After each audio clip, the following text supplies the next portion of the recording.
Oh boy, here I go. Oh boy, going live again. Here I am. It's Saturday again, our life day. How exciting. This guy over here. Oh, that's a lot brighter. Alright. Give anyone a second to get in here if they would like to. I realize now that I'm 10 minutes late because my computer, for some reason, the clock is 10 minutes behind. Cool. Good to know. Should probably fix that. Probably won't remember to. Uh-huh. Alright, let's see here. Open up this. Give anyone who wants to come watch a minute. Blah, blah, blah, blah. Here's this thing. Okie pokey dokey bokey. Let's see. I should probably let anyone know that I'm going live. If anyone cares. Oh, it's Saturday. I'm so excited. I'm really excited for this one because I'm pretty sure we're going to finish. We're going to finish this phase of our life today, I'm pretty sure.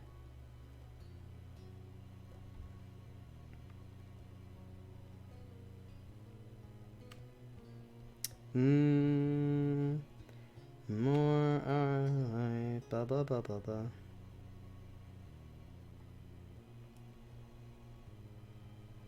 Ba ba ba ba ba ba ba ba ba ba.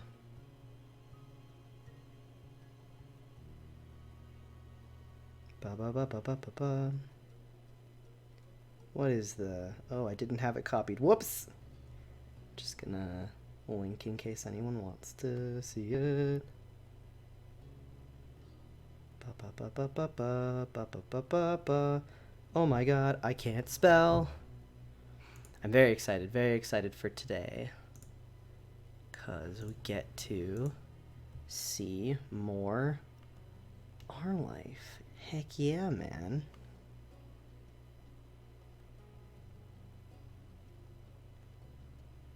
Bum bum bum bum bum bum.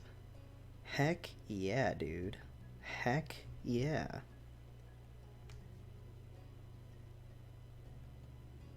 Ba ba ba bum bum bum. Oh my god, I think this is gonna be stuck. This title theme is gonna be stuck in my head for the rest of my life.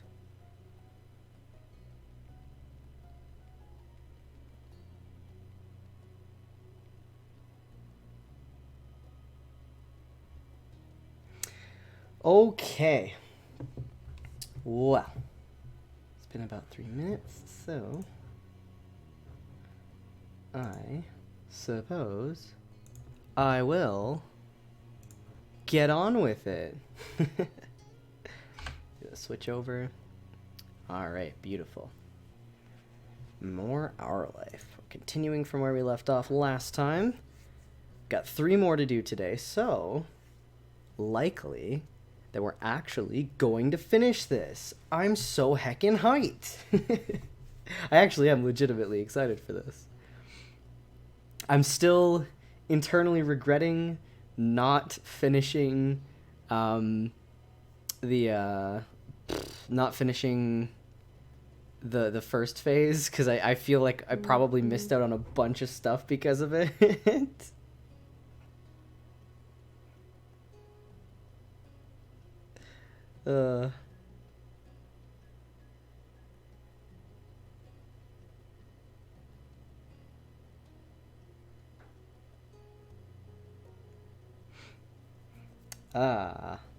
I know I'm streaming early today, so it's weird.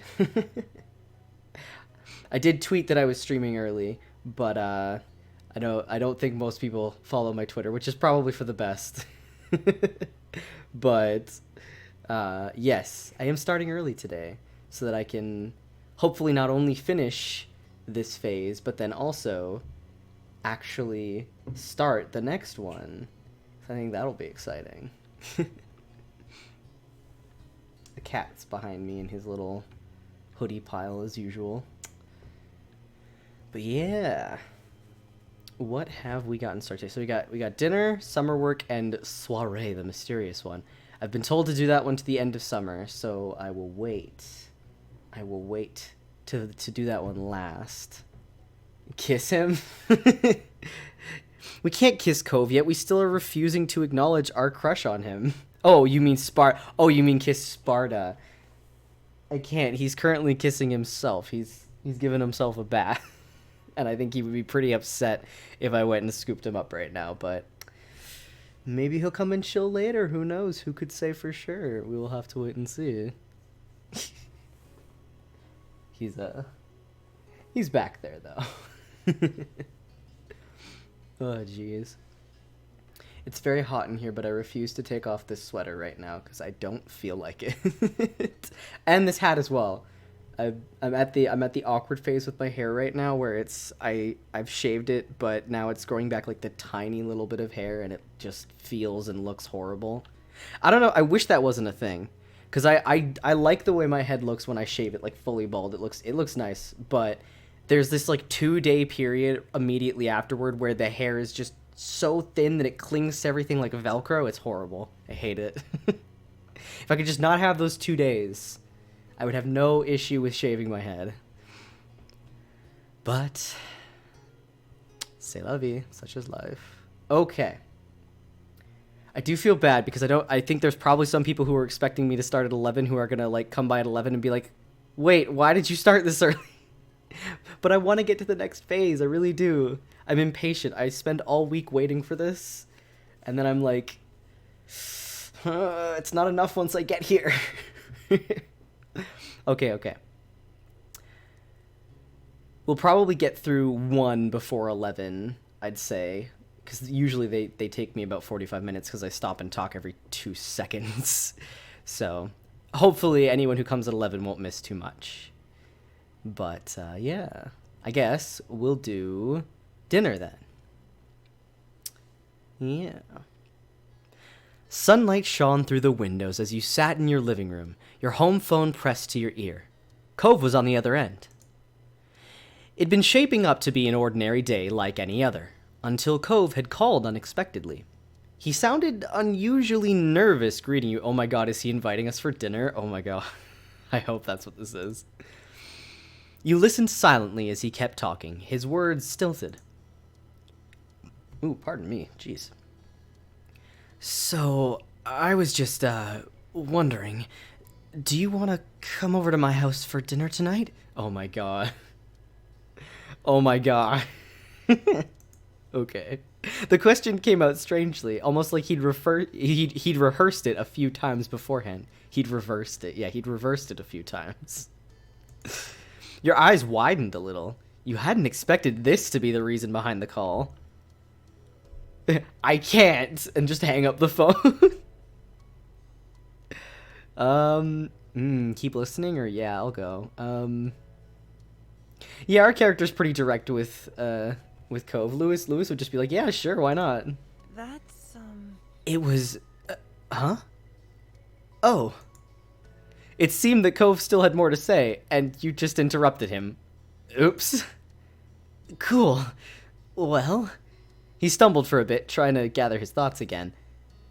My mom and dad, they really want you to be there, if your parents don't have a problem with it. They asked me to ask you. You took a moment to think. Dinner at home would be quiet and uneventful today. If you really wanted to, you could go to Cove's instead. I already said yes. Cove spoke up again, breaking your thought train. His voice was softer than before. Also, I want you to be there too. Oh, really, Cove? Okay. Can you? Come over, I mean. Why am I the only one invited? No, of course. Yeah, I'll come. Thanks, Lewis. I'll let them know when I can. He sounded noticeably relieved by your response. Was you coming over for a dinner today that serious? He spoke to you for a little while longer to explain what time to come over and other details, then hung up. And that was that. For now, anyway. Soon enough, the sun dipped out of the sky and evening came. It was time for you to head to Cove's house. After letting Elizabeth know you were leaving, she didn't look away from the TV, just grunted. You made the small journey across the street. Small journey. He's literally across the street. Okay. You knocked a couple times on the heavy door to their condo. As you waited for an answer, you found yourself contemplating being a guest. While both of Cove's parents were there. I think it'll be interesting. The idea made you curious. You wondered why they decided to invite you out of the blue. Maybe you'd find out later tonight. It's 'cause they're trying to hook us up. You didn't get too much time with your thoughts, though. The door opened soon enough. Cole's mom, Kyra, stood in the frame, smiling warmly at you. Come on. Hey, Lewis. Welcome. Please, come on in. She opened the door wider and moved to make room. You stepped inside, allowing her to shut it behind you. Thanks so much for coming over. I know it was kind of last second. Thank you for having me. Of course. Of course. Just make yourself at home. It's not my home, but I've been given permission to say that. Hey, Lewis. Welcome to our humble abode. You jerked your head toward the sound of Mr. Holden's voice. He waved at you briefly from the kitchen, with his back turned and a large spoon in his hand. Hope you're hungry, because I'm whipping up a lot of tasty stuff. True to his word, you heard something sizzling on the stove. You closed your eyes and inhaled. It smelled spicy and savory. With Mr. Holden busy and Cove nowhere to be seen, it was just you and Kyra. She gave you a wry smile. He sure is. While I've been barred from cooking the entire time I'm staying here. Can you believe that? She nudged you with an elbow. Mr. Holden scoffed good-naturedly, then spoke from over his shoulder. You're on vacation, Kyra. You need to accept that already. She yelled back, amusement obvious on her face and in her tone. People still cook when they're on vacation. Everyone's gotta eat. It's not like I'm some celebrity who can go out for every meal or hire a private chef. Sorry. Well, in this house, you're a VIP. Kyra smiled and shook her head quietly. Then she turned to face you once more. Well. Sorry about that, Lewis. Here I was trying to strike up a conversation with you, and Cliff just had to butt in. I don't butt in. She eyed him, chuckling in disbelief. He wasn't exactly disproving her point with that. Kyra leaned over to whisper to you. It's okay. He likes to be included. But since Clifford insisted on cooking all by himself, he'll have to wait. The two of us can chat. Her next question continued to be said in a hushed tone just to be safe. So, how are you doing? You didn't reply to her question, just sit there being like, this is uncomfortable.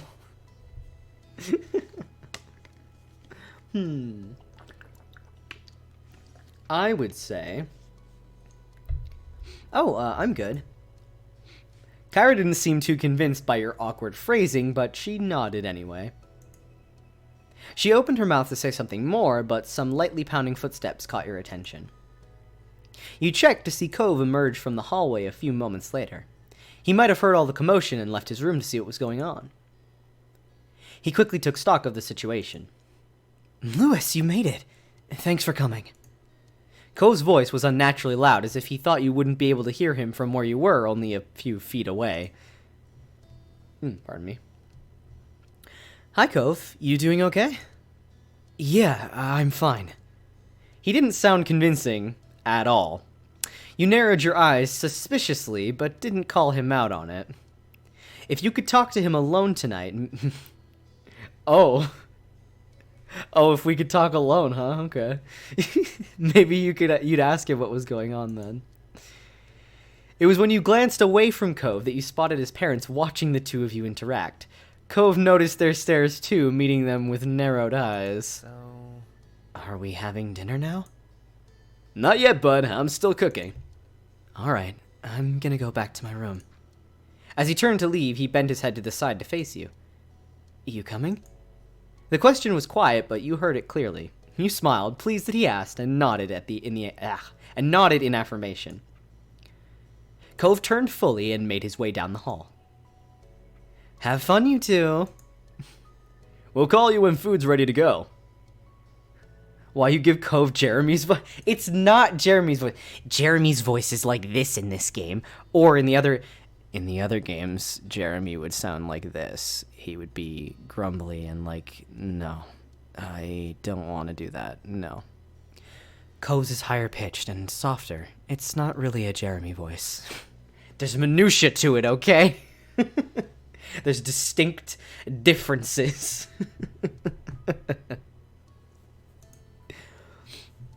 Okay. This was the first time you were invited to see Cove's room? Uh-huh. Yeah, I doubt that. Going over to Cove's room was a standard occurrence for you nowadays, obviously. Cove got to the door first, opening it and stepping inside. You joined him. There was a mat on the floor in front of the door. As you stepped over the threshold into his room, you felt the crunch of sand beneath your feet. Oh, that's right. Weird Americans wearing their shoes into the house. Blah. The sensation was nothing new to you, of course.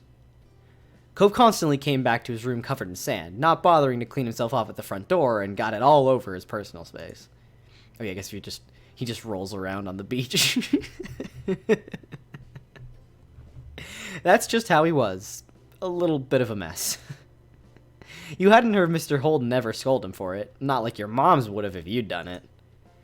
You can sit wherever you want. Cove himself took a seat at the edge of his large bed, looking like the picture of comfort, and left you to decide. Just immediately sit on his lap like a power move. He said I could sit wherever I want, okay? I'll do whatever the frick I want. Oh, man. My Streamlabs chat is broken today, which is dope, but thankfully I have it on my phone, so I can still see the chat. You didn't sit anywhere. You didn't sit anywhere. That's like the opposite power move. You sat down in the chair. I'm tempted to just sit next to Cove on his bed, but I know that'll make him awkward. Nah, fuck it. I'm gonna do that. You sat next to Cove on his bed. Cove smiled when you made yourself at home beside him. You grinned back. Okay, cute. With the silence growing, your gaze began to drift. You stared at the bright fish swimming in the tank. So do it. Yes, absolutely. There were a bunch of them floating to and fro in the open space. They stood out starkly against the green aquarium plants. How long have you had those fish? I guess. My dad bought them for me not very long after I moved here. I guess it's been years now. Wow, that's a long time. You peered carefully into the tank. The fish looked to be doing well. He must take good care of them. Oh my god. I've had a few fish in my lifetime, mostly just betta fish, but like my mom, I found this out like last year. I had no idea. My mom had apparently, without telling me, been buying new ones when they died that looked identical to the one I had. So I thought I had only ever had 2 betta fish in my life. She's like, "Oh no, you had like 6 or 7. I just wouldn't tell you when they died because I knew you'd get upset." I was like, "What?" She was like, "Yeah, the only time you got a new one was when you accidentally came home at a time where I couldn't get one fast enough, so then we got a new one." And I was like, I was dumbfounded. I legitimately thought I'd only ever had 2 betta fish. I mean, clever, but also, no. Terrible. Oh, thank you. I'm glad you like my Cove voice. He's a good one. He's easy on my throat. It's just a nice soft voice. And yes, Alex, it's not close to Jeremy's voice. Fight me. My actual Jeremy voice is different. There's minutia. All right. Most of them were small, but there was one especially big one. What are their names? I don't name them. Well, not really. You lifted an eyebrow at that. He continued the explanation sheepishly. I mean... Mostly I just call them things based on what they look like. Squirt for the small one. Tangerine for a really orange one. That sort of thing. I've had a lot of fish, and I'm not good at coming up with names. Oh, Cove. You silly boy. You found that funny, yeah. Who knew that was a weakness of his? It was an entertaining revelation. Oh, a couple of them have other types of names. He pointed to a small orangish-red fish. It was minding its own business, away from the others. My dad named her Dreamcatcher. And that other one's Mark. Mom came up with that one. Cove smiled to himself, his eyes reflecting the glow from the tank. You let other people name your fish? It's nice. Yeah, it's nice. He then turned to you, tilting his head to the side. There was a considering look on his face. Do you want to name one? Yeah, I'll name a fish. I wonder if the game will actually, let me type it or if I just get a list. Let's see. His smile grew a little at your enthusiasm. Cool. There's a few who don't have names right now, the newer ones. You can pick what you want to name. He pointed each of the recent acquisitions out to you. The first was the smallest fish in the tank. It was completely orange and zipped all over the place, running laps around the others. The second was slightly bigger and red. Its tail was dotted with black spots, which almost resembled freckles. The last fish was the biggest one. Its multicolored scales rippled under the bright light of the tank as it slowly made its way across the vast expanse. It's rainbow fish! Heck yeah! You went with... Give me the big boy. I want to name the big boy. Cove only nodded at your answer, waiting on you to decide on a suitable name. You watched the fish you chose closely. As you did, a name eventually came to you. Okay, it is a list. Yeah, just name it after one of us. Oh, I can type in my own answer. Yes, I absolutely will. Type in a name. Oh, what we gonna name this dude? I'm not gonna name it something inappropriate. We won't do that. No, wait, did they actually make a rainbow fish reference? Maybe. Maybe that was intentional. If so, heck yeah. My boy Rainbow Fish. I have... Oh god, I can see it from here. I have the whole DVD box set from when I was a kid. Because there was a whole Rainbow Fish show. It wasn't just a movie. A lot of people don't know that. They made a movie and then they made a whole show. And there's this one song from it that always gets stuck in my head. I haven't watched it since I was 6. But every month or so, there's a song from that dang show that gets stuck in my head. It's horrible. I don't know why I remember that. I really don't. I'm tempted to name it Rainbow now that I know it's Rainbow Fish, you know. Heck it, yeah, we're gonna name it Rainbow. Rainbow Fish specifically. Its name is Rainbow Fish. Heck yeah. It's the one child book you happen to own. It's a good one. It's a good one. I remember the Rainbow Fish book and the Very Hungry Caterpillar were my two favorite kid books. All right, it's Rainbow Fish. With that, his attention moved from you to the tank. He peered fondly at it and its inhabitants. You think you had a Rainbow Fish computer game? Dude, I wish. Rainbow Fish was my jam. The book was so cool because, it had the sparklies on his scales and it just... Oh, it looked so cool. Your mind could also be making things up. I mean, I'm willing to bet there was a Rainbow Fish computer game. There was computer games for pretty much every kid book, so... I wouldn't be surprised. You smiled proudly at Rainbow Fish as it swam around through the tendrils of the plants, disappearing then reappearing soon after. You know, I'm not allowed to have pets in my house, not even fish. The corners of Cove's lips turned down at that. That doesn't sound fair. It's not like fish would make a mess of your house or anything. You just gotta take care of their tank and feed them. They'll be okay. Right? My moms can be strict over the weirdest things sometimes. They trust Elizabeth and me to go around the neighborhood alone, but they won't let us have a pet? It doesn't make sense. Maybe when you're even older they'll let you? I don't know, they seem pretty against it. Your current conversation brought to mind a memory from years ago. You launched into it without any warning, earning you a brief, confused look from Cove.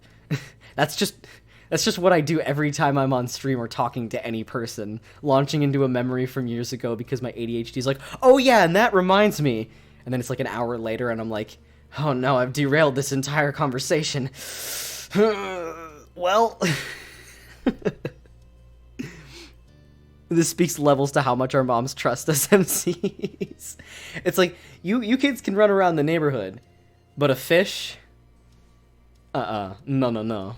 Not at all. One time Elizabeth, came back from playing at the beach and just shut herself in her room. Wow. She only came down for food and then she ran back upstairs straight after. It was kind of weird. My moms didn't think much of it at first, though. But then that night, Ma went to her room to say goodnight and started screaming. Mom and I ran over to see what happened. Lizzie had this huge lizard in her arms. Oh my god, she actually brought home a whole ass lizard. Cove's eyebrows rose at that and he leaned forward in interest. Really? A lizard? Where'd that come from? Elizabeth said she saw it half buried in the sand and didn't know what it was. And she pulled it out and got the answer, so she brought it home. She hid the lizard in her room for most of the day because she wanted to keep it. Mom and Ma were not happy. They worried about putting it out during night, but she was going to have to let it go in the morning. Lizzie was really upset. She did bring it back to the beach eventually, but she wouldn't talk to anyone for days. When she did get over it, it was almost like it never happened. You laugh thinking back to that time. Elizabeth had always been stubborn, but when she was younger, she forgot grudges quickly. Now it wasn't so easy. Cove had been quiet for most of the story, apart from the reveal of the lizard. He had a thoughtful look on his face. I can't even imagine what it'd be like to have a sibling. You gave serious thought to his statement before you told him. You're lucky being an only child. It's a nice idea in general, but my sister is Elizabeth. Ouch. Ow.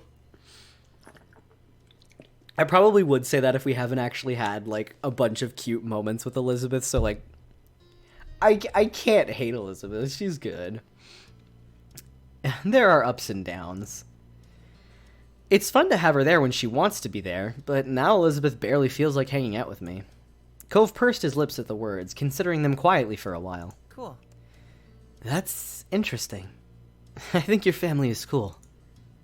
He didn't have much else to say, though while on the topic of your family, you considered your relationship with your moms, too.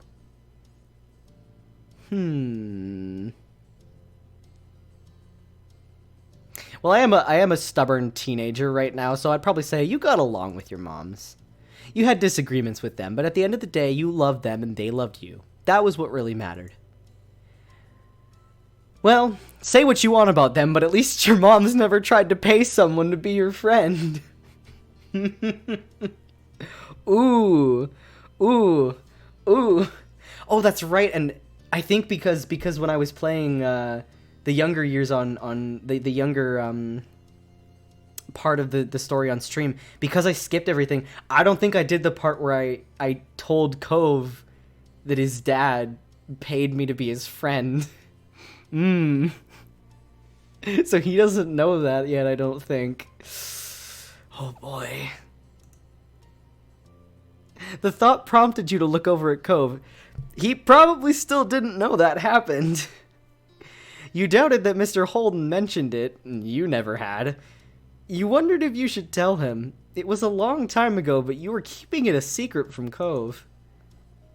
Right before we have a family dinner. Ooh, that's a bad idea, probably. I guess this is actually one of the advantages to not having done that route in the past now, is that I have the option to tell him now. Should I, though? You didn't tell him it was a bad time. You didn't tell him you weren't sure how he'd react. You didn't tell him secrets were meant to be kept. You didn't tell him. You just didn't want to have the talk with Cove. Either it's a bad time or I should just tell him.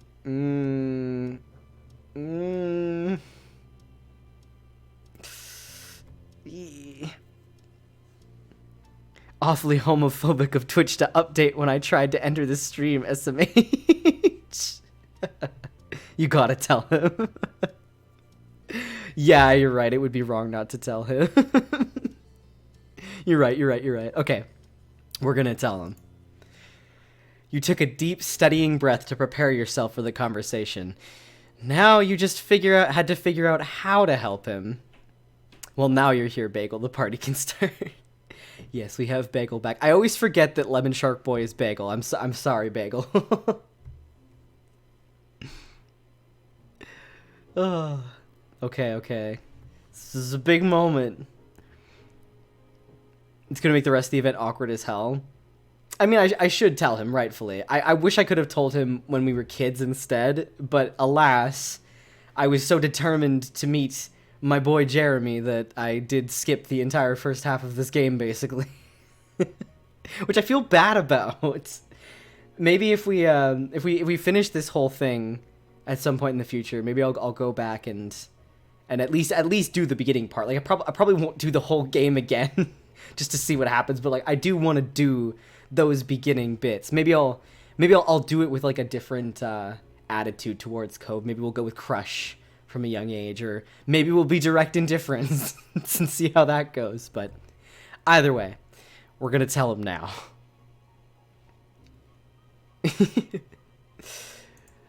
Okay. Hey, wanna know something crazy? No, Cove, I have something important to tell you. Well, I feel like if I play it up too much, that's kind of an asshole thing to do. I kind of almost want to say, hey, you want to know something crazy? But at the same time, I feel like this is going to upset him, so I should probably be serious. Okay. Cove, I have something important to tell you. Cove's head cocked to the side at your serious tone. He turned to give you his full attention. What? What is it? You stared into his bright ocean eyes. You chickened out. Never mind. You told him the truth. This happened back when you moved here. It was my first time I met your dad. There's not really any other way to say it, so he offered me $20 to be friends with you. Cove sat still. Uncharacteristically, there was an unreadable expression on his face. His eyes seemed to look through you, and you didn't know what to do next. I mean, tell him I didn't take the money, for one thing. Tell him I said no. Tell him that's not the reason I'm friends with him. Then, without saying a word, Cove stood up from his bed in a single motion, and he just bolted right out of the room. For a moment, you didn't move a muscle. You were in shock. This was... Oh, no. Your senses quickly came back. You shot out into the hall after him. Cove! There was no response to your call. Oh, Cove. You could see Cove down the way. He had already sprinted back to the living room. His arms were stock at his sides with hands balled tightly into fists.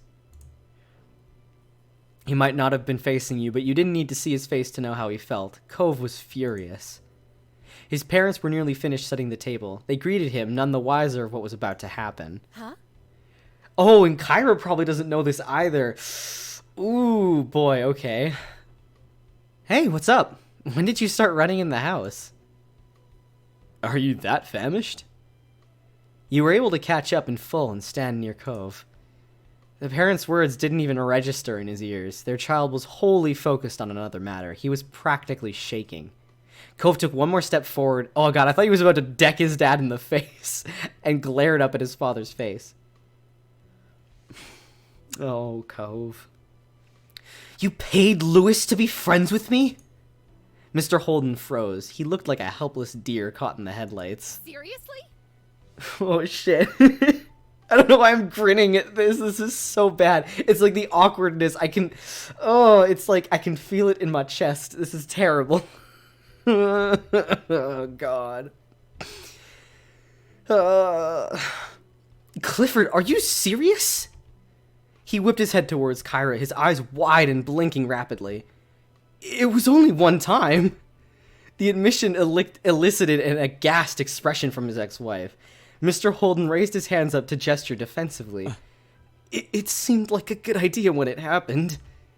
She covered her eyes with one hand. It was clear that her patience was frayed, but she was not so shocked anymore. Mr. Holden bowed his head, rubbing the back of his neck guiltily. The fact that she accepted this as something he'd do so easily seemed to be the most crushing part. Cove just stood there, fuming silently during their little aside. His eyebrows furrowed painfully and his eyes trembled. Of course I felt bad for Cove. What do you... I feel so bad for Kyra during this scene. Me and Cliff got the same face right out. Not Clifford.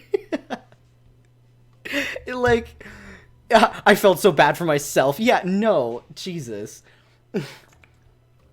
You thought this was uncomfortable. Well, yes. You felt so bad for everybody. Well, yes.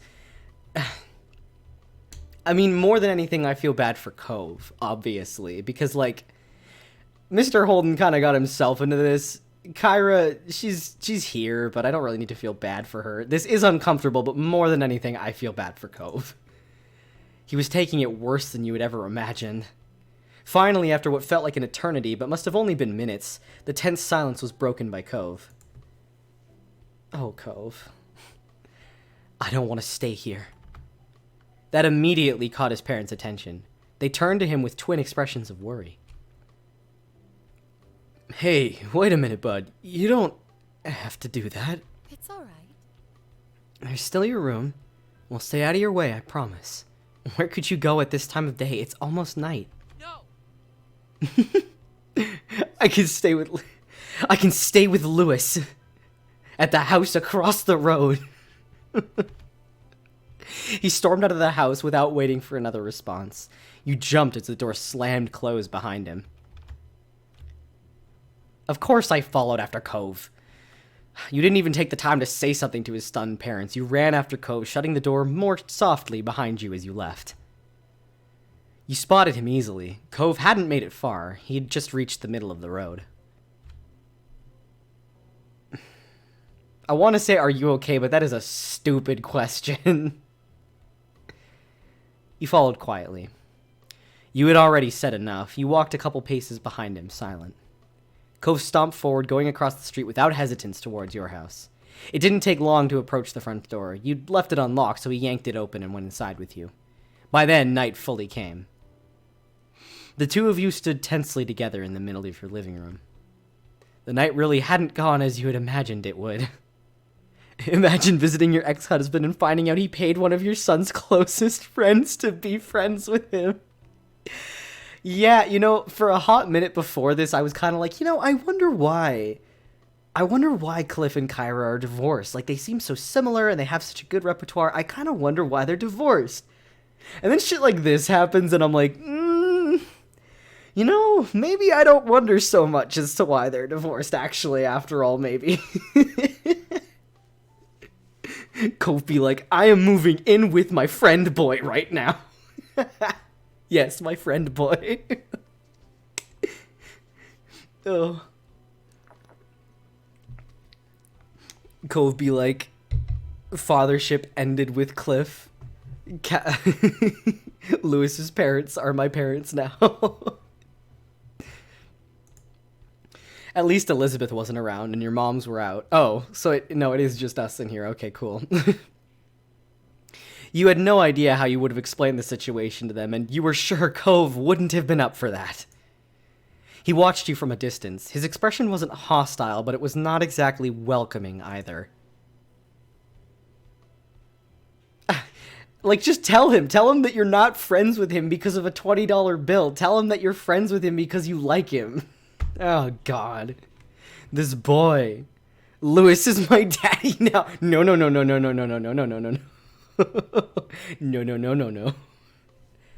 No.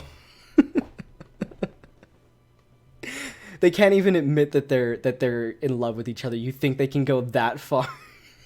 I'm kidding. Okay. Are you okay? What do you want to do now? I'm really sorry, Cove. You did the right thing by leaving. Do you want to be doing this? I'm really sorry, Cove. Cove shifted so his back was to you. Then he crossed his arms over his chest. Are you mad at me? To your surprise, he actually responded. What? No. It's okay. I wish I'd known before. But I guess there's never really a good time to bring up something like that. You're not the one who did anything. His tone was clipped and insulting, though it was now fully clear that none of that negativity was towards you. Elizabeth, at least you have parents. Hey now, their moms are their parents. Just, your like birth parents are dead, though, yes. That is true.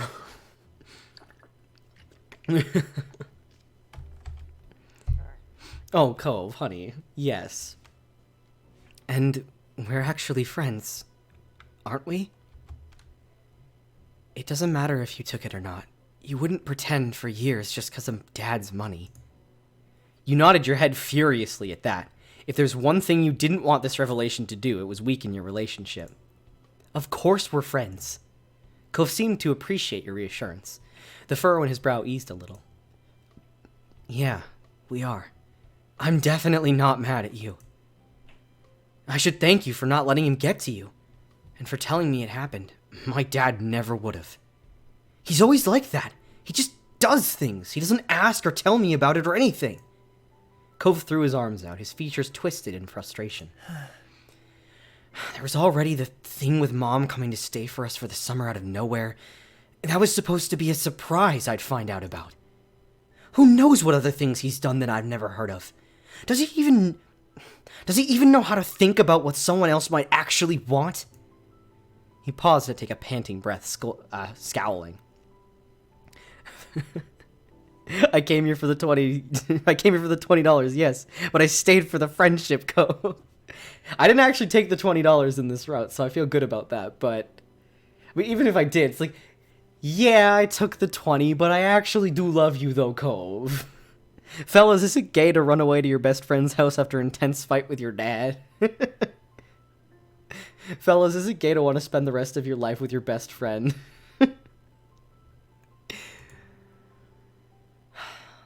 I don't want to say even if it didn't go well, your dad's only trying to make you happy, because, like, I really don't think he deserves to be defended on this, frankly, but Cliff really would have taken this shit to the grave, and I think that's the most fucked up part. Honestly, though, like, legit, Cliff does have a problem. Like, he's not a good dad in a lot of ways. Like, he's not a bad person, and he's not really even a bad father, but he is not an ideal one. He has issues. Man needs to understand that he can't just do shit and be like, it's cool. Oh, Cliff. Let's see. I'm sorry you have to deal with all that. His eyes narrowed. That's not even what all of this is. The worst part is, I know he doesn't do stuff for himself. He does things because he wants to make people happy. Cove blinked rapidly, and you noticed tears were gathering in his eyes. When he spoke again, his voice was heavy with emotion. But he just makes everything worse. And then he's really sorry, and it's like it's not your fault for not being happy, that at least he was at least trying. And what if all his plans and always being so pushy didn't change things? What things? Cove finally met your gaze, his bottom lip trembling. You realized then that he was referring to you and him. What if... That's the wrong word. What if he did made you stay away from... Make you... Okay, yeah. What if he did make you stay away from me before we even got to know each other? Oh... His voice cracked as he forced himself to speak through the tears that began to fall in earnest. He did everything he could to say it, but the words were barely a whisper. Louis, you were the best thing about coming here. Cove! It's so gay! Like, he loves Cove and he knows this shit is wrong, but he keeps doing it. That is Cliff's biggest problem, is, like, you know Cliff knows what he's doing is wrong, but he's so... In a way, he's so determined to do right by his son that he ends up doing bad. He ends up fucking things up and making it worse, and that's what's so sad, is it's like, dude, you don't need to try that hard. You just gotta be honest. Treat him with love. And yeah, of course, do your best to try and help him, but, like, you can't do shit like this, my guy. Ugh. Oh. Hello. It's okay. You're not too late at all. We are in the middle of a very emotional scene, but this is the first one of the night, so you're good. Welcome back, Anna. I remembered your name. It took me a second, but I did. Anna, I got it. I remember.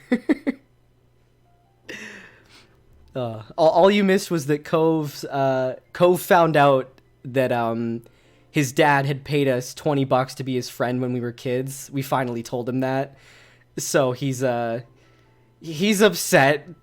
He's pretty upset, but we're telling him right now, obviously, that we're not friends with him because his dad paid him $20 and that it's okay. And we know his dad loves him. Kelvin, remember my name? Heck yeah, I did.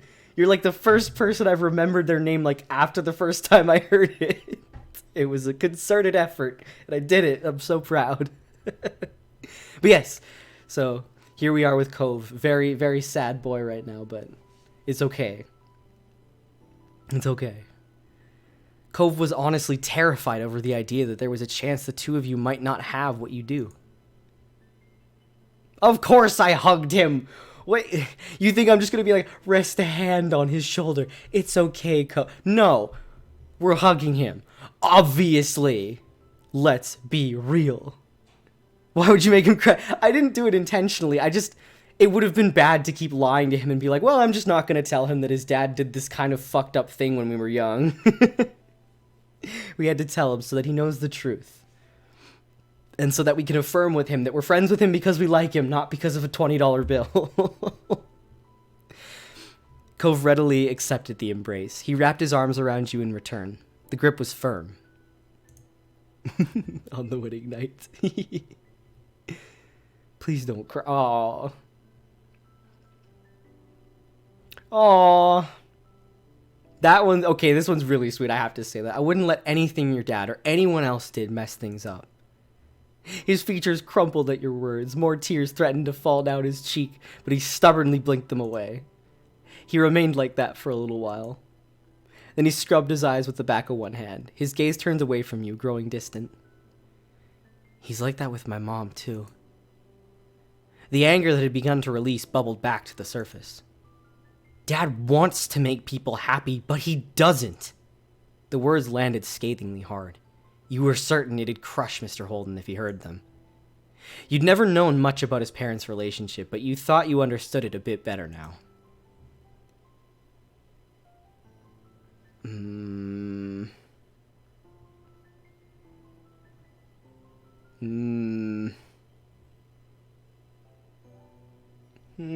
I don't want to invalidate him by being like, you don't mean what you're saying. Like, no, that's... no.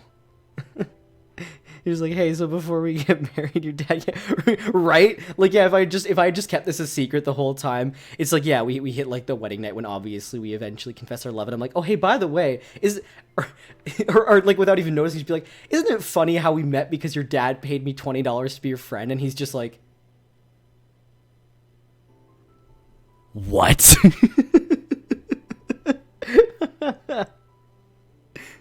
Oh, Cove. Yeah, I don't want to say that because that's invalidating to him, but I'm really sorry feels kind of empty. Do you hate your dad feels antagonistic? I'm here for you also feels kind of empty, but like... I'm just not going to say anything. I just feel bad that things are so hard between him and his dad. Cove just looked at the ground. As the two of you were stifled by the quiet, a thought came to your mind, abrupt and sudden.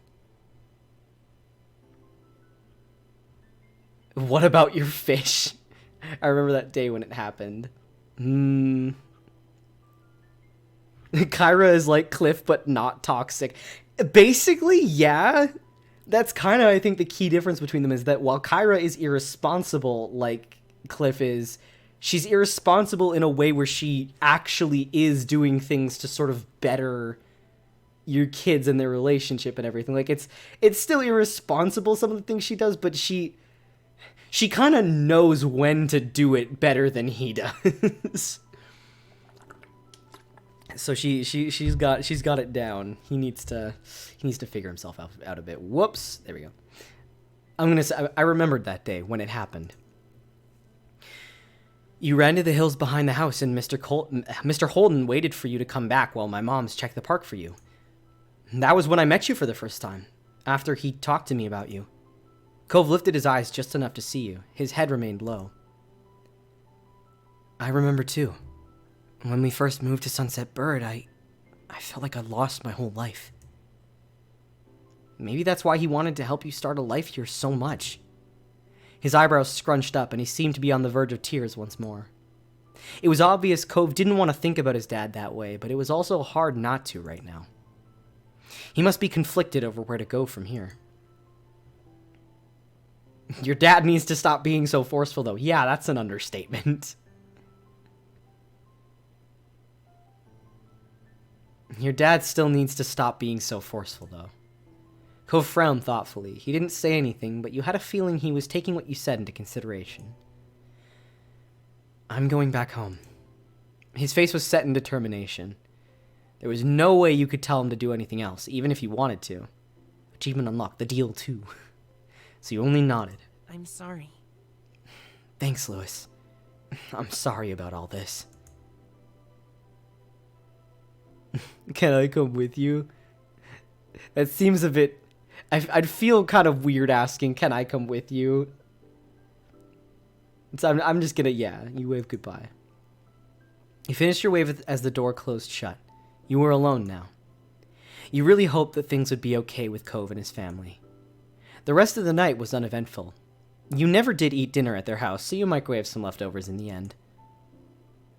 Then you went to bed, your mind replaying the events of that evening until you fell asleep. The next time you saw Cove, you got the impression that it had worked out okay after all. Aww. 2 more left. We are going to get through this tonight, absolutely, and maybe we'll even get a glimpse at the step 3. We'll see. But for now, let's do summer work. Sounds exciting. Now we'll never know what was so special about that dinner. It's true. We will never know why in the world they were inviting me over for dinner. We will never know. I know, they were trying to put us together. It's okay. There'll be time to put us together later in life. You stared out the window, watching the scenery pass by as your mom drove down the quiet streets at a leisurely pace. A singer crooned sweetly from the radio, turned low enough that you could block it out if you wanted. You turned away from the window when your mom suddenly spoke up. Well, kids, are you excited to be going to the library? Oh boy, my favorite. I guess? You don't sound so sure there, Lewis. Mom wasn't wrong. It was what it was, but your real interest lay elsewhere. So? What about you, Cove? Because she said Cove immediately after that, that just makes it sound like my interests are just Cove and that's it. They were probably trying to get y'all to confess your love because they were sick of your pining asses. I mean, you're probably not wrong. Since, once again, at this point, neither of us will at all acknowledge that we have feelings for each other. We absolutely refuse. We're just really good friends who like to sleep together and cuddle and hold hands. What about you, Cove? You're a part of this conversation, too. Not really. Not really. If I didn't have school stuff to do, I would probably be somewhere else. I see. I get it. I wasn't so keen on the library in my day either. Really? Sorry if I keep bumping this desk, by the way. I'm not... This IKEA desk is terrible. I don't know why it was built this way, but if you want to be able to get your chair to go under the desk, I would have to sit this low. I would have to be this low down, which if you can't tell, is pretty short. So, needless to say, I will bump the desk constantly with my chair, which is great. I really like that about this desk. It's because I had to put my other desk in the booth now, so this is all I have. Well, no, unless you count under 6-year-old as my day. She grinned over at the two of you briefly. Mom refocused on driving, humming along with the radio under her breath. You went back to staring outside. As you passed one street, you caught a glimpse of someone in brightly colored clothing oh, I thought that said passed out, and I was like, what? Passing out balloon animals. You're pretty short. Shut up. I'm not that short. I'm like mildly short. Leave me alone. I definitely didn't have my mom measure my height the other day for something and then tell me I was an inch shorter than I thought I was. That didn't happen. It was an absolutely gorgeous day. You leaned your face to the sunshine, tempted to close your eyes as the gentle rays warmed your cheeks. Lewis? Uh-huh? You lifted yourself up a bit more, seeing your mom twisting her torso to face you, confused from the front seat of the car. Next to you was nothing. Cove's car door was already open. You'd reached the destination before you even realized it. I was asking, what time should I pick you two up? Oh, 4 should be okay. That should give you enough time to finish your summer assignments, or at least make a large enough dent. Summer assignments? What kind of a horrible school do y'all go to? Jesus. Summer assignments. Are you saying I'm taller than you by an inch? How tall are you, Alex? Just for a frame of reference, because I don't remember. How tall are you? Just, you know, out of curiosity. You hopped out of the car, remembering to grab your backpack at the last second. All right, then. You two have fun, you two. 5-5. Okay, guys, stream's over. I will neither confirm nor deny if you are taller than me, Alex. I will not say a word on the matter. Rip summer assignments. It's 2020. We are past the need to be tall. Exactly. You know what? I have accepted this year that I am a short king. That's the term. And I will take that, you know? I will take it. Yeah, fun. Your mom snorted, but you couldn't help pouting a little. A beautiful afternoon like this, and you were going to the library to do homework. You didn't have summer assignments? No. What, is that a thing in America? Wait, no. Hold the phone. Let's pause this for a second. Hold on. Are you telling me that in America they give you schoolwork to do over summer? Are you actually being serious with me? Is like that is actually a real thing? Oh my god. What is wrong with America? Jesus. Yeah, no, for anyone who doesn't know, I live in Canada. That is not a thing. Summer vacation is for summer vacation. You're supposed to not be doing schoolwork because you're on summer vacation. Summer assignment. Wow, America really is hell. They weren't kidding. Jesus. Rosa's 5'1" ass would say that. See, Rosa gets it. Rosa's here with me. I was once supposed to read Lord of the Flies over summer, but I never knew. They made us read. But like the whole point of summer vacation is that you're not in school. Like, okay, no, I'm actually shocked about this. I didn't know this was a thing. What? Workbooks that included assignments meant for every day. Okay, no, this is actually upsetting me right now. Okay, yeah, no, it's no wonder to me now that everyone in America is so miserable. That's horrible. The whole point of summer vacation, at least in all of Canada, to my knowledge, is you don't do anything. You finish your exams, or if you're pre that, you just finish all your final tests, and then you go and you have summer, and you mess around and you have fun. Like, there are, like, sports stuff that goes on during summer if you're on a sports team, but that's it. It's, like, optional. There's no such thing, pardon me, as summer assignments. That sounds horrible. You only have to read books. Well, I mean, that's good, but, like, even still, the audacity of the workbook.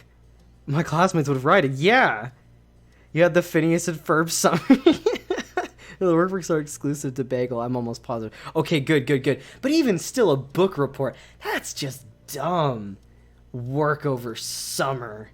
Who would? Who should? That's horrible. That's wrong is what that is. Schoolwork over summer. No. If you want to read over summer, you can just read whatever you want. Not mandatory never leaving your school. Oh, no, that's terrible. Okay, now, but before this consumes me, I'm just gonna move on. It's already consumed me enough. The two of you went right to the door of the library. Cove reached it first and tugged it open, stepping inside. He kept it propped open so you could pass through behind him. The air was much cooler inside the building than it had been for the few seconds you spent outdoors. The space was filled with the soft din of papers being moved and whispered voices. Hey, you seemed kind of distracted on the ride here. Just enjoying the day. You're personally offended on our part. I am! Cal comes sue my elementary school. I will personally, like, conquer America right now. Not for any other reason other than just to get rid of your dumb summer assignments. I mean, there are other things I would change if I could just suddenly conquer America, but that would definitely be on my list, let me tell you. I'm very personally offended. Okay. What? Don't you think it's nice out? I do. Your study buddy was standing at the front of the library by a long rack of magazines. Hey, there's the boy. Predictably, he was flipping through one of the various sports players on the cover. He was flipping through one with various sports players on the cover, looking intense enough to burst off the page. His head snapped up when you walked over, beaming widely. Hey, Lewis, Cove. Hi, were you waiting for a while? Not super long. Derek put the magazine back in its place, then he gestured to the space at his side. Most of the tables were empty, only a few people leafing through books. There's plenty of room. In unspoken agreement, the three of you started moving toward the seating area. Derek took 2 steps for every one of Cove's. Oh, I feel that, Derek. Oh, guess what? I'm pretty sure I've mastered the fake shot. I'll show you some other time. Derek looked over to gauge the level of interest. Do you know it? Soccer's not really for me. All of the sporty stuff Cove liked was beach-related. I thought that said smoking instead of snorkeling for a minute, and my brain had to do like a, surfing, snorkeling, bodyboarding. And he didn't play a lot of team games, but he did like doubles volleyball. How does it go? Derek's eyes flashed with excitement as he explained. Okay. Well, you move the ball like you're going to go one way, and then... He demonstrated by running a few steps ahead, showing off some fancy footwork.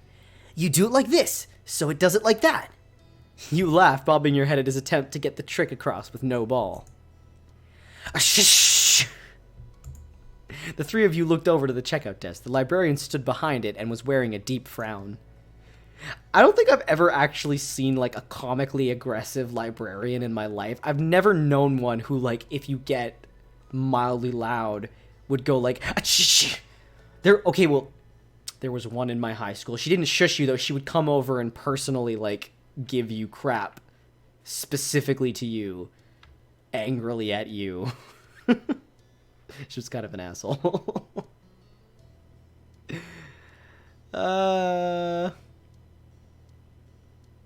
You were apologetic.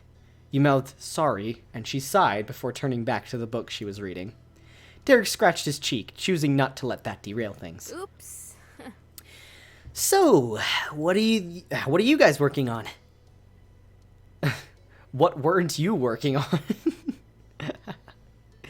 Oh no, what weren't you working on? It's specifically about me, okay. There are some things you'd gotten to start with.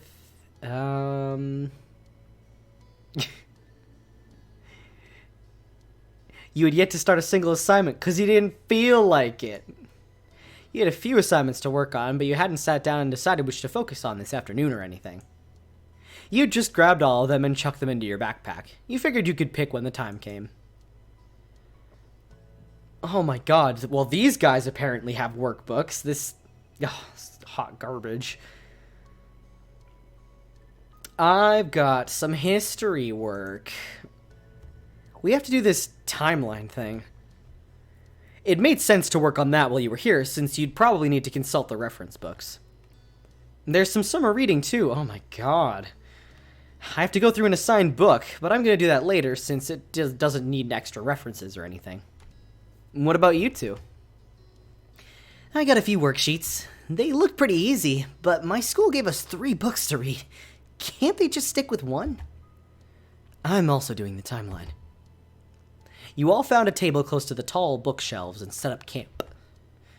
Within seconds, pencils and folders and books were strewn out on the surface. You doodled, because that's what I absolutely would be doing. You lightly sketched on the paper, your tongue poking out between your lips as you did. Yep. Absolutely. You were in the middle of attempting a shark with toothy jaws open wide when you felt someone looking at you. You glanced up, seeing Cove looking over your scribbles. Cove's eyes rose to meet yours. Nice. It's nice. Are you gonna do the rest? Add the second dorsal fin? He pointed to a spot on the unfinished shark. Yeah, thanks. You pushed forward with your scribbly creation. After some time, Cove shifted in his seat, twisting his back as if trying to work knots out of it. Feeling cooped up? Yeah, I'm gonna get up for a little while. Okay, I'm gonna stay here. I'm making good progress. I'll come with Cove for no reason. No reason at all. You might as well take the opportunity to refresh yourself before getting back to work. The work that I have not been doing this entire time. The two of you strolled away from where you'd been working. Your eyes roamed over the titles of books as you passed by. Some were dull, some intriguing, and others were just strange, but you didn't spot anything that made you pause and pick it up. Looking for something? Always. No, but something might catch my eye. You never know. I might go out of here, if there's enough time. His comment reminded you of the clock ticking away. Even after you'd finished your work for the summer, the countdown to the new school year would still be on track. Before you know it, we'll be back at class. Yeah, we just got out and it's almost here again. Are you looking forward to going back? Cove gave you a wry smile. No, I still never want summer to end. He wistfully let his gaze go distant. He wrapped his arms around himself. You weren't sure if his longing was for the beach or the concept of summer itself. Summer means you can do what you want. I wish everything wasn't always decided for me. I want to grow up already. Bad mindset, Cove. Don't overhype growing up. You can only be a kid for one time in your life. Enjoy the things that come with it while you have it. Not that being an adult is bad. Just that once you are an adult, you can't be a kid again, so... You might as well not spend your whole kid life longing for adulthood. Cove didn't feel safe knowing it was others who really determined what his life was like. You understood that much. But there are some things that are alright, like seeing our classmates and teachers again. He perked up at his own words. Maybe we'll even be in the same class this year. I'd like that. A smile spread across his face, crinkling his eyes. So... What about you? Do you want to go back to school already? No, I don't want summer to end either. It made you depressed just thinking about it. Cove nodded, obviously getting where you were coming from. There was really no getting away from the topic of school right now. It prompted you to think back to the classes you were in. You pursed your lips. English class was enjoyable. You liked the books we had to read in English class. The writing assignments were engaging too. You wanted to enroll in the art class. It wasn't mandatory at your school, but you definitely hoped to participate. And that was all. Screw math. Each lost in your own thoughts, you continued to stroll through the library for a little while longer, until Cove caught your attention again. We should probably head back. Yeah, let's go. Before you could take a step back, Cove cleared his throat, avoiding your gaze. Thanks for listening before. Anytime. Cove smiled, his cheeks pink. You jerked your head towards where Derek had been left studying. Time to get back to work. Cove and you rejoined with Derek and settled back in as quietly as you could manage. Work continued as normal from there.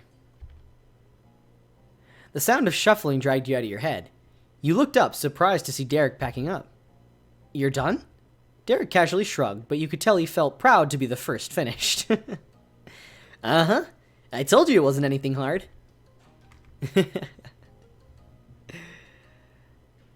What are you gonna do now? You wondered how Derek was gonna spend his newfound freedom. Maybe. I could look over what you're doing. Maybe I got some tips that'll help. Smug little brat. I love him.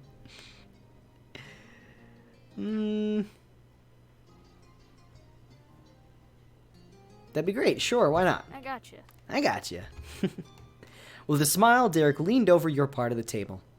He took some time to get the gist and point you in the right direction before turning it back over to you. Whoops. Derek leaned on the back of his feet. Okay, I'm gonna look around while you guys finish. See ya. Bye. Bye.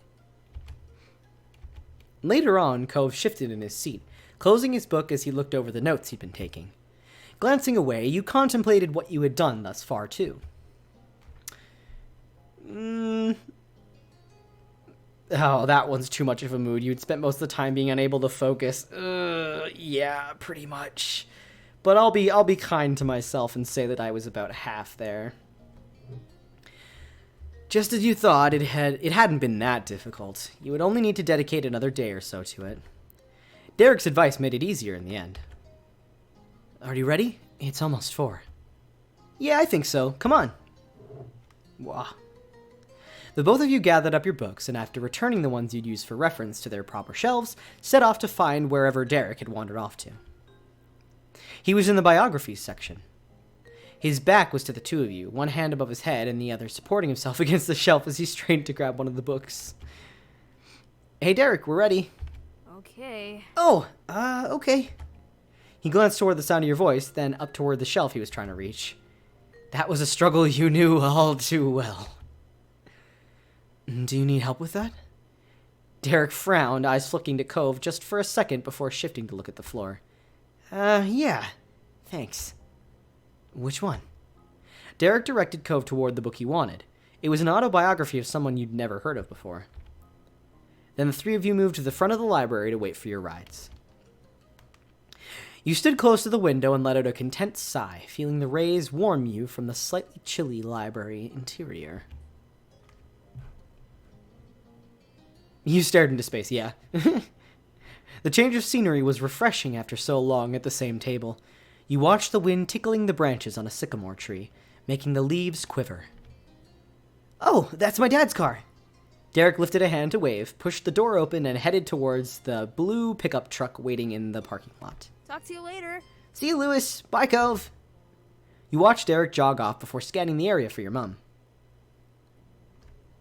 Did you get everything done? Sort of. I saw you're basically done. You smiled, impressed. You felt pretty good about that.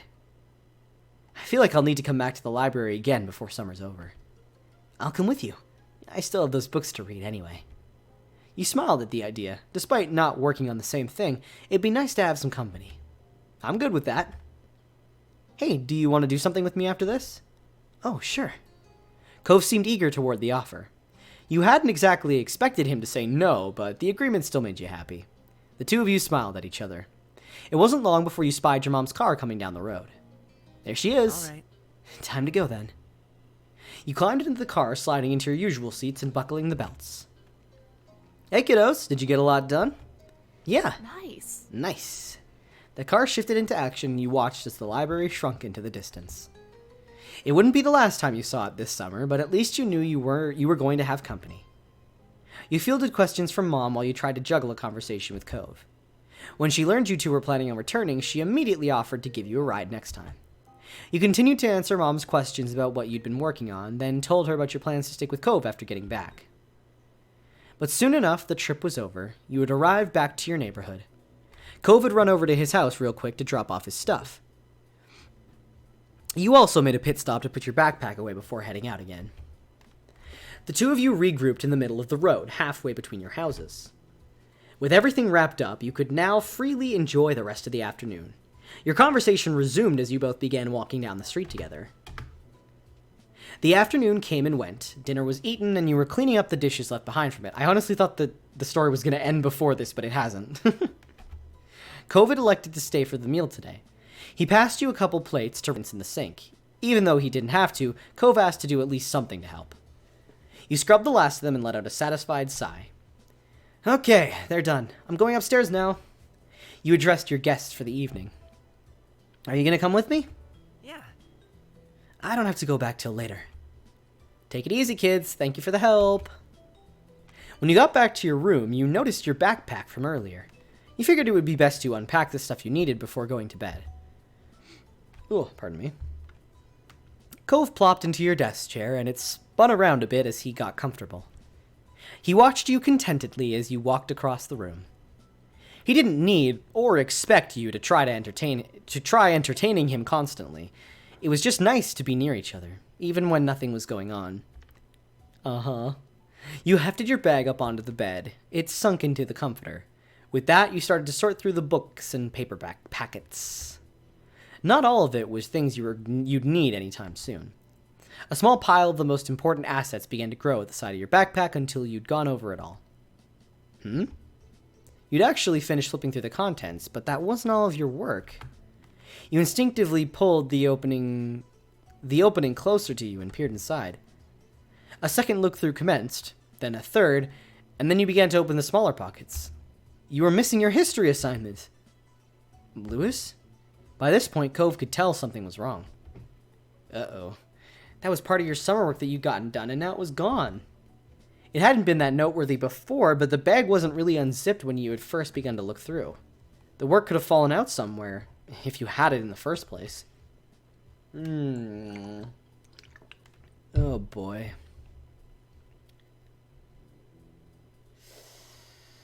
You were upset by the revelation, but you made yourself stay calm. You caught the problem early. There was still time to make it right. You couldn't lose your head. My history work isn't in my backpack. At your word, Cove jumped out of his seat. No way! Oh crap, is there somewhere we can look? The bag was kind of open, so he winced sympathetically. That left a lot of options for where it might be, most of them bad. You resolved to check the spot the backpack was originally left in. It couldn't hurt to look. With nothing in sight there, you expanded the search to the rest of the space.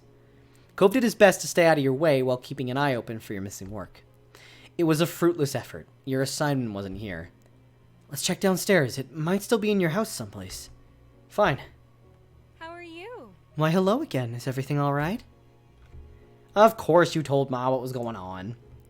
I unpacked my bag and one of my assignments wasn't there. I am so sorry. What's missing? An assignment for school from the library today. Mom's eyebrows raised with concern at the answer. That's a pickle. I'll call right now. I think they still might be open. Thanks, Mom. You're welcome. Just leave it to me. Cove, honey, can you tell us if there was anything you noticed? You were with Lewis, right?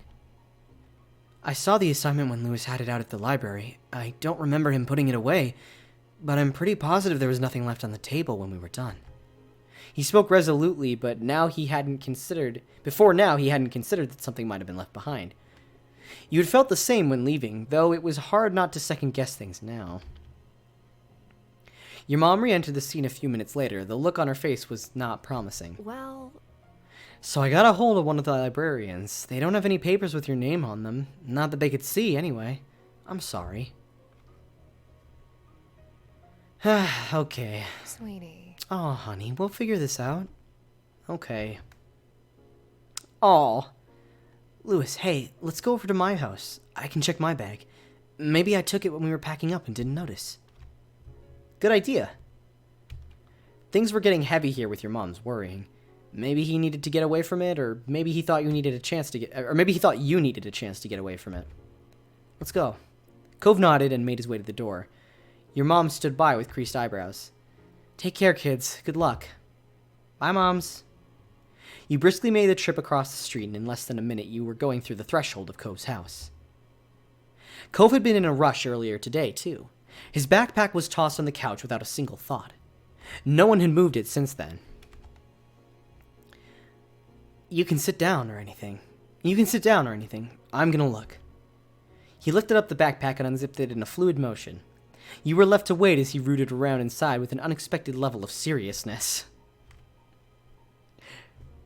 I mean, like, this is shitty, but also, like, it's like half an assignment, I think was how much I said I got done. Like, I can still just redo it. It's really annoying, but it's, you know.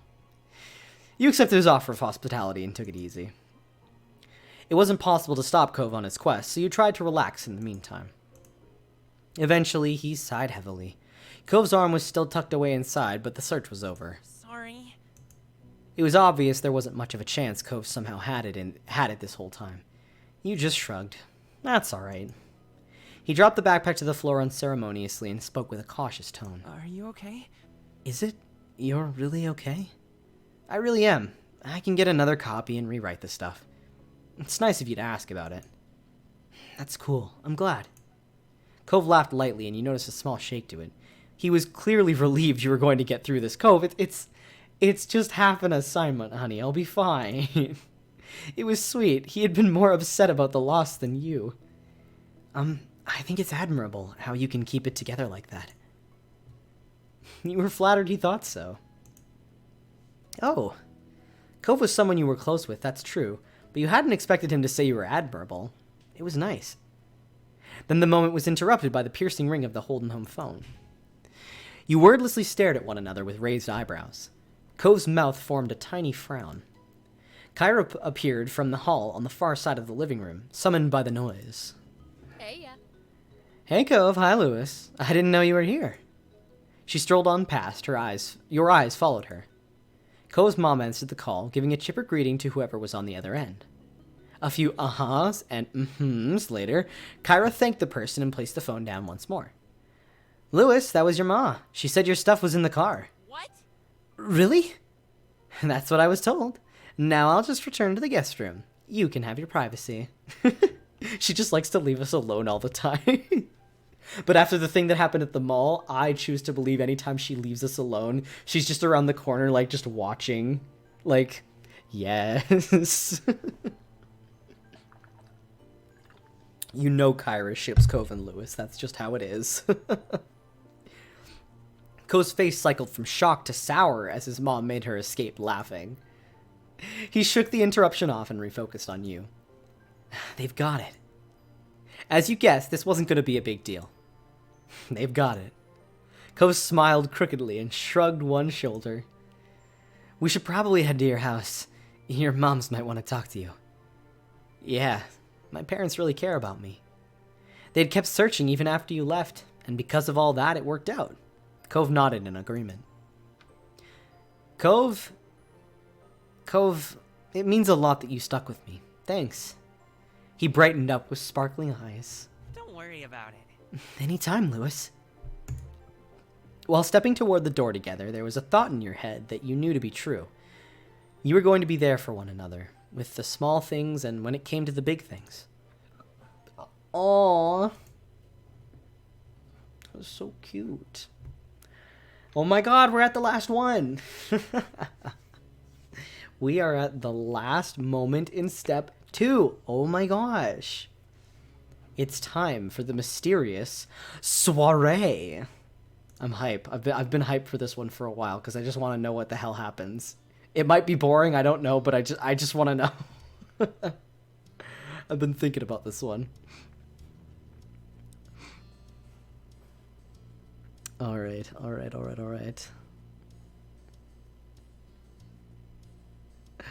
Okay. It's time for the big one, y'all. Or at least the one that I've built up to be the big one in my head. You'd whiled away the morning doing whatever struck your fancy, and now you were recharging with lunch. With nothing on the horizon, you were free to spend as much, or as little, time on your plate as you wanted. It was while you were thinking on all the possibilities for your afternoon that your moms approached you. Hi. Hi, Lewis. You okay? Mouth full, you nodded in surprise. In reply. To your surprise, they both sat with you at the table. Based on the time, you had wondered if they were joining you for a meal, but neither of them brought anything. All right. Great. We wanted to have a little chat with you. The qualifier little did nothing to downplay the situation. Your chewing slowed as your eyes widened, looking from one parent to the other. Anything that required both of them to talk to you must be something big. It was unsettling. Just a little bit, just a little unsettling. I'm gonna go with it was unsettling. You didn't like being the only one not knowing what was going on. Stomach churning, you waited for them to fill you in. There. Oh, don't look so worried. It's nothing scary, promise. There's a soiree at the Cypress tomorrow. Your ma and I are going. The Cypress was the country club your moms were a part of, where Elizabeth played golf. It seemed like every other month they had some event or other, all with fancy names like soiree. I think I'm pronouncing that correctly. Somebody tell me if I'm wrong so I don't look like a fool. Chewing your lip, you wondered what this had to do with you. Mom chuckled at your poorly concealed reaction. Leaning in, Ma took your hand and squeezed it. We've decided to make the night a bit special. Elizabeth's going to be allowed to stay home fully alone for the first time. Oh, cool, she gets that, but I don't. Fine. Sorry. You'll be coming to the party with us. It's Elizabeth's night to party with no family around. Not yours. Sorry, you'll have to wait a couple more years. That's not fair. Gosh dang it, Mom, it's not fair. What's the soiree gonna be like? The usual. Well, mostly. We wanted to make it extra special for you, too. So we've got something a little extra planned.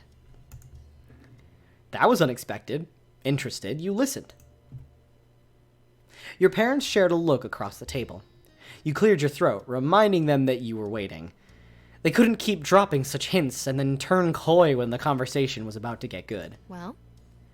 Since it's a pretty fancy party that's still chaperoned, and attendees are allowed to bring a guest, we thought it might be a nice opportunity to invite someone yourself as a date if you want.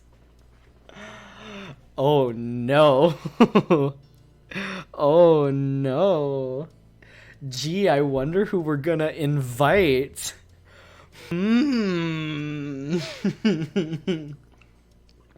I wonder. Oh boy, here we go. Your eyes widened as the words sunk in. Your mom's continued and it was a struggle to keep up. Oh god, I got like a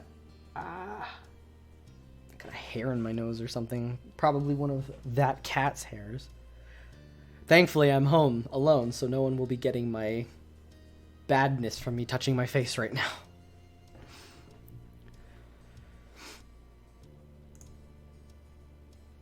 Even though we'll be at the party too, you don't need to worry about us getting in your way. You'll be free to eat, dance, and enjoy the music as you see fit. But no leaving the property. Or hiding out in the bathroom with your boyfriend. Ma nodded at Mom's interjection. Isn't that great? Yes, as long as you don't leave the party, and if you'd rather bring just a friend, that's a-okay too. That's amazing. You must have lit up because your parents shared an amused look again. Don't worry about it. The soiree is until tomorrow, so you've got time. Just let us know your plans before we're heading out. And that's all. We'll leave you to your lunch now. Your moms rose from their chairs in unison, disappearing to another part of the house. You barely noticed their departure. All you could think of was what just happened. The remnants of your lunch stared up at you from your plate. You felt that you should finish eating. The conversation had taken your mind off the meal, but you opted to try to eat a little more. You picked at the plate for a little while longer. Even though you'd relocated to your bedroom, your head was stuck on the conversation that had unfolded at the dining table downstairs. You knew that... Oh no. Oh, can we make Lewis be honest that he wants to take Cove on a date? Oh no. You're gonna invite Jeremy, duh. Yeah, of course. Also, oops, I apologize if anyone's been saying anything in the chat because clearly my chat thing is not working and I haven't seen anything up until this point, so I apologize sincerely. That widget always breaks like halfway through the stream, I swear to God. Whatever. I'll just pull up the actual stream. Yeah, obviously we're gonna invite Jeremy on the date. Like, what did you think?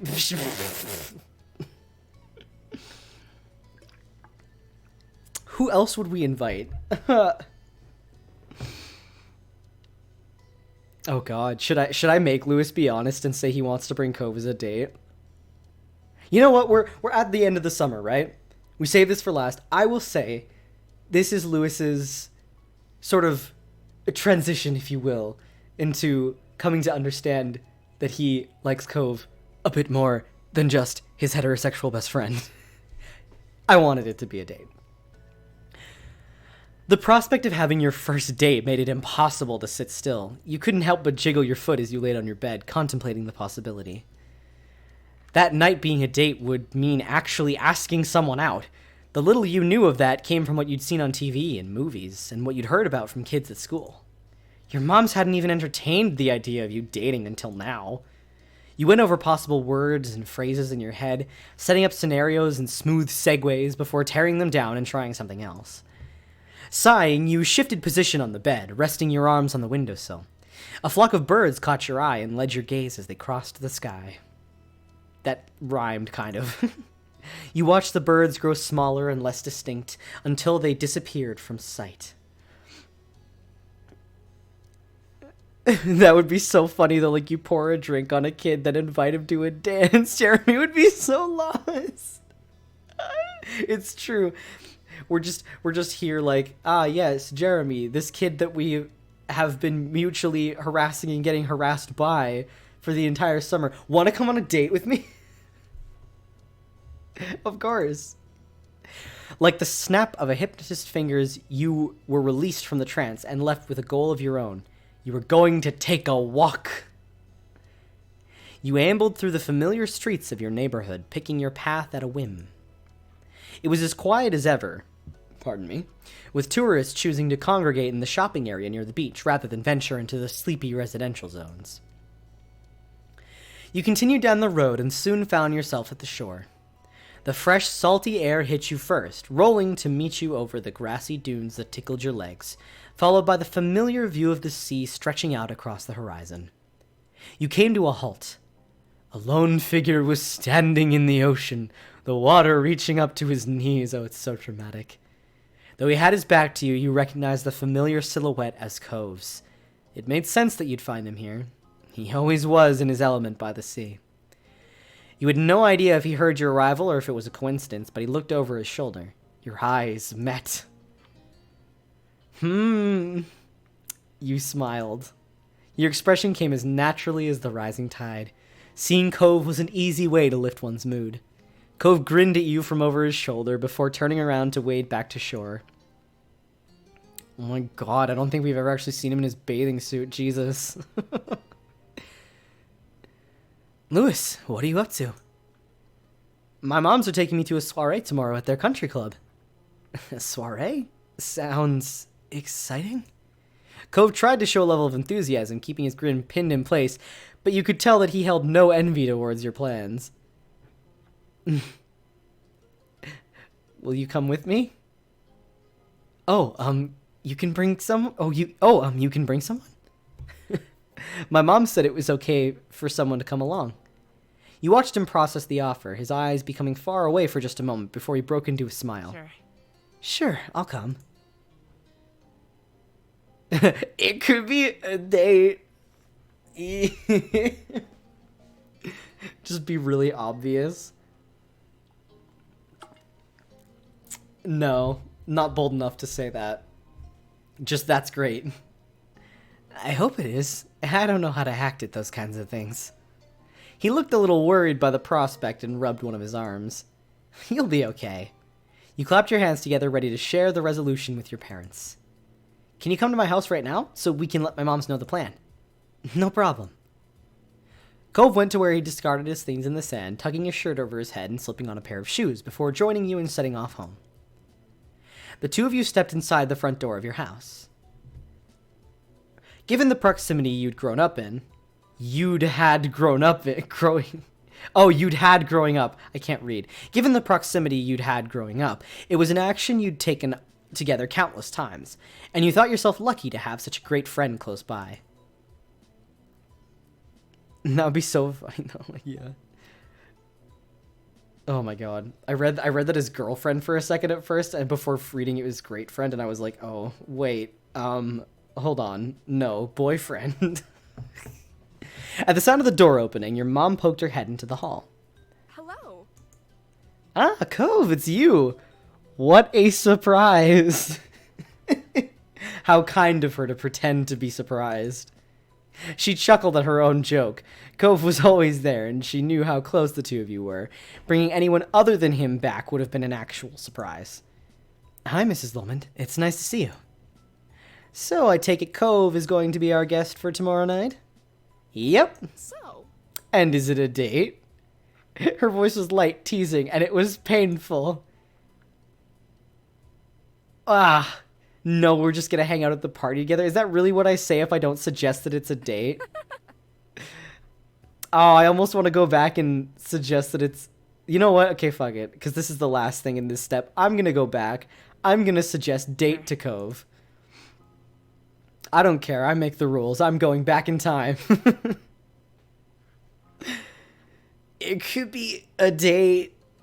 Cove laughed, brushing his hair from his face. When you didn't join in or continue the joke, he cocked his head. You're not serious, right? My parents also said I could have a real date for the first time at the soiree tomorrow. I don't think it could be a real date with me. What if it was a practice date? Is that something you're supposed to practice? I don't know, but wouldn't it be a good idea to try out a date with someone you're friends with before going out with someone you actually like that way? He rubbed an arm. Maybe?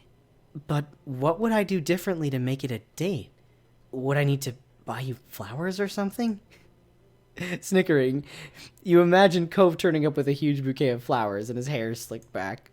If that's what you want to do, I won't stop it. Okay, yeah, this is better. I like this. Hell yeah, see, exactly. Confess your love for him, coward. Yeah, that's right. We're going back in time to make this a date. So I just need to go and we'll say it's a date? Yeah. Well, alright. We can try it. Only for you, Lewis. I'll only pretend date you specifically. Oh my god, these two are idiots. I love it. You smiled widely. This is going to be a pretty special night after all. Okay, yes, and then this is the same. We go back to the house, blah, blah. I take it Cove is gonna be your thing. So, is it a date? Yes. I guess it is. Mom arched an eyebrow at the vague agreement. Oh. Oh? Cove became more sheepish about it after seeing someone's reaction to the situation. It's supposed to be practice. I see. Since you said I'm allowed to have a date, we're gonna have one with each other before we go out with someone else. Then we'll know what it's like. Sounds good. And she's just sitting here like, oh yes, sure, children, absolutely go and do that. Makes sense to me. Okay, Cove, I'll give your dad a call and get everything squared away. Fake dating AU 20k slow burn. Exactly. What if we kissed on our fake date? Haha, JK, unless... Let's pretend kiss to practice on our pretend date, Cove. The bad thing is, like, I can totally see them actually doing that, though, because they're both dumb. It's great, I love it. She walked off to make the call. You turned to Cove, who offered you a nervous smile. I'm gonna go so I can talk to my parents when they're done with the call. Okay, see you tomorrow. I'm looking forward to it. See you. Mom, I remember my first practice date. I'm sure Lonnie does too, lol. Oh, these kids. These crazy, crazy kids. And the rest of the afternoon passed by just like that. Back in your room, your mind was alight with visions of tomorrow night. The soiree was something, but not nearly as exciting as going on your first date. You were thrilled that Cove had actually said yes, that he was your genuine date to a party. I love how Lewis's internal monologue is like, this is a real date, even though we've just established it's a pretend date. Lewis is already there. Cove just needs to accept it too. You hugged your knees to your chest, overawed by the thought. The night couldn't come soon enough. The evening of the soiree had arrived, the daylight hours having slipped away in a blur. Up in your bedroom, you were getting ready for the big event. That was your intention, at least, but you hadn't settled on an outfit. Stationed in front of your wardrobe, you scanned over the clothing you had at your disposal. Though Ma had mentioned this event was a bit dressier than a normal get-together, you didn't necessarily have to comply. I don't think we picked formal wear for Cove, so I'm going to go out on a limb and guess he's probably not going to come dressed in anything super formal.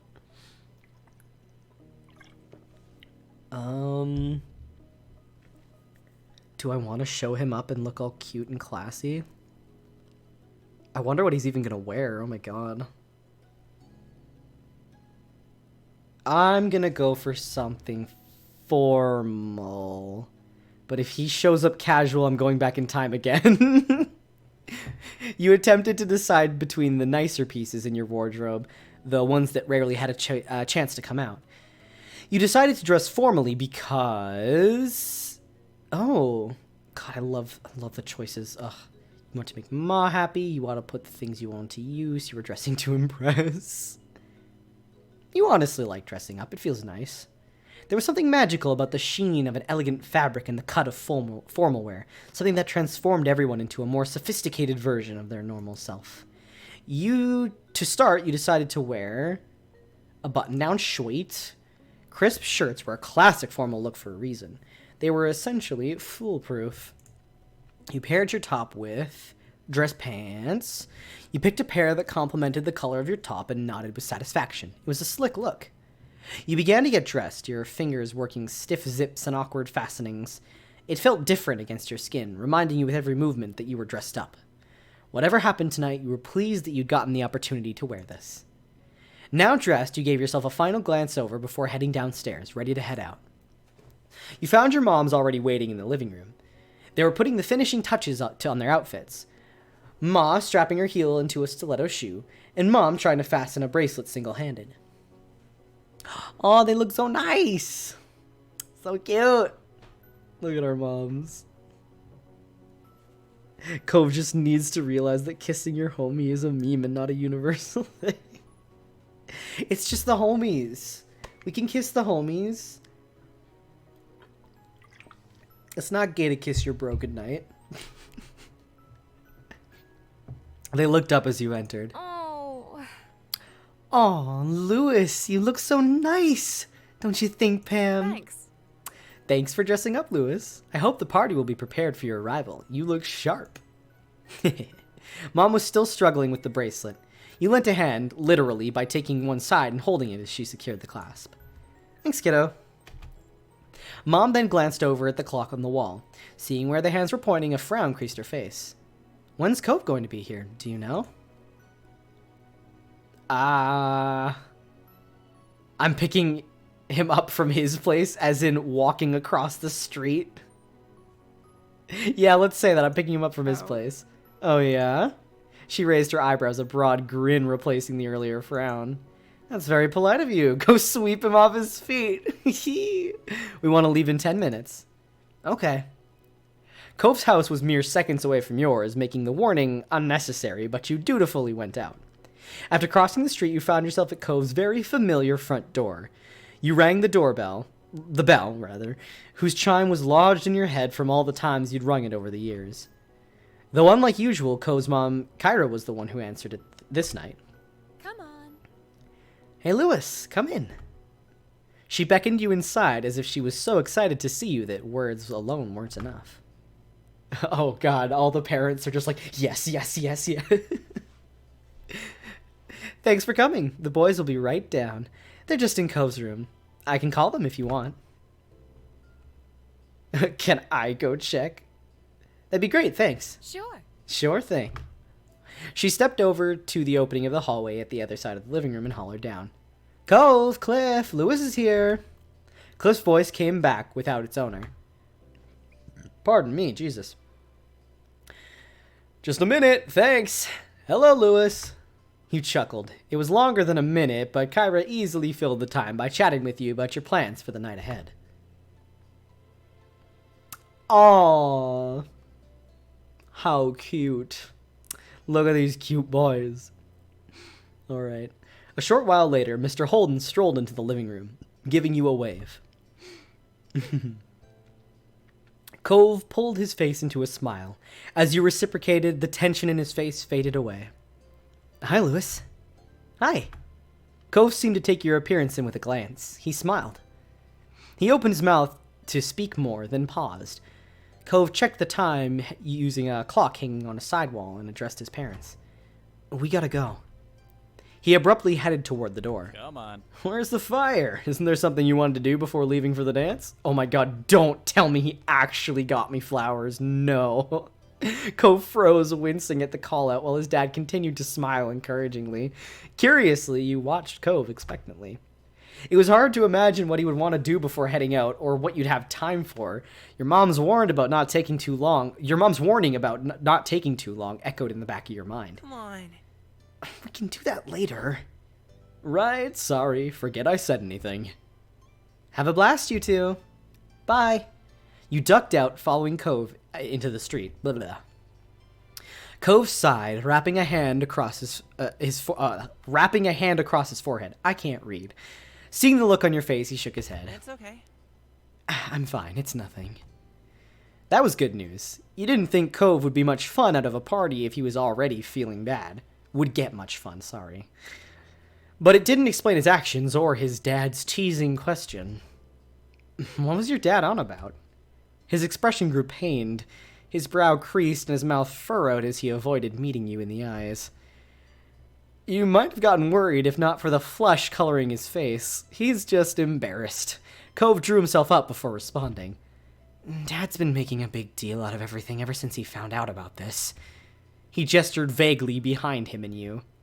How I'm dressed, how I should prepare, what was going to happen. He even looked at the precise definition of a soiree in 2 dictionaries in case one was wrong. That's a lot. He wanted to make sure I would know what to do at one, so after he figured it out, he made sure to tell me about it. He exhaled, smiling sheepishly. Don't worry about it. Sorry for complaining. It's not your fault. It's not really his fault either. It's okay. Thanks. I was trying to get somewhere with that. Both my dad and my mom insisted that since it was kind of a date and kind of a fancy party, I needed to give you something for inviting me. Oh my god. The conclusion of the story caught you by surprise. You blinked, unsure if you'd slacked too much on your own preparations for tonight. You got me a present? That's, Not really. Just this. Cove reached behind him to take something out of a back pocket. Blech. His hand returned to view with him holding a single, small white poppy by the stem. Oh, it's the flowers on the hill from where we met. Okay, that's actually really cute. Okay. Okay, I see how it is, game. Just being real cute.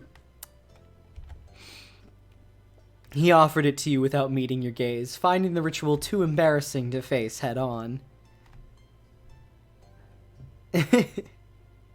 It's my favorite.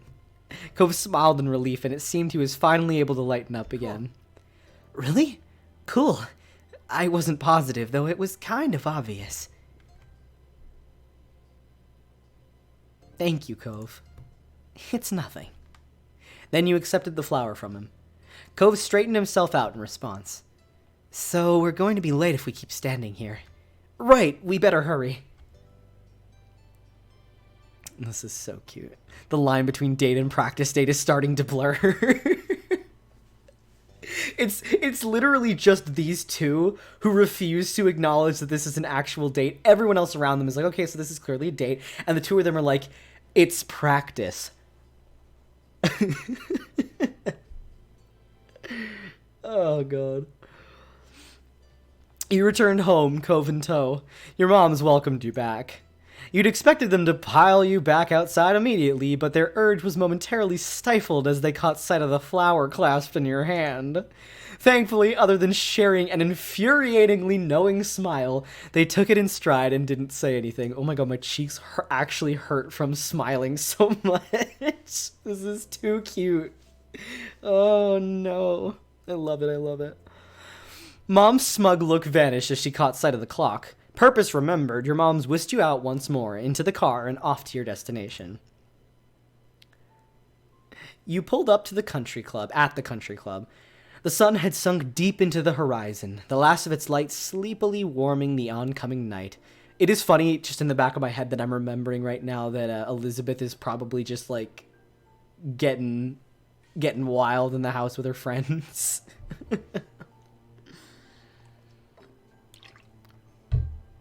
Your moms led the way to the space around the back where the event was being held.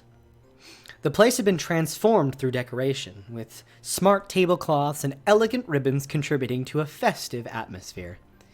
The musicians, dressed in matching black and white, were setting up their instruments and flicking through pages of sheet music, and as promised, there was a table covered in places of carefully prepared food.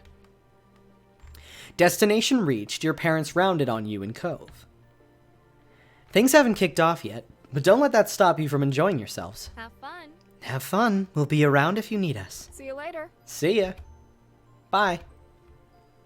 Cove waved your moms off. Once they'd retreated a distance away, you found him watching you expectantly. What now? His voice was light, but from his eyes wide and their nervous glances, you could tell that he was feeling out of his depth. We'll have to wait for some things to start, like the band, but there's stuff going on already. Cove perked up at that. Really? Oh, do you want to do any of those? Whatever they are. Obviously we'd be checking the snacks, let's be real.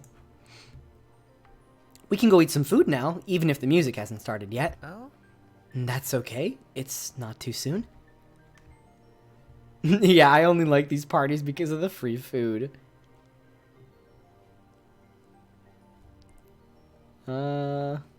Yep. I wonder what they'll have this time. Let's go find out. The two of you wandered over to the refreshment table. With it being early in the night, it had barely been touched, and the plates were nearly as pristine as when they'd left the kitchens. The offerings were all tiny and bite-sized, ready to be picked up and sampled. It was immediately apparent that there was plenty to choose from. Just from the level of care with which it was presented, it was clear that this was fancy stuff. Cove stared at one plate, then another, confused. Maybe? I think I know some of this.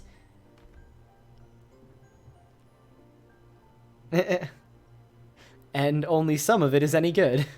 You examine the table like a detective at a crime scene. That one is so sour your tongue will shrivel up.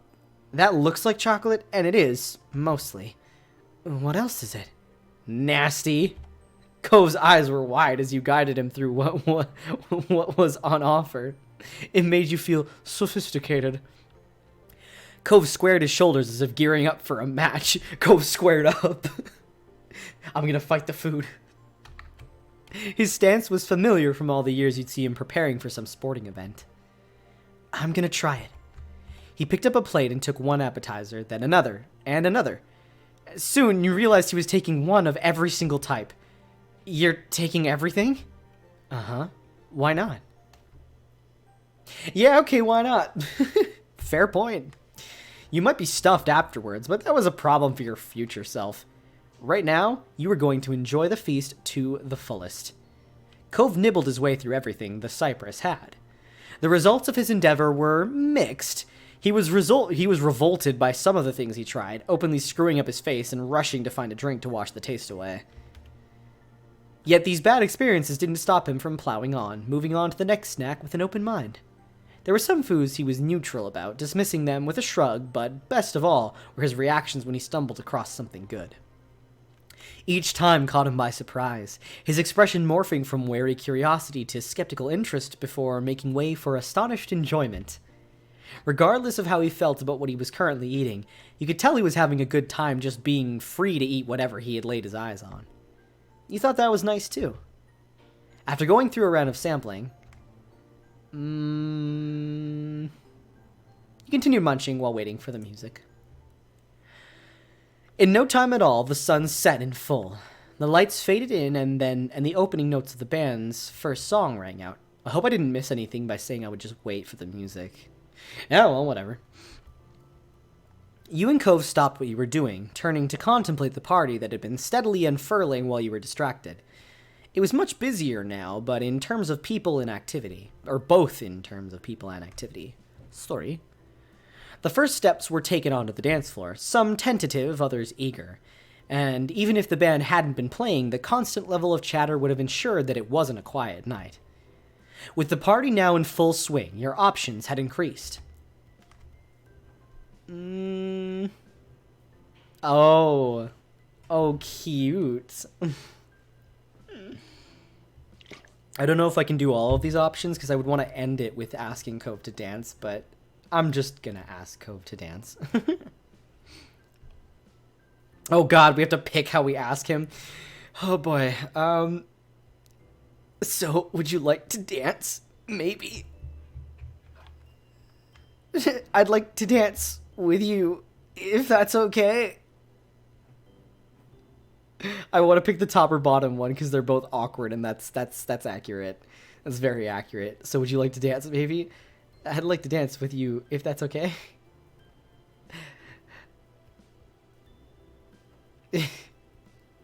I don't know which one I like better. They both sound cute and shy. I'm gonna go with... I'd like to dance with you, if that's okay. Cove raised his eyebrow in surprise at your hesitant invitation. Even though it was a dance party, he hadn't anticipated this outcome. You watched him shake off his shock and smile delicately. I have to, don't I? It's a date. Only if you want to, or just I'm gonna just say thanks. Still smiling, Cove carefully held out his hand to you. You accepted gladly and headed out with him to the dance floor. You took your places standing before each other, hands still entwined. Oh my god. Wow, this practice date sure is practicey. Frowning, Cove assessed the situation, trying to puzzle it out like a math problem before putting his remaining free hand on your shoulder. You repositioned his hand to your waist. Oh wait, which one is the leading? I think shoulder is leading and waist is following. I don't remember. It's been a billion years since I've known how to dance. I was happy with that. Cove was comfortable with this stance, and the arrangement was good for you too. Cove towered over you. You'd long been aware of your height differences, but readying yourself to dance had brought them to the forefront once more. Cove awkwardly glanced down at you from the corner of his eyes, looking almost apologetic. The music had begun. You both moved eagerly. I didn't even pick the shortest option, but the game's like, you're really short. The music had begun. You both moved, eagerly trying to catch up to it, but your feet took you in opposite directions. Fumbling, the two of you shuffled from side to side, attempting to mirror each other's movements, but always winding up at odds. It was difficult. Cove was struggling just coordinating his own limbs to the rhythm, let alone matching your movements. When Cove's foot ghosted over yours, it was decided it'd be safest for everyone if you simply swayed to the tune. You rooted yourself to the floor, your torso gently moving to the sounds. Gratefully, Cove kept his movements small and subtle in the same way. You were distinctly aware that almost all the other dancing couples were men paired with women, unlike you and Cove. Homophobic. The game is just reminding you how you're shorter than you thought you actually were. Shut up, shut up, shut up, shut up, shut up, shut up, shut up. I don't want to hear it. Not real. The game is just calling me out, because I didn't pick the shortest option, but the game was like, okay. You're not that short, right? Oh, gosh. Oh, I can choose if this homophobic nature makes me uneasy. I'm just kidding. No, it didn't bother me. This was a welcoming environment. Your two moms wouldn't be members otherwise. Not being the majority didn't mean there was any problem with it. Your confidence spilled over onto Cove. He tried to be less timid in his demeanor, though it didn't improve his dancing, it didn't make it worse, and you hoped that that meant he was having a better time. Does Cove really need his kneecaps to kiss Lewis? I don't think so. It's just like Lewis just looks up at him, and then very quietly just sweeps his legs out from under him, and he's like, that's better. They're just like on even heights. He's like, look, we're not dancing anyways, we're just swaying to the beat, so just stay down here.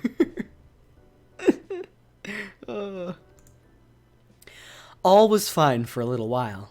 You weren't going to win any dancing accolades with Cove, but it was pleasant to simply share the experience with him. Cove stepped out of sync with the music, knocking against you. He flinched back, nearly pulling you over in the process. It's just like they go full on anime. Oops, and you fall on top of Cove, and you're just like, haha, practice date. You took a hand from him and held it up, halting proceedings so you could both get your bearings once more. We should have stuck to the hokey pokey. Dancing is harder than I thought. Instead of feeling better over the mutual struggle, Cove looked off. Yeah. Then you took Cove's hands once more and gingerly resumed swaying to the music. Cove reluctantly followed suit. His steps small and apprehensive. He mumbled something quietly. This is a long song. You weren't sure how to take that, whether it meant that something was wrong or if Cove didn't really like dancing, or if he didn't like dancing with you specifically. Aww. It made the last couple of minutes of the song uncomfortable as you weighed up what to do and what to say to Cove. When the musicians laid their instruments down, Cove dropped your hands as if they were burning him. He trailed off the dance floor as quickly as he could without breaking into an outright run. In truth, you'd bet even that was faster than most people here could manage. You had difficulty tailing him before he got lost in the crowd. When you caught up, he said nothing. You tried to get him into doing something else, but eliciting anything from him now was impossible. You focused over Cove, wondering how he was finding the evening.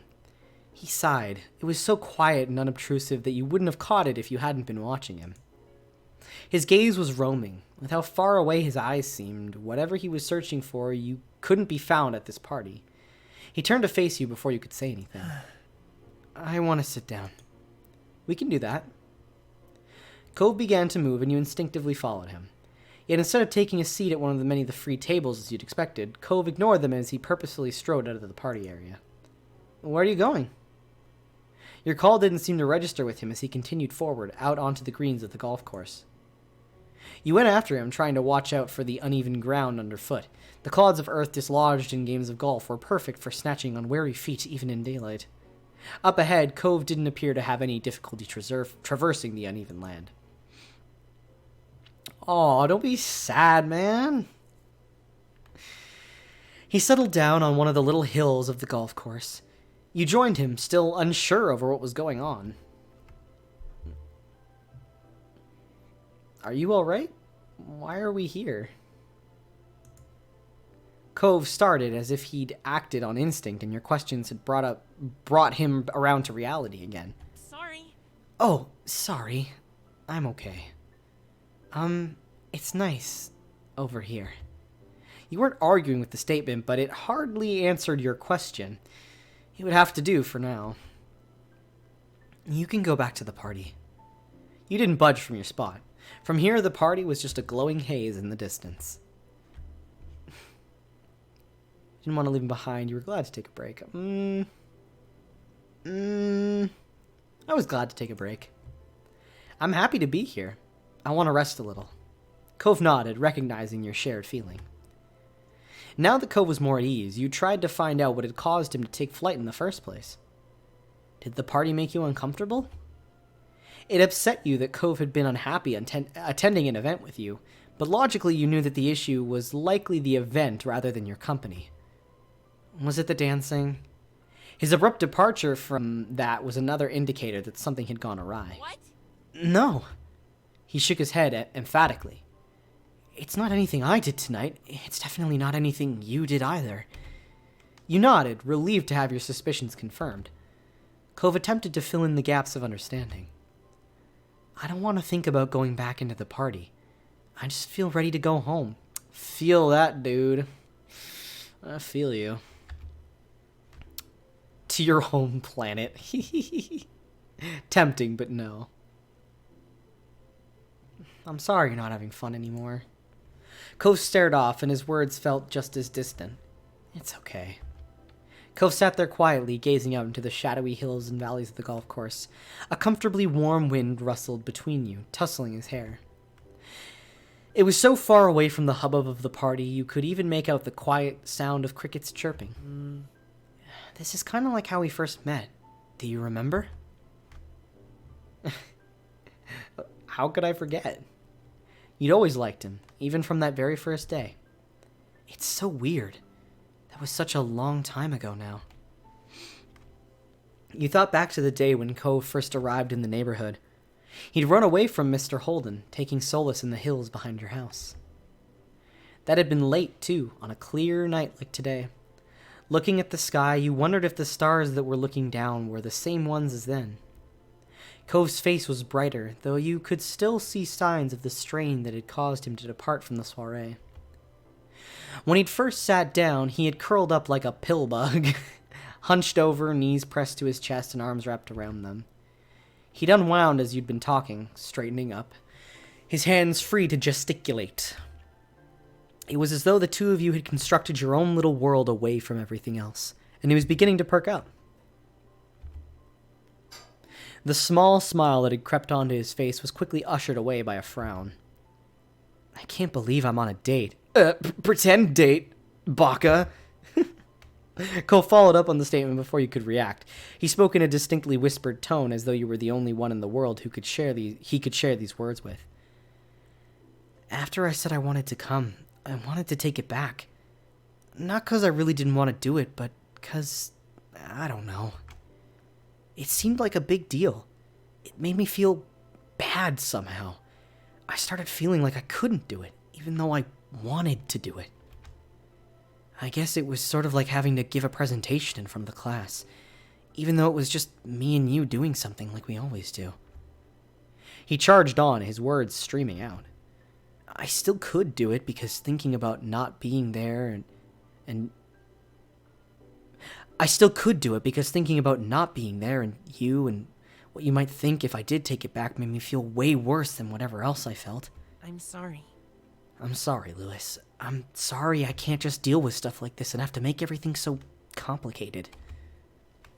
Why'd you have to go and make things so complicated? It's okay, Cove. You introverted boy, it's fine.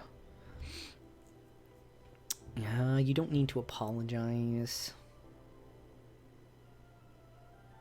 You don't need to apologize. I leaned against him. It always made you feel secure to lean against Cove, having him support you in the most literal of senses. Maybe he felt the same way. He finally moved his head to look you straight on, eyes meeting yours. Thanks for inviting me, Lewis. You stared back at him, not comprehending. But didn't it make you feel bad? Yeah. Yeah, it did. When I had to think about how I was actually going to do it. But getting to hear that you wanted me to come made me feel good. It's nice. I'm happy when you think about me. When you want me to be there. When I just do it and you're with me, it all feels better in the end. Oh, really? You don't say. Cove stood up without warning. Support gone, you threw out an arm to catch yourself from toppling over. At that point, you didn't have much choice but to join him on your feet. You tilted your head in an unspoken question. Cove smiled awkwardly, brushing some grass off the side of his pants. Wanna dance with me? Uh-huh. You already danced with me. I didn't think you had a good time. It's a dance party, right? And I think... He trailed off, brow furrowed as if he was trying to figure out the answer to himself. Nodding slowly, he continued. I think I want to dance with you again.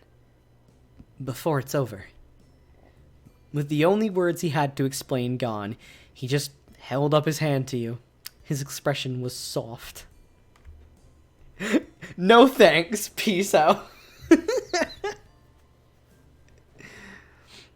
You nodded quietly. Then you reached for his hand and took it in yours. You returned hand in hand, with the party reaching the end of a long evening. Dancing couples had become scarce. One pair among many were hard to notice, but now the space around you would act as a spotlight. Not that there were many left to watch you. He was still at ease, even buoyed by the dissipated crowd. This time there was a spring in his step as you walked onto the dance floor together. Cove kept hold of the hand you had given him back on the little hill. He rested the other on your shoulder. Cove hesitated while you waited for a sign. With the song in process before you'd stepped out to dance, there was no signal for the right moment to begin. The same thought occurred to Cove, who shrugged his shoulders with keeping form. Taking that as your starting point, you cautiously began to sway. Cove readily followed your example. You danced wordlessly, dimly aware of the music guiding you. You were more focused on Cove, whose attention was firmly fastened on you. Unlike before, when he had nervously looked down at his feet as if trying to keep them in check, his eyes were steady. He didn't even allow himself to be shaken when your knees knocked against each other and you both briefly fumbled your steps. Instead, he smirked. He wanted to take this dance in stride in more ways than one. You were utterly at peace, safe and relaxed in his presence. The little slip-up, the whole evening really, only served to underline how nothing could dent the foundation of your friendship. Friendship.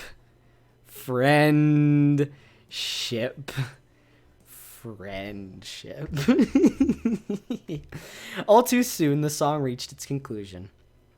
You could have continued quite contentedly for some time more. You and Cove let go of each other, though your feet remained rooted to where they had been when the song finished. You heard your name called out, and that brought the dance truly to an end. You both spun to find Mom yelling for you and Cove. Beside her, Ma was shaking her head. It's time to go home, Lonnie. I had to get hold of them somehow. What do you want me to do, sneak up on them? Her chosen method was admittedly better than that. You still cringed at how unaware you'd been when she'd announced her arrival. Cove looked so embarrassed to be caught that you worried about him making another dash away from the party.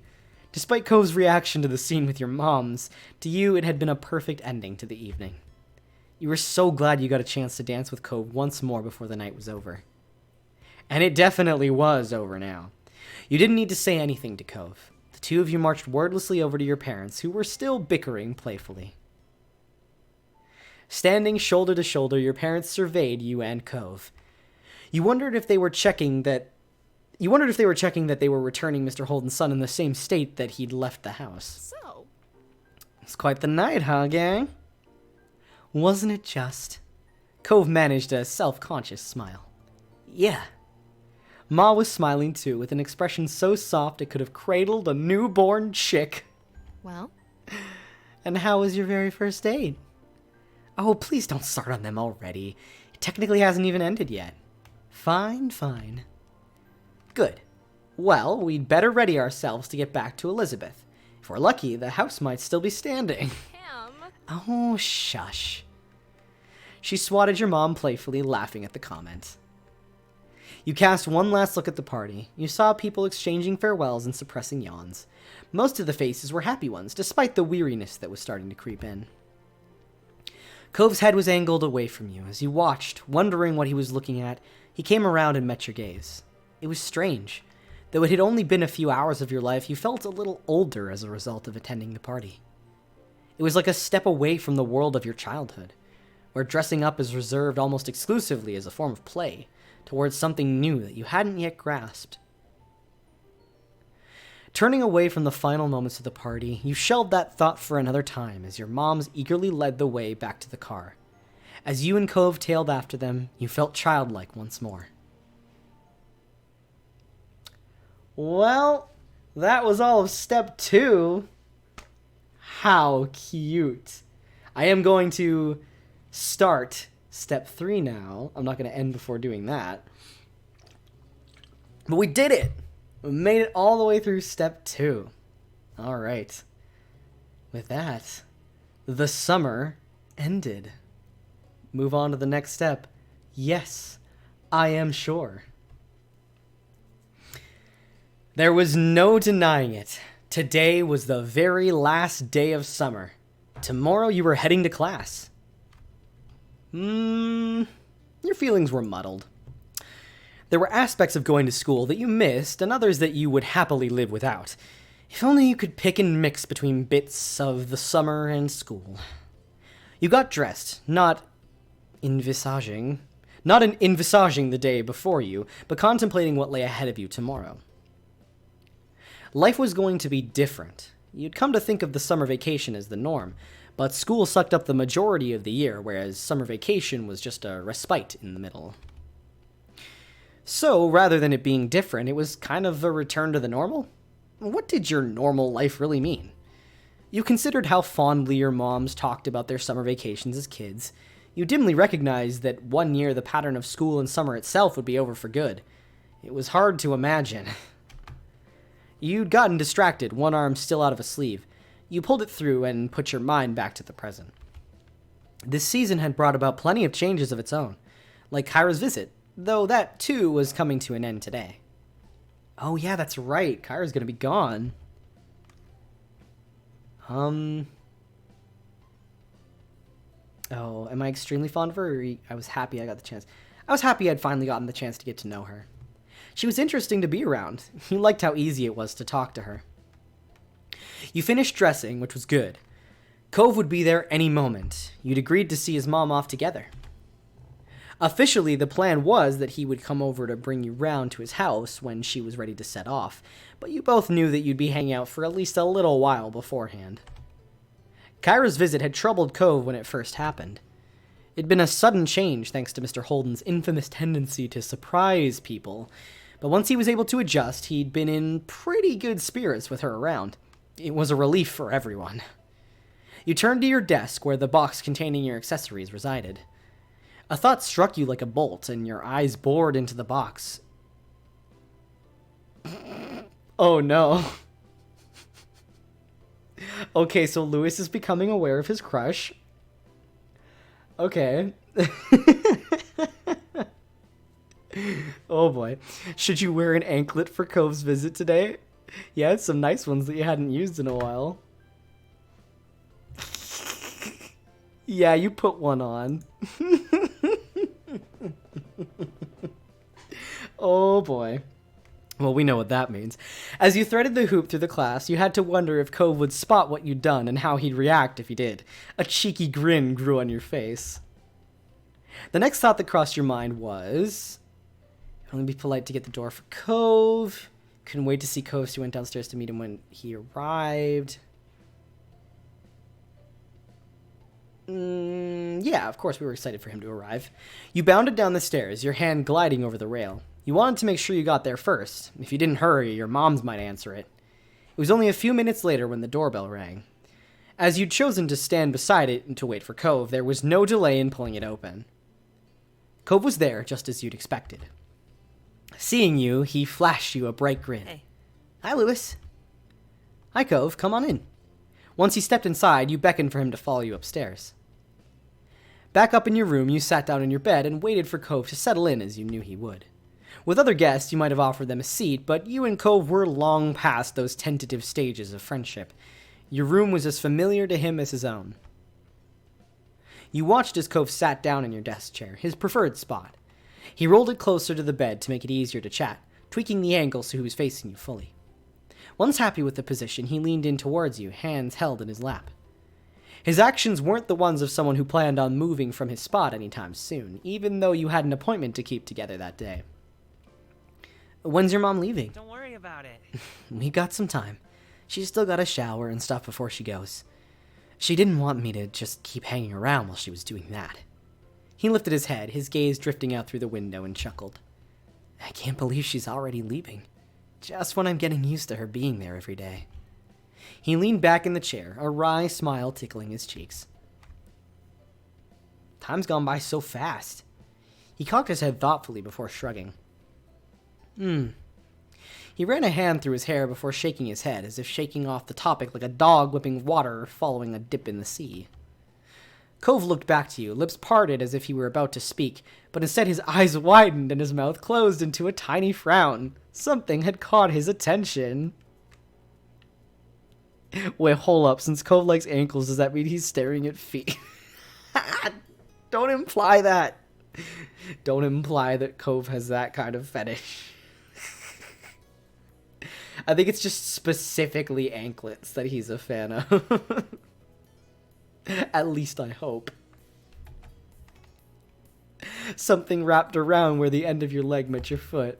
He cast his eyes back up to your face, then down to your ankle, then back to your face. He repeated the process once, twice more, as if struggling to hold the two items in tandem. Maybe he was weighing up whether this could be a coincidence or not. Or maybe he was just too shy to verbalize his thoughts, or was still trying to find the words, and this was the most he could manage. Oh, Christ. The attention made you feel... oh boy. Pleased. Amused or pleased. It would be one or the other. I'm gonna go with... amused. It was hard not to laugh at Cove's scrambled response. You stifled your laughter with a hand clasped firmly over your mouth. Even so, you could feel the way the smile had lifted to your face. On his next glance back to your face, Cove saw your expression had shifted. You watched as his bewilderment eroded into mortification as he realized that he'd been caught staring. He quickly spun in the chair to face the wall instead, allowing you to glimpse the flush that had spread all the way to his ears. His embarrassment finally wore off enough for him to pipe up again. I hope you're not doing that to make fun of me. What do you mean? You know, about what I said before on the road trip. What did you say before? Cove groaned, tilting his head up to the ceiling. He had not bought your act. Why do I ever tell you things? How does it look?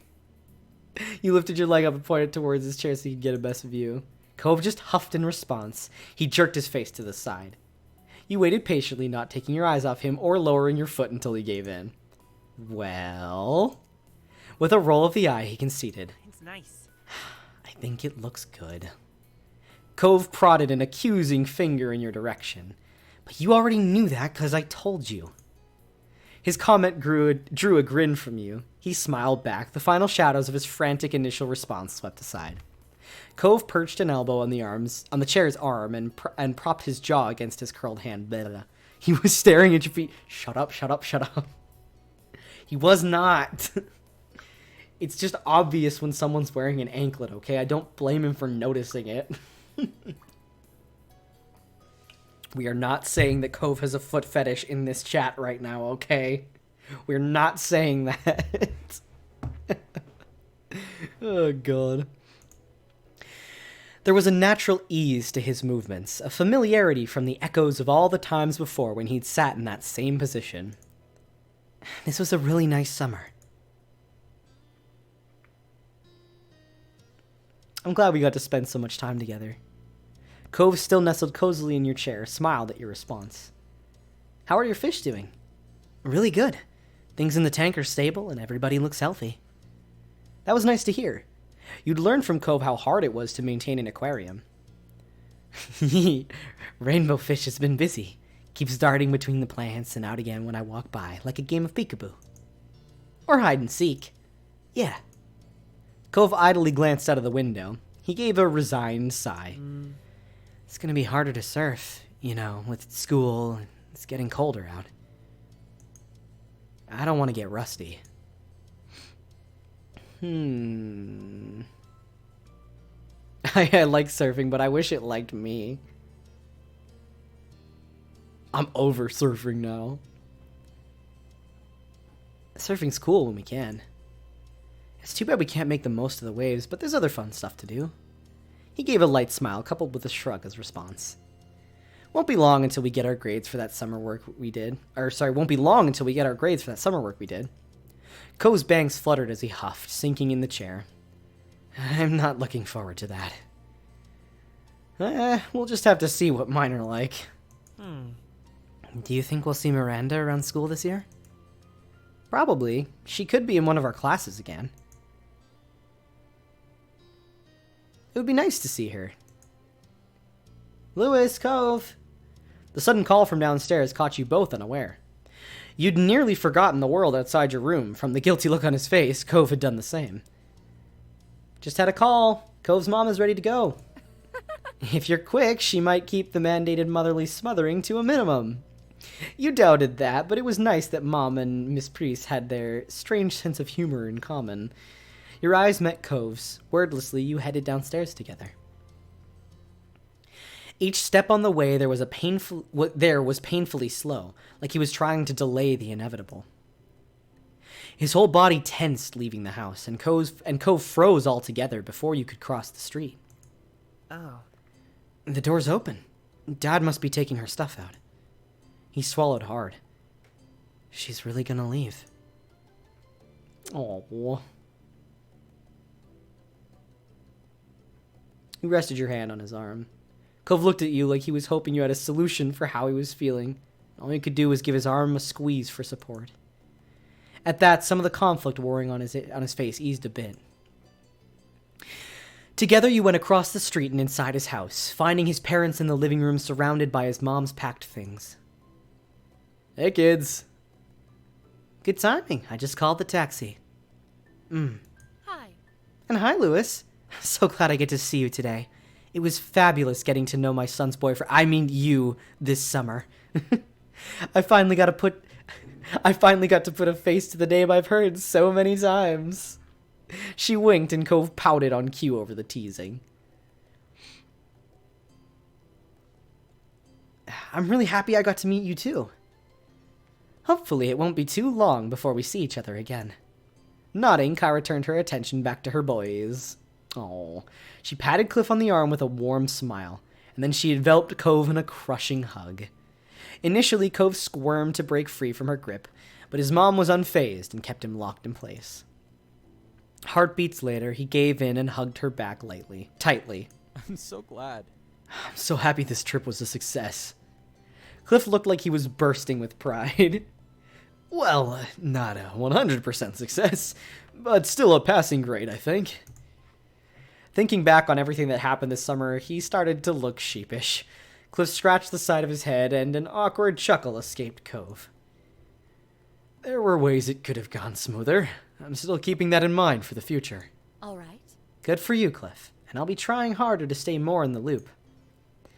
You watched as Cove smiled softly at both his parents, and you felt relieved seeing how much the whole family had come together since you first met them.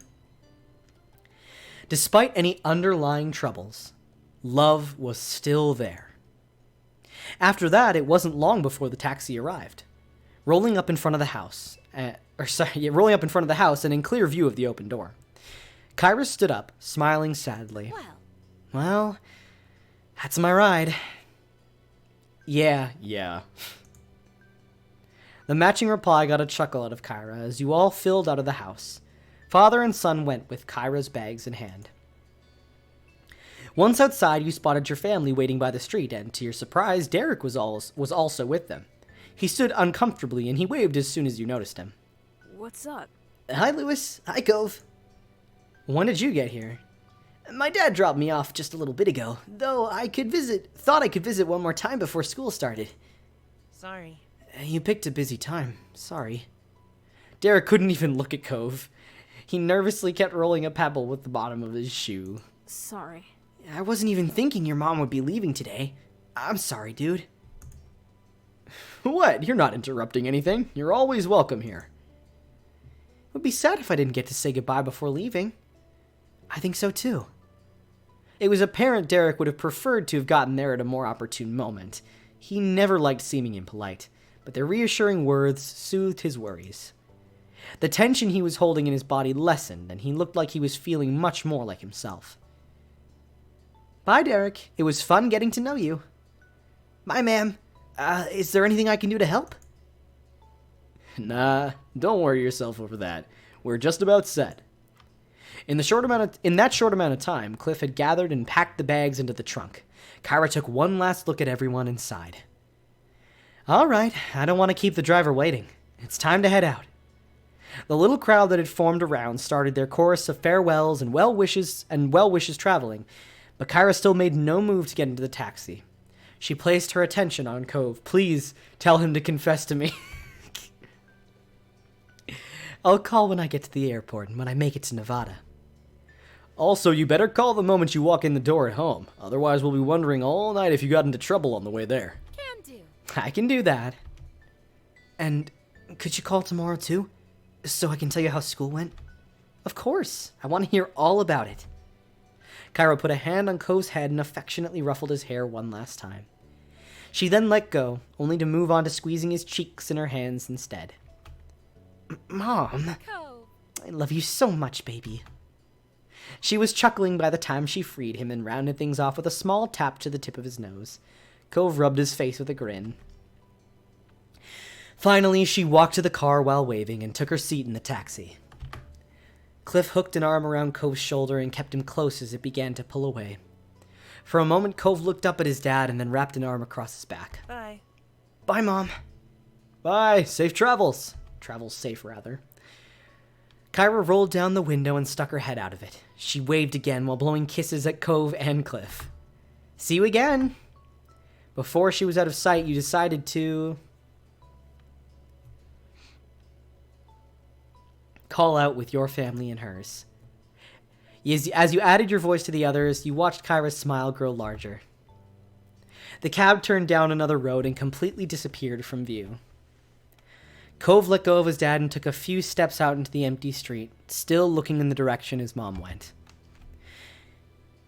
He smiled quietly, deep in thought. You got the impression Cove was feeling better than he was earlier. He was finally content with the way things were. The summer breeze brought a sweet-sounding jingle across the way. It was the wind chime you'd given Cove. He'd hung it in the front of his house, and it had become a very familiar sound in this neighborhood. You jumped a bit when your mom put a hand on your shoulder, pulling you away from your thoughts. She smiled when you looked at her. This was a great vacation, huh? Yeah, that's what I was hoping to hear. Cove walked back over to the group, still genuinely happy. Derek grinned at him welcomingly, and everyone else there smiled at him. Even Elizabeth. Well, Ma clasped her hands together, bringing everyone's attention back to the present. It's almost lunchtime. I think I'll put something special together. Her eyes sparkled with a plan, and Mom smiled. I bet you could use some help with that. That'd be absolutely wonderful. Derek glanced between the two, his eyebrows furrowed. Is there something I could do? Your moms exchanged a fond expression. Ma shook her head. How sweet. That's very sweet, Derek, but it's all right. That's not your job. Technically, your dad left you under Cliff's watch. You're meant to be taken care of by him, not doing chores for the neighbors. Mom laughed a little over her own joke. You watched Derek look away, discouraged. It's okay. It's okay. I don't mind. He was a little bashful about it.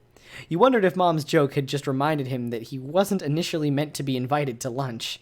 It was getting a little awkward. Mom grinned sympathetically. Her comment was meant to lighten the mood, not bring it back down. Ma tried again to get things moving forward. Why don't you kids go have fun? You can all come back in about an hour. We'll make enough for everyone. Mom nodded in agreement. Sounds good. Another stunning idea, Lonnie. Thanks. Thanks. Thank you. Yeah, thank you. That sounds like a plan, then. I don't want to cramp your style. I've got some stuff to work on, so I can be out of your hair this afternoon. You should come by later, too. No reason you should be the odd man out. Mom seemed amused as Cliff rubbed his neck nervously. He grinned a wavering but pleasant smile. Thanks very much. I appreciate the invite. He looked over the assembled crowd with knowing glances. I can help, too. With as many people as you're feeding, that's going to be a lot of food.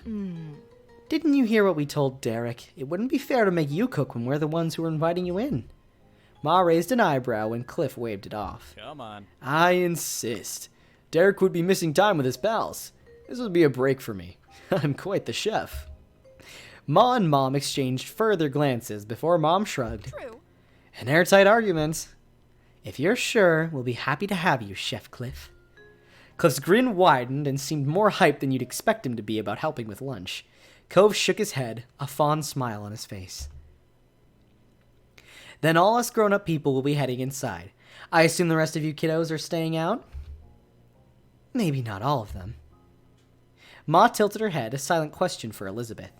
Your sister thought for a moment. All right. I'll stay with the kids. That's fantastic. That's great. Both your moms smiled at her, while Derek and Cove didn't seem to appreciate her phrasing. But with the plan decided, all three parents waved and headed for your house. It was just you teenagers now. Elizabeth looked at you and the others, a curious expression on her face. So what now? You silently wondered if Elizabeth only stayed out with you to avoid getting roped into work. Then again, she could just genuinely want to hang out. You couldn't tell with your sister. Cove spoke up after no one else did to answer Elizabeth's question. Want to go down to the shopping street? It's been a while, and I don't think there's a lot of other things we could agree on. Yeah, sure. Awesome. Sounds awesome to me. Unlike you guys, I haven't been there 1,001 times. It's new to me. Let's do it. You strolled across the road as a group, down to the beach and then to the left. It took less than 15 minutes to arrive, one of the conveniences of Sunset Bird. The four of you looked around at the familiar shops, trying to see if anything caught your attention this time. Derek was the most enthusiastic. He checked out every stall with his eyes wide with wonder. Elizabeth and Cove were in good spirits as well. That's so cool! He ran over to a street magician who was currently doing a card trick for a group of enchanted tourists. Derek clapped when the magician showed a middle-aged man his card. Derek turned back to the group with a curious gleam on his face. What did it take to perform here? What does it take to perform here anyway? Do you have to ask somebody, or you just show up and start doing stuff? Who would you even ask? It's a public street. Hey, Miss Mare, can I pull a rabbit out of my hat? Please, Flopsy is well behaved, I promise. Derek chuckled, his eyes searching up and down the scene. Maybe? Maybe there's a boss of the shopping street? No one does any of this around my neighborhood. It's just regular stores behind walls. It's different if someone wants a real store, but here I'm pretty sure people are just putting on their little shows whenever they want and do whatever. That's so neat. Would we be allowed to do something? Cove laughed and Derek almost began vibrating with excitement. Elizabeth rolled her eyes. What would we do? Well, I don't know what. Not yet, I mean. I just found out it's a possibility, you know? But there's gotta be something. We know cool stuff.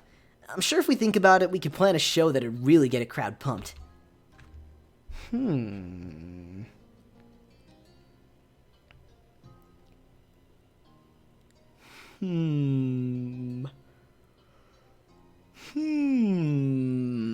gave a look to the other two.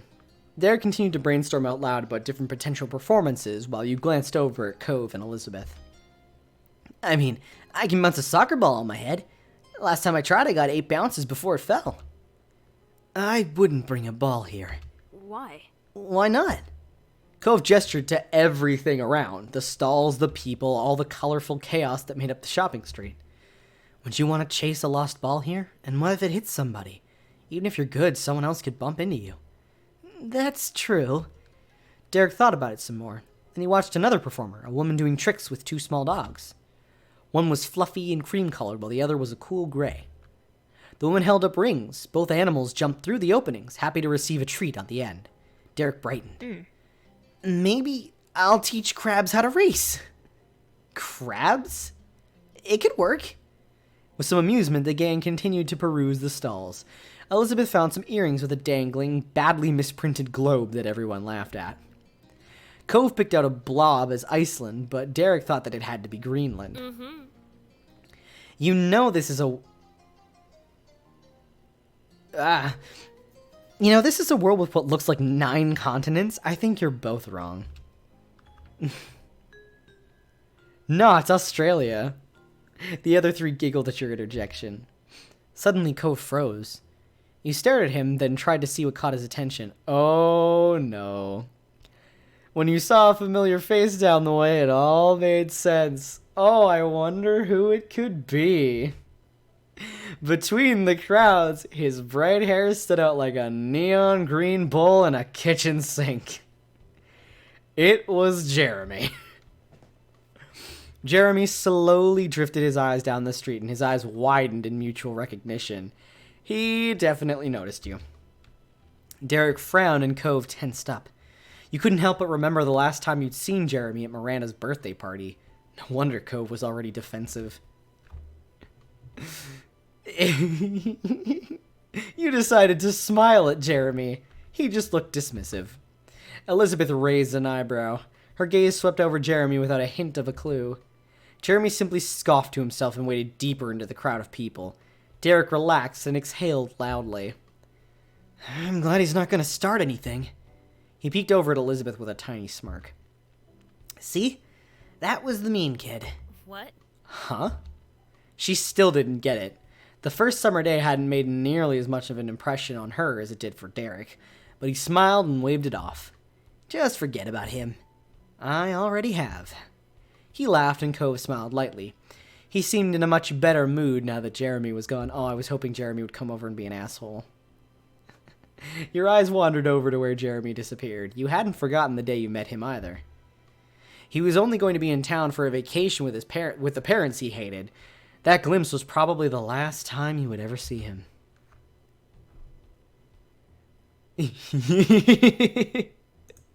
Okay. I'm not actually going to do this in canon, but I just want to see what happens. You broke off from the group and went after Jeremy. I'll be back.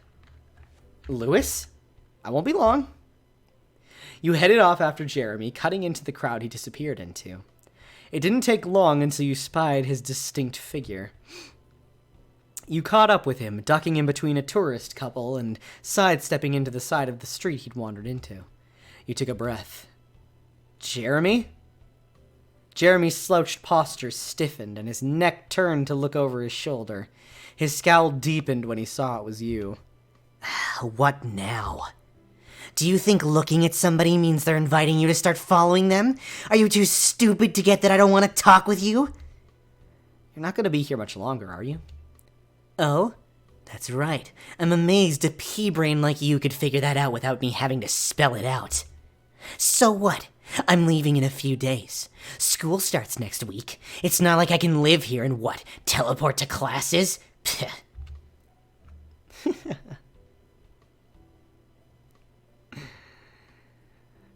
I wish we could have really got to know each other. Jeremy's face scrunched up. Saying that is pointless. Annoying. He stomped off into the crowd, vanishing into the sea of other tourists. When you couldn't see him anymore, you shook your head. That was it then. You turned around and saw Cove, Derek, and your sister shuffling through the crowd. Derek saw you and ran forward, the other two following close. Are you all right? Yeah, I'm fine. I just had my last conversation with Jeremy. He's for sure leaving. So what? Okay. Who cares about that kid? I cares about that kid. Cove shrugged in a she has a point kind of way. You nodded. There wasn't anything else to do about it now. Jeremy was unlike anyone you had ever met before. You thought he was horrible, weird, stupid, kind of pitiful, kind of okay.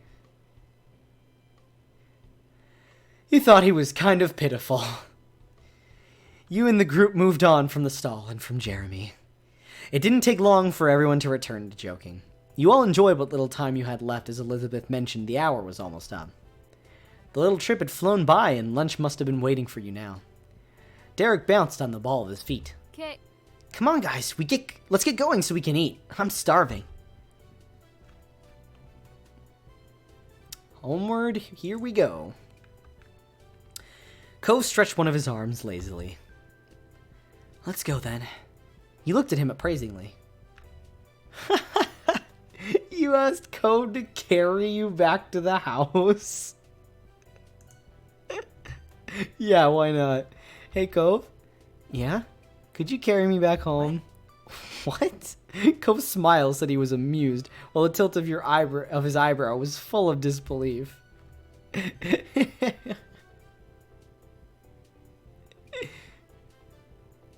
You explained you wanted a piggyback ride. I want a piggyback ride, and you're the only one big enough to give me one. Cove sighed and shook his head. Elizabeth and Derek became a chorus of laughter. Come on, Cove, it'll be fun. Alright. Cove stepped over to you. He looked like he couldn't believe what he was doing. Your lips quirked into a large smile. Oh yeah, thanks. He carefully crouched down in front of you so you could climb on. Took a bit of clambering to get yourself completely up on Cove's back. However, when Cove slipped his arms under your legs and stood up, you felt very secure. Elizabeth watched with a smirk on her face while Derek laughed even harder. It was fair to say that your antics were entertaining. You were glad Cove went with it. Cove carried you home contentedly. Other than a few good-natured jokes at your expense, he didn't complain. He made it all the way back to your house without putting you down. Because you're so small. It was a pleasant walk home, and in no time you'd made it back. Derek got the front door and held it open for everyone as you each moseyed inside. The three parents were still in the kitchen. They looked up and waved. Welcome back, everyone. You made it just in time. Hey. I hope you're hungry. When COVID brought you inside, the parents couldn't help but notice the odd conveyance. Your moms were unsure, and Mr. Holden raised an eyebrow. Everything okay? Did you pull something, Lewis? I'm okay. Aw, Cove, you've gotten so strong. Good kid. And reliable, too. What a guy. Cove rolled his eyes at the commentary, then started walking to your couch. He bent down, and you let yourself plop back on the couch. Thanks for the lift. Cove exhaled loudly and shook out his arms. He just seemed relieved that he made it. So, did everyone have a nice time out? She gestured for people to take a seat at the table. Plates and silverware had already been placed out. You took your normal seat. Elizabeth sat across from you, and Derek took the seat to your left. Cove sat on your right. Yeah. Oh yeah, we had a great time. It was fine. I had fun. I really liked it.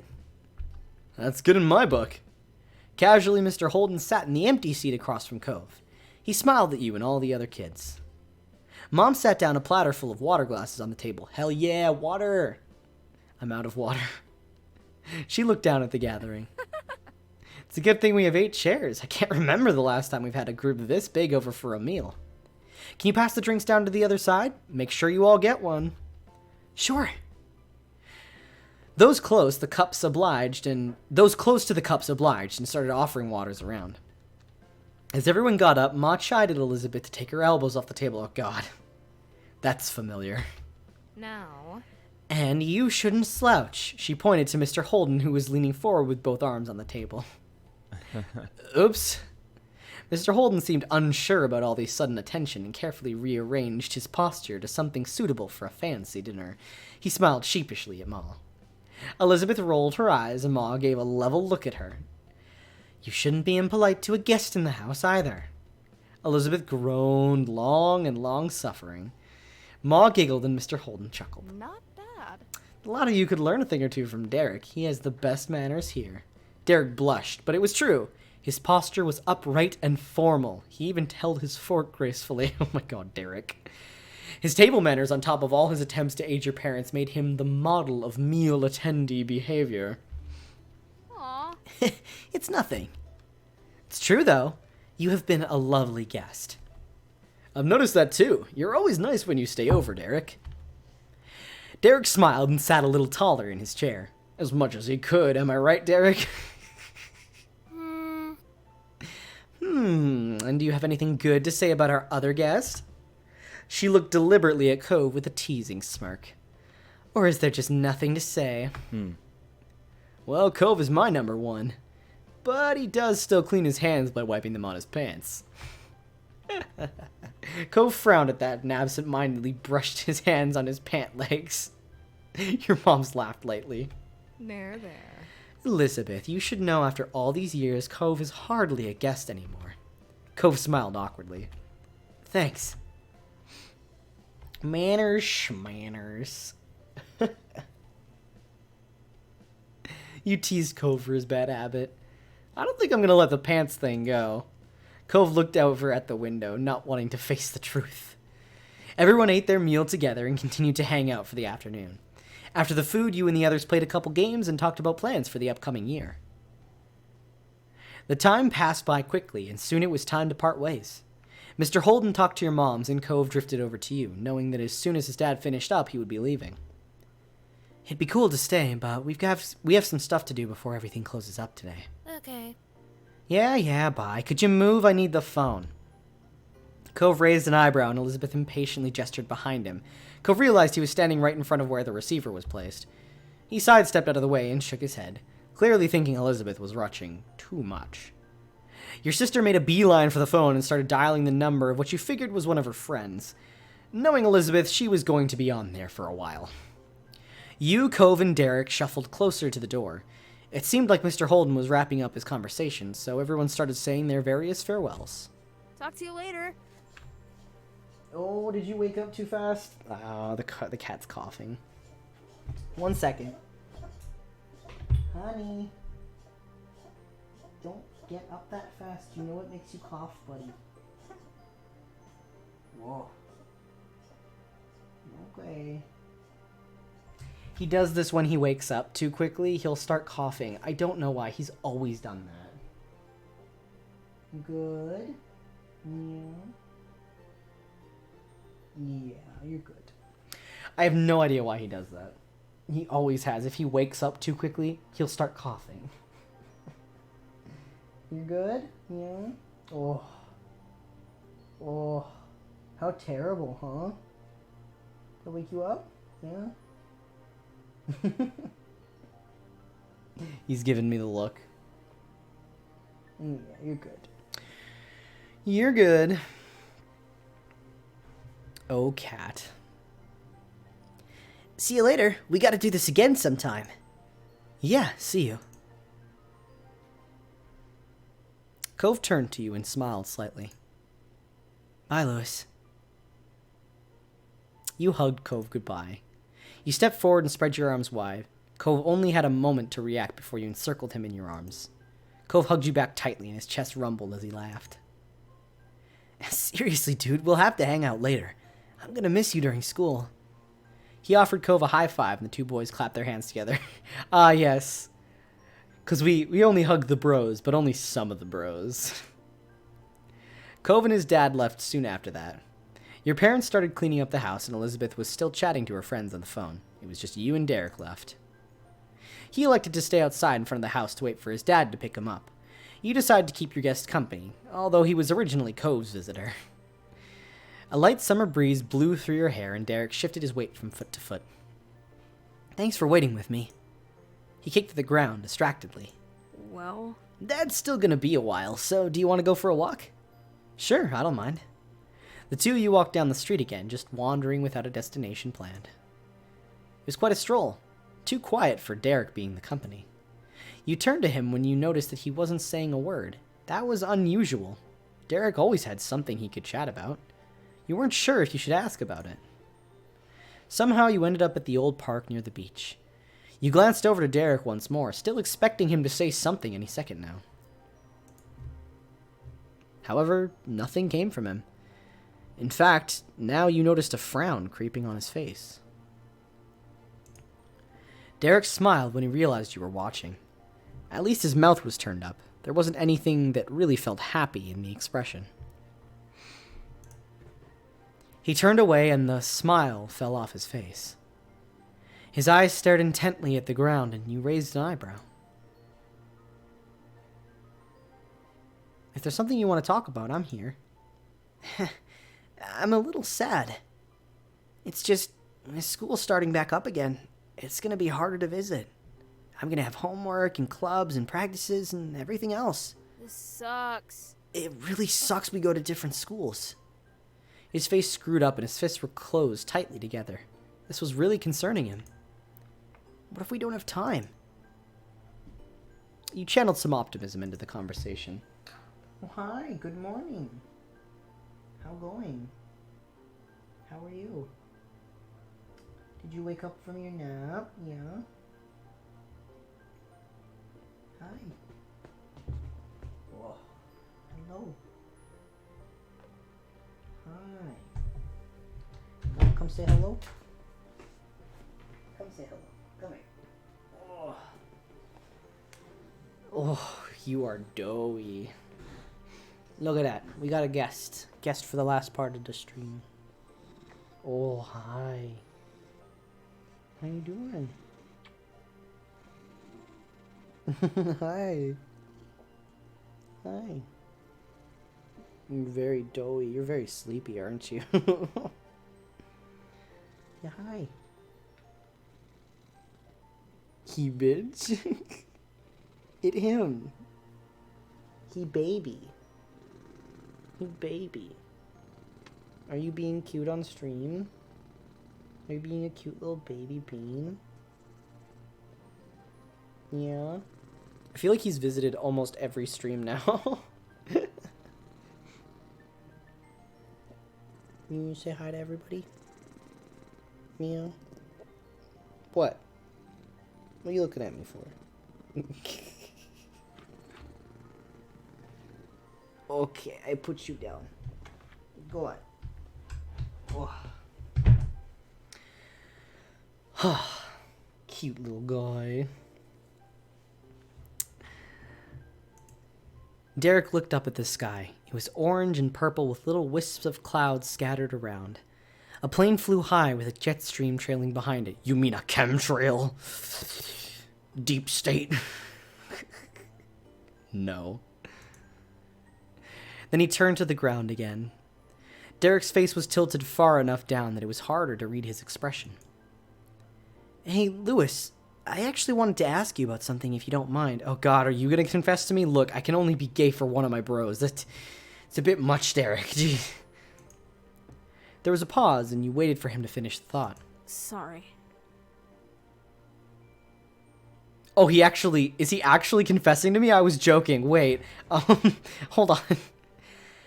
I was just kind of wondering, do you like guys at all? Like, would you ever want to be with someone who was a boy? Sorry if that's weird to ask. I mean, yes, but not you, Derek. You're my best friend. No. I could be with a guy. Okay, then. He hesitated before finishing his question. So... Aw. Now I feel bad. I didn't actually think he was gonna confess. No, Derek, honey. No. I'm into... Honey, Lewis is into Cove, not you. Oh, Derek, you sweet baby bean of a boy, no. Derek, no. Don't be cute like this. You're breaking my heart, man. No. So, what I mean is, is there any guy you kind of, think is kind of cool? Oh, that you like around here? Not at school or anything like that. He ducked his head further. You thought about it. Mr. Why is Mr. Holden always an option? I want to say I like Cove because it's true, but also I feel terrible saying that when he's confessing to me. No, I feel so bad. Derek, you poor sweet baby. Oh, I feel so bad. Oh. I like Cove. I have to be honest with him. I have to be honest with him. I like Cove. Derek raised an eyebrow. He didn't look at all convinced. I can't tell whether you're kidding around or being serious. I really didn't think you... with Cove? Derek started to mumble to himself, sounding very confused. Maybe he didn't really get my question? So... Derek pulled himself together somewhat meekly. He looked at you while he tried to project confidence. Oh, no! His posture was too tight for you to believe it. He was nervous. Alright. You know, thinking ahead and everything is important. You gotta get yourself a game plan and all that. It's good to make plans, especially backup plans. He babbled, all full of energy and forced gusto. Well, anyway, I heard about this thing where people make pacts with their good friends that if they don't find anyone else, then they get together. Together, like they get married and stuff. So I was thinking, since it's good to have plans, it might be cool if we did something like that. His eyes widened as he started to make frantic hand gestures. Just, then we'd never have to worry about the future or finding someone. We can set it up like a whole decade in the future, forever from now. We'd have graduated high school and probably college too. We'd have jobs and be really grown up. I mean, we'd probably have our own places and maybe our own pets and student loans and cars. Derek babbled for a while more. It was as if all the words he held in silence during your walk had burst out now, all at once. So, yeah, what do you think? I feel so bad. I actually feel terrible right now. Like, in my stomach, I feel so bad. Derek, no. Derek, please don't make me do this. Oh my god. I feel so bad. I feel horrible. I feel like hot garbage. Oh god. I'm not accepting the deal because I like Derek, because it's not true. I'm into Cove. We know that. I almost just want to ask him, do you like me outright? I think it's probably the best thing to do. Do you like me? Of course I like you, but it's not... He had to pause, desperate to find a way to explain himself. Well, you don't have to think about that kind of thing right now. It's better to worry about all that later, when we're grown up. That's why it's a good idea to have a plan, And, well, honestly, I think you and me would work out the best for that. So...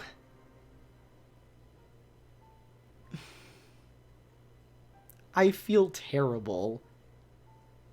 Derek is a lovely lad, but I already know I'm going to end up with Cove, and I don't want to lead him on like that. That would be unfair of me. Even saying I'll think about it, that's leading him on, and I would feel terrible about that. Derek, why you gotta be so cute? Ugh, this is terrible. I don't think that would work. I'm sorry, Derek. Aww. Oh, don't worry about it. That's okay. It was just an idea. Thanks for hearing me out and answering my questions and stuff. He felt a little worried that Derek wasn't happy. When he saw your face, he smiled encouragingly. It's okay. I promise I'm not mad. I was just wondering. I'm sure things will be okay in the future no matter what.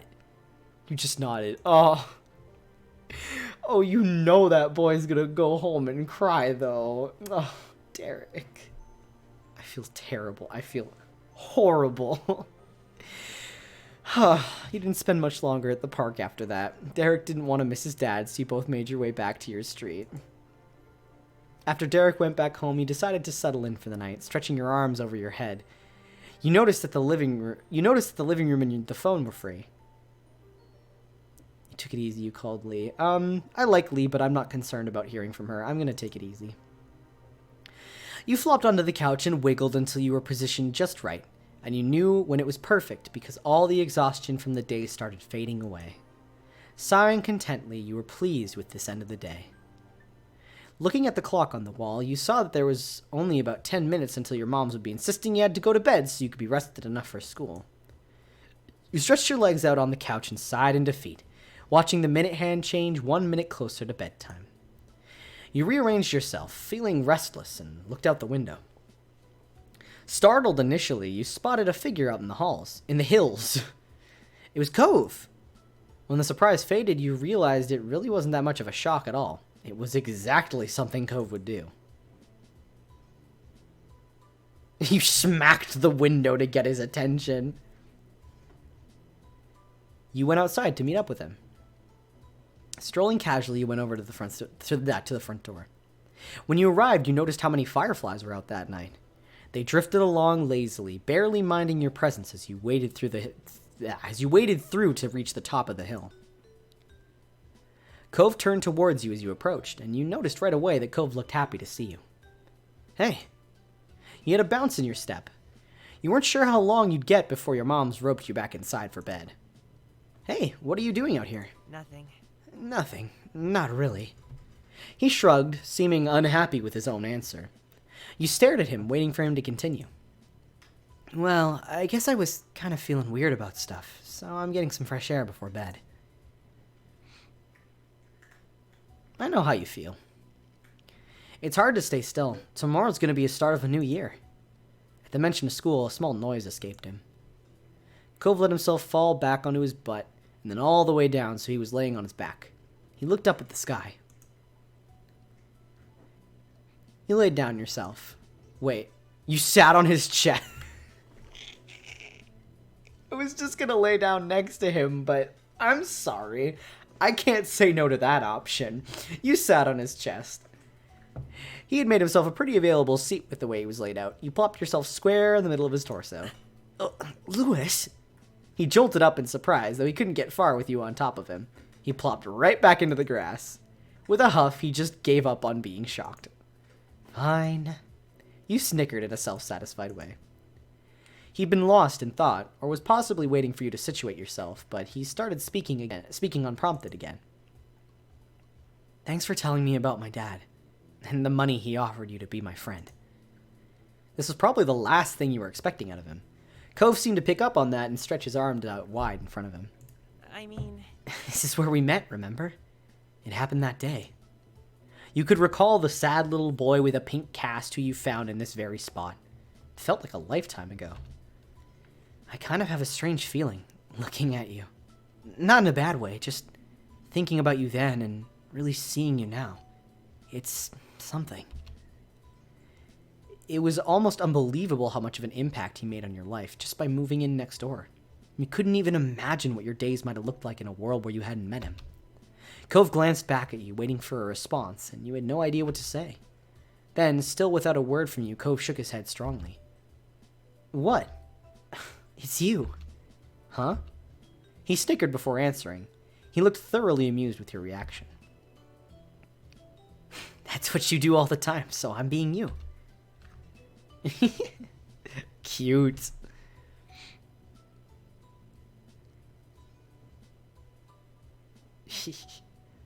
So do you, Cove. Really? Yes, always. Cove couldn't help but grin at that. Honestly, there weren't many people you could think of who could tease you about something like that. Returning his smile, you realized there was no denying that you two have been around each other for a long time. Cove broke the quiet before it could fully settle. See you tomorrow. Hey, I'll see you tomorrow. Yeah, see you then. With a final wave, Cove headed for home, but you stayed there a few minutes longer. Your mind kept going back to his simple statement. See you tomorrow. No matter how much was changing around you, there were some things in your life that always seemed to remain true. The hills felt warm to you that night. Before you knew it, you were getting comfortable under the covers in your room. Your mind couldn't help but still be buzzing with the thoughts about the future. You felt excited. There was little doubt in your mind that things were moving forward, and you couldn't wait to find out what changes were waiting for you on the horizon. Slowly, your eyes grew heavy as you drifted off to sleep, your mind spinning with wishful thoughts. No matter what happened next, you could only hope that you would make the most of it. You were ensnared in a dream when a noise from the outside world jostled you. Your eyes snapped open. The light clatter continued. Now that you were more alert, you distinguished it as a tapping sound. Oh my god, is he coming into my room again? Oh my god. Quiet, slow, but persistent. Each beat was like being poked. You couldn't ignore it. You lifted your head from the pillow and looked for the source. Not much work was needed to puzzle it out. It was from the window. With that, you knew exactly what it was. From the color of the light filtering into your room, it was too early for anyone to be awake, including the sun. It had barely hauled itself over the horizon, but that didn't stop some people, it seemed. You sat up in bed and opened the window wide. Cool air, not yet warmed by the day, tickled your face as it pushed into your room. And just as you'd expected, there was your neighbor, crouching on your windowsill. He was fully dressed, though not for school. Aww. He was wearing a wetsuit and a fond smile. Hi, Louis. You stared back, blinking. So technically we won't be back to school for a few more hours. His voice was delicate yet deliberate, each word a careful explanation. Classes haven't actually started yet, so do you want to hit the beach one more time with me this summer? Always. He smiled. His smile widened affectionately. You rush to get changed into something suitable while Cove climbed back down to ground level.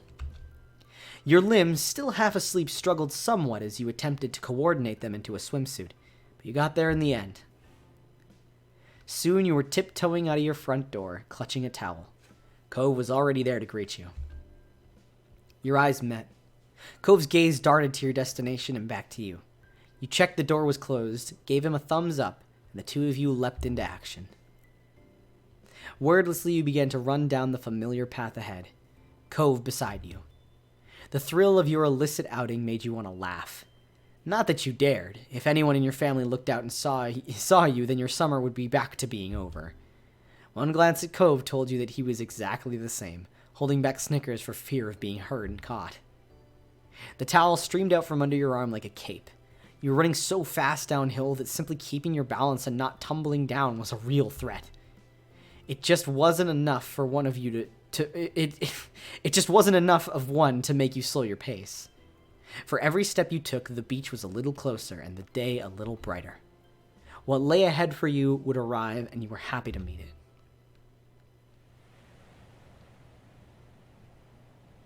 In between. Oh boy. Here we are with the boy once again. Lewis is here. Ready to go. Oh, wait, go back. Earrings. Ooh, we can get earrings and nose rings now? Ooh. Ooh. Look at these earrings. Nose ring. No. Acne? You have the option to give yourself acne. Hell yeah. Hell yeah. Rosy cheeks. Scars. No, we didn't get fucked up at all. We're good.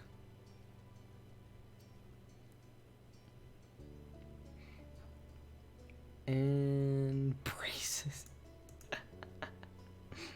We are done. Relaxed love. Oh my god, we can go straight into love. Oh, hello there. Thank you for joining. We're near the end of the stream, but we're still got a bit left. Oh god. Is step 3 the last step? Like, if I choose crush now, can I still actually get a romantic ending with Cove? Because I don't remember if this is the last step or not. Step 3 is last until step 4 update is released. Okay. Well, maybe we'll just go with a crush then. Direct crush. Nervous crush. Nervous love. Relaxed crush. Direct crush.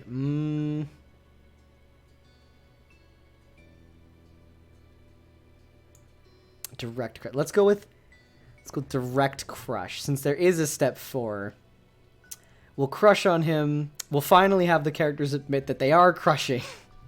But we'll save the love for a little bit beyond that. Wolf says if you jump over into step 4. I would assume so. I think for an update for step 4, they'll probably allow you to continue from an old save. Maybe not. But I will choose to assume so. If not, then off stream, once step 4 comes out, I will just redo everything to get ourselves to step 4. But in the meanwhile, we'll go with direct or relaxed crush. I feel like Lewis isn't direct, so we'll go with relaxed crush. Begin step 3 at relaxed crush. Yes. Both we will edit. Oh, look at this adult boy. Oh my gosh. Oh gosh, he's got 3. We'll go with the spiky hair. Ooh, different glasses for the boy. None.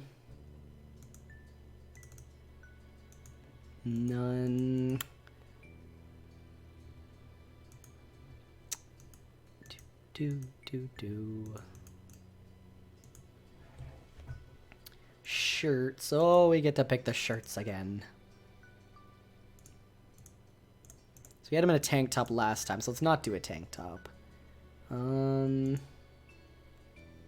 kind of like the button up, but also that shirt's nice. Let's see what pants we got. Cute, cute.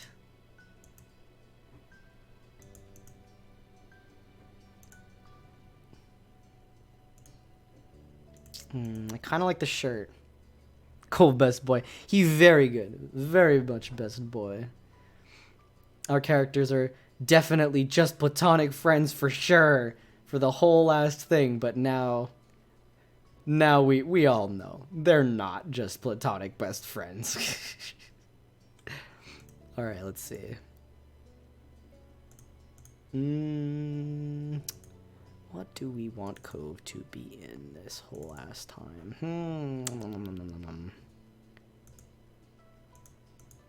Left wrist new. Yes, that one. Yeah, that's probably pretty good.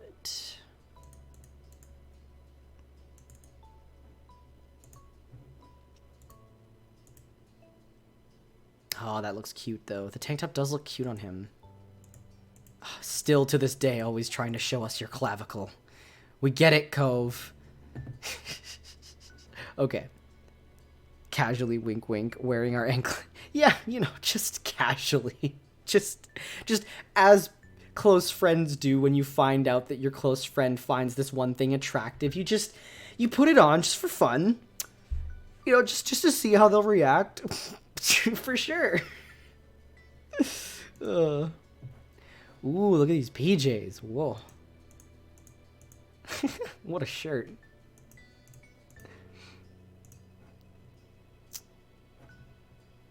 Change page. Swimsuit. Yeah. Ooh, look at that formal wear. Yeah. Yeah, we're happy with that. That's funny, he went all the way to cold? We had him at moderate to start. I don't know how he ended up getting over there. We'll move him over to warm again. And we will have him mixed again.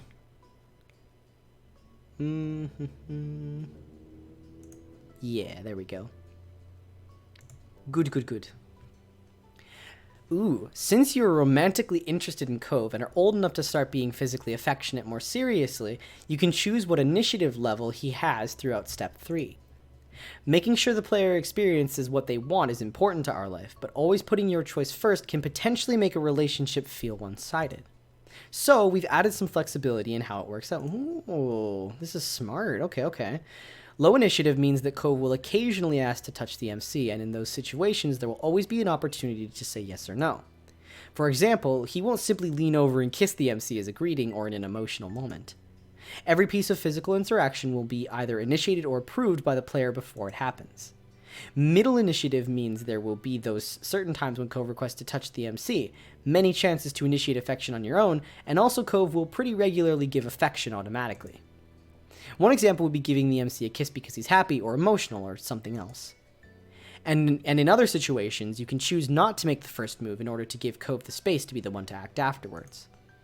Overall, Cove can get romantic, but the player's agency will take priority. High initiative includes everything middle does, but also means the player agency will be reduced to a degree in favor of having Cove give physical affection even more frequently and with less prompting. Instead of all the major affection-giving situations being led by a choice menu for you to decide on, some will instead be replaced by Cove acting automatically. This level is only recommended if you're very comfortable with physical affection and would prefer to simply see it happen rather than always holding the reins on it. However, this level is mostly relevant if Cove ends up as your official boyfriend at some point. Situations where high-level initiative make a difference tend to come up in scenes that are exclusively to being in a relationship. The parts that are also included in the middle initiative will be seen whether you're dating or not. Once you pick your level, it can't be changed later, so keep your full playthrough in mind when deciding. We hope you enjoy whichever initiative option you decide on. Ooh. That's a good question. Because we're still just crushing on him. We're not actually technically in love. So I wouldn't want to go with high initiative. Because I want Cove to also be awkward, since we've established that these boys throughout all their teenagehood have absolutely had no head empty, only like no clear thoughts kind of thing. Like they have not admitted at all that they have feelings to each other this whole time. So both of them will probably be awkward. But middle or low? Middle or low? I think maybe middle, because low will him only ever, like, it'll only be him basically just asking. No thoughts, only Cove. Yes, exactly. Basically, that is what Lewis is. In this is just no thoughts, only Cove, except he won't admit that. Their parents have all been like, we know you guys are getting together, and the two of them are like, we are platonic heterosexual friends. Sure, kids. Okay. Okay. Low, middle, low, middle, low, middle, low, middle. We'll go with we'll say low, because they're both awkward and bad at this. The start of classes ended the relaxed, free days of summer. It didn't take long for you to get back into the swing of the school year routine. Schedules and homework became the new normal. Derek wasn't around nearly as much with school and after-school activities. There weren't many opportunities for him to take the trip out to your neighborhood. Sometimes you'd hear that he was at a training camp or something like that, but you weren't always sure what he was up to. Of course we still kept in contact. I felt so bad after rejecting him. I'm not just gonna be like, bye, man. Like, no, we friends. We keep in touch. Oh, yes. We won't get to see the boy anymore. That Jeremy kid did disappear after that summer, and no one ever heard from him again. Where he went or what he might be up to was a mystery. Sadly, we won't get to hear any more of my voice now. Ah, well, too bad. Mom, we're not gay, I swear. Literally, the two of them holding hands, cuddled in bed. Mom, we're not gay. We're just really close. Liz is so pretty in step 3. I'm excited to get to see her. Our sister. You saw more of Miranda around since you had hung with her on her birthday. She had opened up to you. The two of you talked regularly. She was the same towards Cove. After a while, all three of you developed a real friendship together. More summers came and went like the waves on the shore, coming in and out. In your second year of high school, someone new started to visit Sunset Bird, a sunny girl named Terry Brooke. She was a friend Cove made due to them both being ocean-obsessed. Terry was more than glad to befriend you too. Someone close to Cove had to be good company, she felt. You were pleased to get along with her as well. Cove and MC literally half making out on the beach. Moms, we're just friends. Basically, yeah. The two of them confessing their undying devotion to stay together forever. But as friends, though, they both say in unison. Oh, God. Funnily enough, Terry was also extremely tight with Miranda, who she had known for even longer than Cove. The four of you were able to create a small friend circle. Oh, that's nice. As for your home life, the Lomans also had developments. Changing laws and public perceptions countrywide made it possible for your moms to openly wear their wedding rings without questions. Yes, we love to see it. Moms. Though they had a wedding years ago, it was only recently that the union was officially recognized everywhere in the US. That was a good day, to say the least. Elizabeth came into her own and stopped being quite as irritable. She'd no longer worried about perceived childishness as she grew up for real. She didn't even mind being called Lizzie anymore, although most people used Liz. She eventually graduated high school and moved out to attend college in another state. It was a lot for you to adjust to your older sister being gone. Liz never let you forget her role in your life, though, and kept in touch. I love step 3, even though I get that future anxiety from it. Yes. I'm excited. Step 3 is going to be good because we can actually start moving this crush forward and force these boys to admit their love. Cove's relationships with his family improved over the years. Kyra visited several times after that summer, and things became easier between the two. He was also closer with his dad than ever before. You knew they talked more, and that helped prevent a lot of friction before it could start.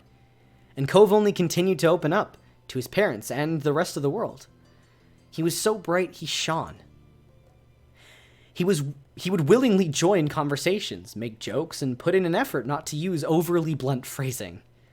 Cove's interests had shifted from when he was younger. He still enjoyed athletic activities on occasion, but now he gave time to more studious endeavors as well. We stand Kyra in this household. Oh, absolutely. Absolutely. Kyra is great. All parents in this are great. Even if some of them are a bit problematic. Cliff. We still love him. Things had shifted between you and Cove. You'd been friends for years. The closer you became, the more you felt for him.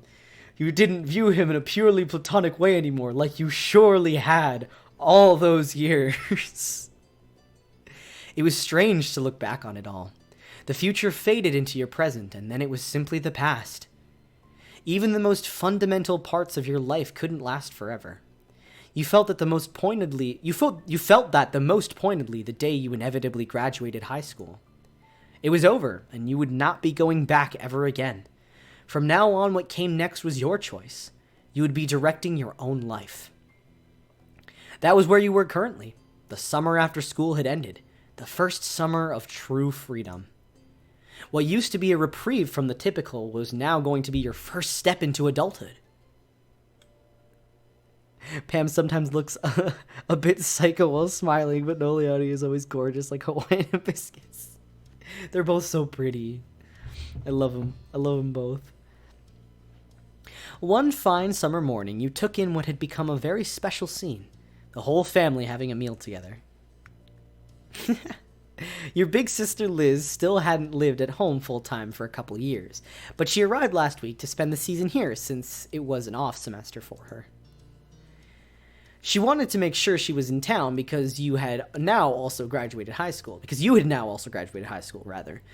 So who knew how much rarer these moments would become in the future? You watched on as Liz laughed good-naturedly over a comment Mom made. Her Elizabeth-only mindset had only been a phase. Nearly any nickname was welcomed at this point in her life.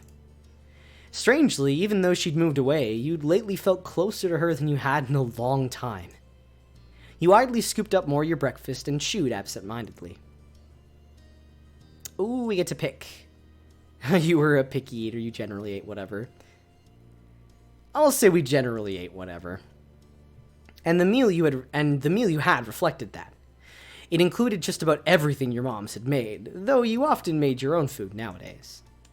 With Liz around, though, your parents made even more options than usual. Your sister had been vegetarian for a while, and they wanted to make sure she had choices, too. Our moms are old! Look at them! They're still so cute, but they're old. Conversation had gone on idly without you fully taking in the words until your ears were piqued when Ma started on a bit of town gossip. Uh-huh. And so that's how I heard the news. All right. Now stop burying the lead and tell us. What is this so-called news? Ma giggled as she cast a look across the table, satisfied that she had everyone's attention.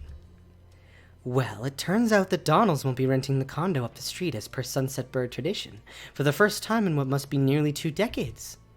A chorus of gasps and shocked expressions were had all around. After the initial shock, your eyebrows pinched.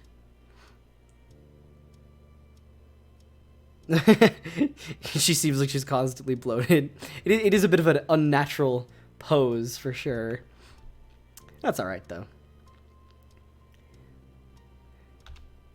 Ma may consider them by name, but you and Liz always viewed them exclusively as the mean old couple who would yell at anyone under 25 who crossed their paths. Your Ma continued on with the story, spreading strawberry jam over a piece of toast as she did. They've decided not to take big trips anymore. Friends and family will be visiting them at their home. That's nice for them, then. Have a good summer, mean grandparents with Have a good summer. Mean grandparents with no grandkids away from us. That's a relief. It's kind of sad they can't travel. Finally, they can piss off. That's a relief. Be nice, kids. You don't want to end up like them, do you? You and your sister cracked smiles at the joke. Well, At least they won't be here to yell at my children anymore. Lonnie. Pfft, Lonnie. And that blunt comment got laughter from all three of you. Engrossed in conversation once more, you continued to chat with your family until the meal was over.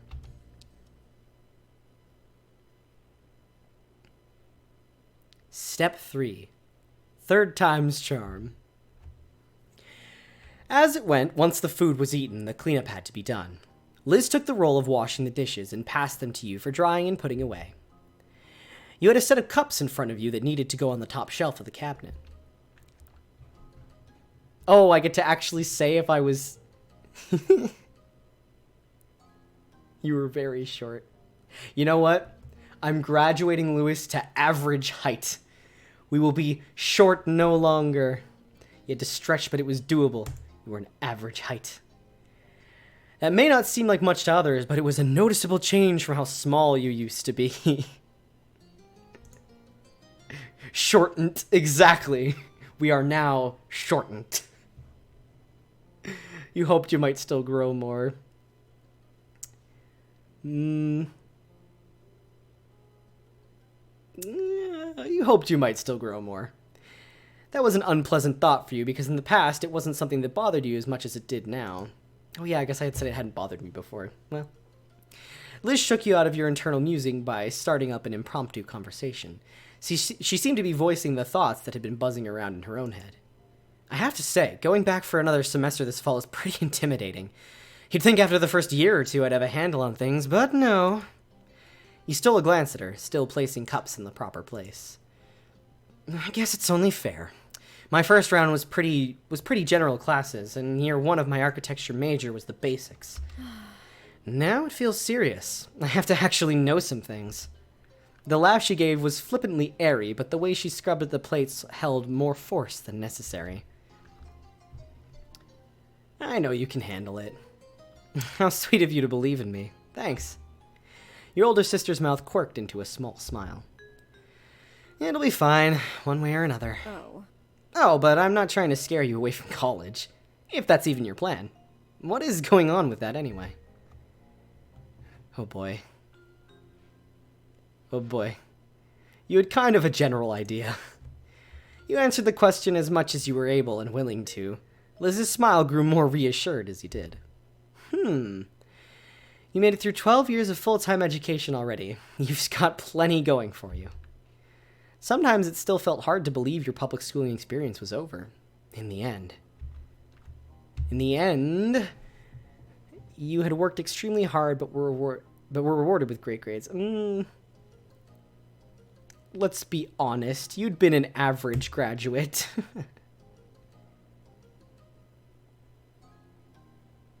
You felt satisfied leaving off there, yeah.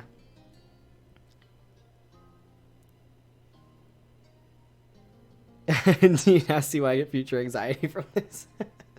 Yeah. It had been a familiar and enjoyable part of your life, but you were ready to move on. Liz picked up on the silence her question ended up creating. She decided it was time to make a closing statement on the topic. You're a good boy. You're a good boy, Lewis. Do what's best for you, and we'll be here to back it up. Thanks, Liz. At that, Liz happily passed the final dish your way. She waved a soapy-soaked hand as a farewell and moved on to her next task for the cleanup job. You refocused on getting the last pieces put back where they belonged. You eventually moved on to a new chore, but that was interrupted by the sound of your cell phone. Your phone was just set to vibrate. Obviously, I never have my phone set to anything else. You casually picked it up from the table where you'd placed it earlier. The phone was a couple years old at this point, having been a 16th birthday gift from your parents. They decided which model to get, but you got to pick the color. It was... rose gold. I got one of those phones. It would just be like a black phone, just the standard. It was just a phone. You didn't do anything to decorate it. With my first playthrough, I already knew this game was going to be a problem for me. I started at 7 p.m. on a Friday and finished at 6 a.m. on a Saturday. Oh, I know. It's definitely one of those visual novels where you're like, I really don't want to stop playing at all. I always get very excited waiting for Saturday each week when I stream this. The screen lit up as you gave the little device a swipe with one finger. You were informed by caller ID that it was Lee. You weren't surprised. Despite having busier and busier lives and not living in the same town, you still had a good relationship with your cousin of the same age. Especially once the miracle of the both of you having your own phones actually happened. She got hers first, though. Tapping at the accept button, you answered her call. A familiar, bubbly voice came through right after. Hi. Hey, Lewis. Hiya. I trust I'm not interrupting anything major. Only some cleaning around the house. Oh, then you're welcome for my call. A distraction from that must have been desperately needed. Yes, thank you, my dear cousin. My pleasure. She giggled, and you could hear the jangling of the jewelry she must be wearing.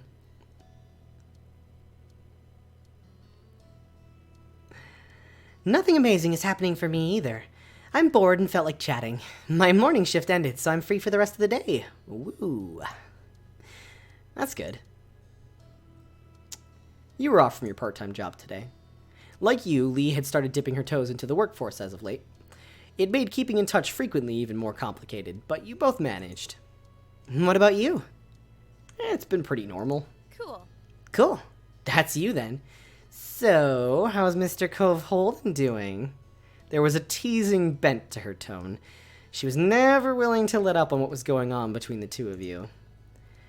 But that name was incredibly familiar to your ears. Cove, your next-door neighbor for the past decade at this point. The two of you was close. That was all you could think on it. He was your best friend. At least you had to admit you felt more than that. He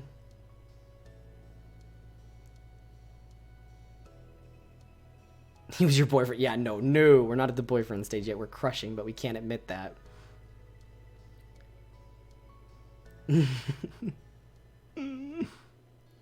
Two of you were close. That was all you could think on it. He was your best friend. At least you hadn't admitted you felt more than that just yet. Someday, you thought. Someday he'd know exactly how much you really meant to you. Are you even surviving without the boy being 10 feet away at all times? Or is everything right with the world again and he's back? No, Lee, he isn't here. Just like he wasn't here yesterday, or the last time you asked, or the time before that. Sorry. Oh, my bad. Can you blame me? Doesn't it seem like he should have made his grand return already? Plus, I want to visit soon, and he needs to be there too. You could understand where she was coming from. This was certainly outside the norm. For the past couple months, and the last few weeks especially, Cove had been going to his mom's place in Nevada. The two of you still regularly stayed in contact over texts and calls, but still, your mind had begun to drift back back in time to all the prior trips he'd taken to visit her. Almost every year, he'd have gone away for a while, then he'd come back. It made you sad and lonely when it happened.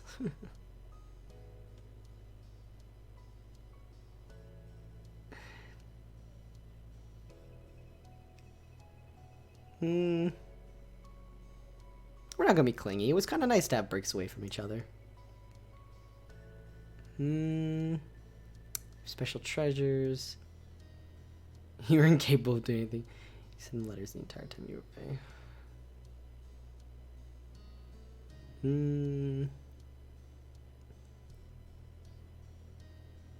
You gave him special treasures to take with him before he left.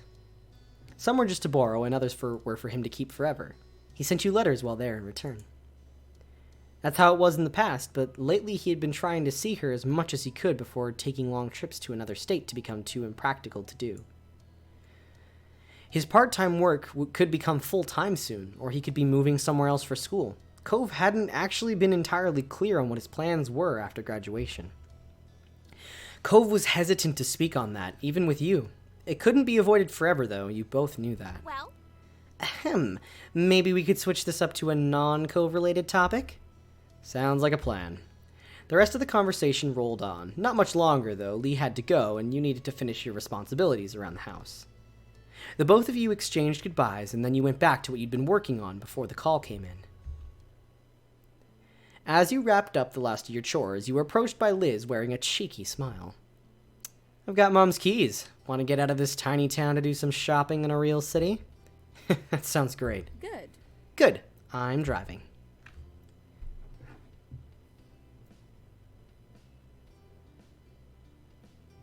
It was nice of her to do that. You had a license, but tried to avoid driving when possible. Yeah, me.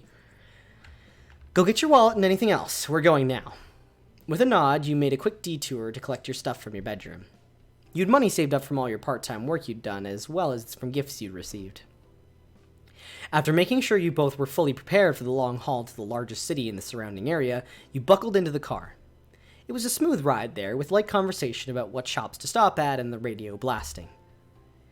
The trip there breezed by, and in what felt like no time had gone from cruising down the road to cruising through the mall. Liz had her interest to check out, and you yours. Your hobbies and skills were still the ones you developed when you were younger. When turning a corner down a new length of the mall, your eyes caught on a little gift store. Your friends and family had recently given you many presents for graduating high school. You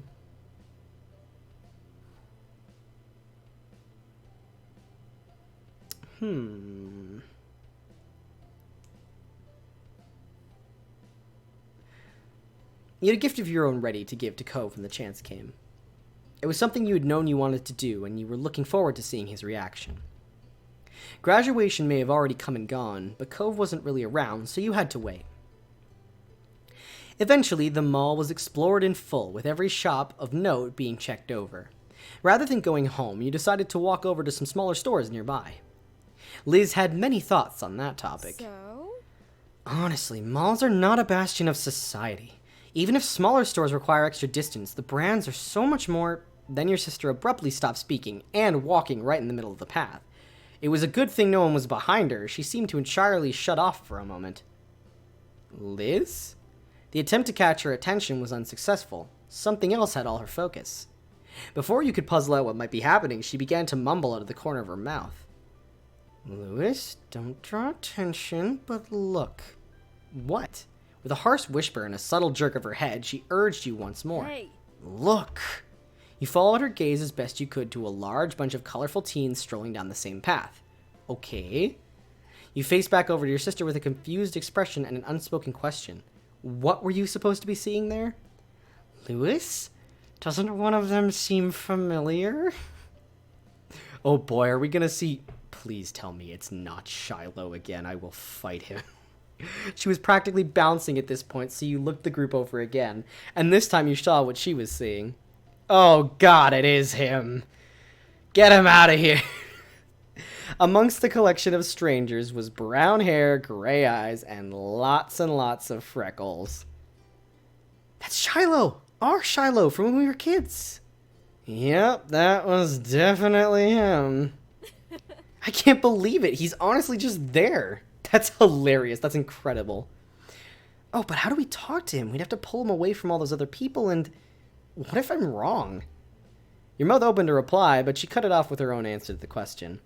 I've got it. I'll just shout the name Shiloh, and then we can act like it wasn't us. And if he responds to that, we'll know without a doubt it's him.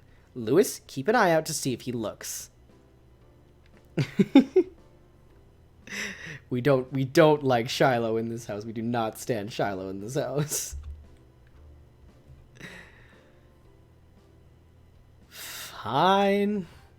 Likely without even hearing what you said, Liz put her plan into action. Shiloh! She loudly projected the word across the way, then put on an act of casualness, turning her head away from the scene while brushing at the skirt of her dress. In a supremely awkward moment, you could only stand there as attention in the area shifted to the two of you thanks to your sister's shout. But of the many startled bystanders who became alerted to your presence, one of them was the boy. From a distance, his large eyes met yours. He looked... Not that it matters, since everyone probably looked. A wide grin took over Liz's face. She pushed the rim of her sun hat up and away from her face while swishing back around to greet her old friend directly. Shiloh! Waving, she stepped a bit closer to express her intention to meet without really closing the gap. She wanted him to come to her.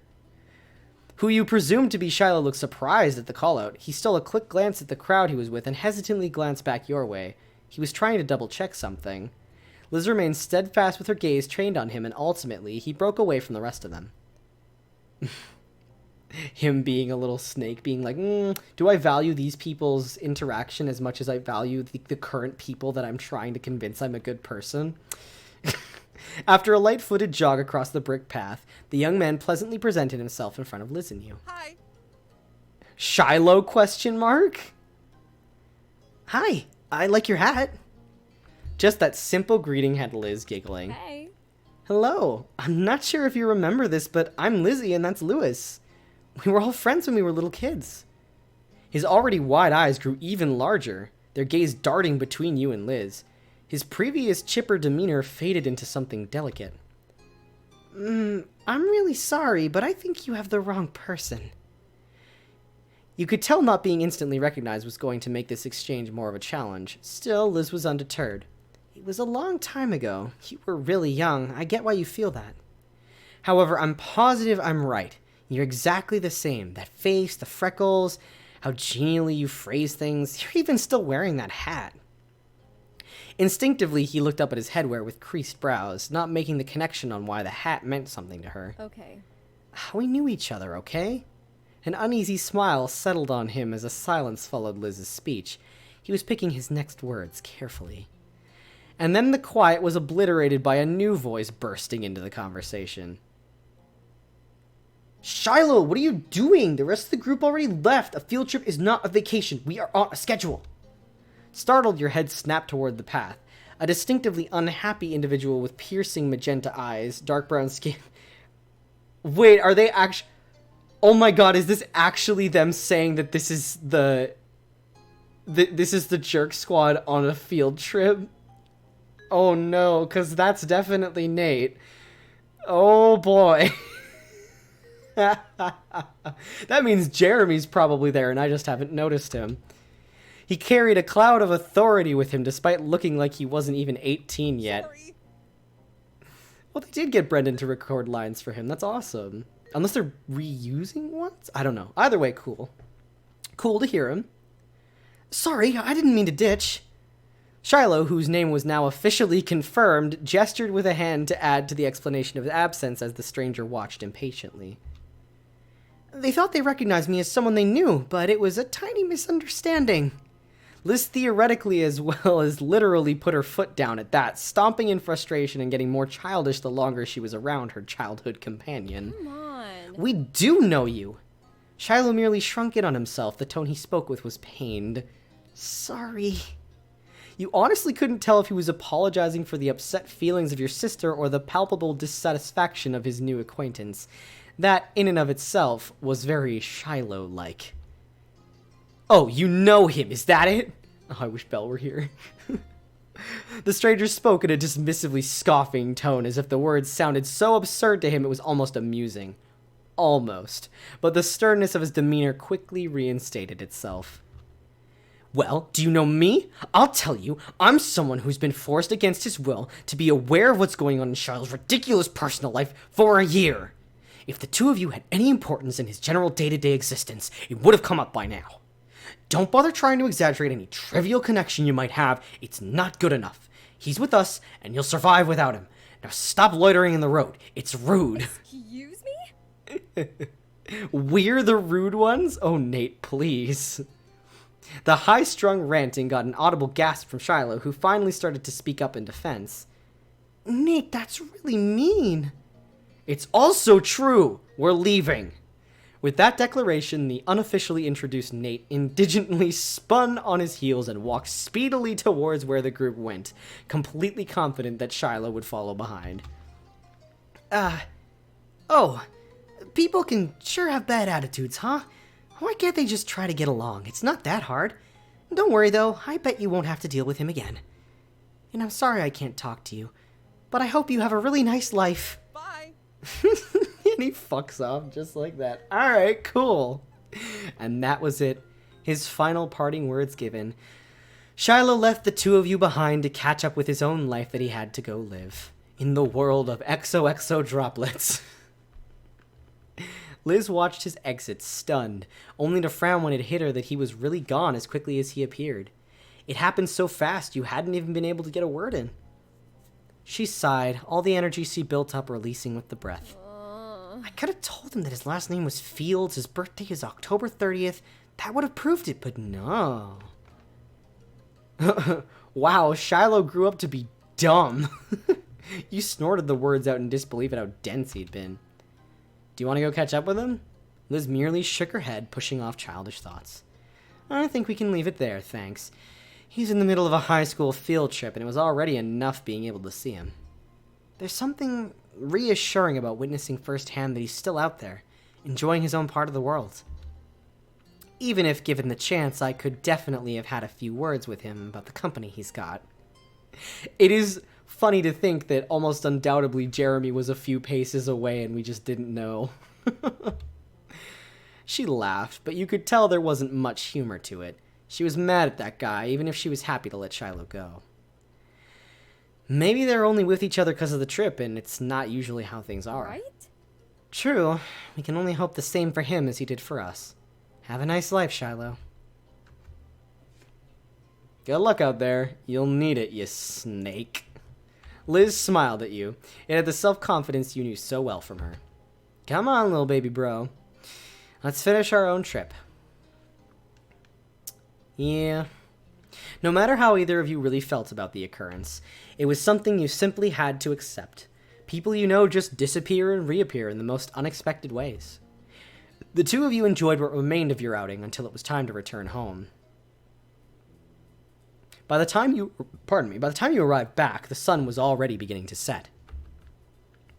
You arched your back as you stretched your arms toward the ceiling. While it had been a good day, it had enough activity to cover an entire week. Liz tried to hide a yawn behind her hands. You weren't the only one feeling worn out. I'll be heading up to your room. I mean, the guest room, since mine stopped being available as soon as I was out the door. Her tone was light.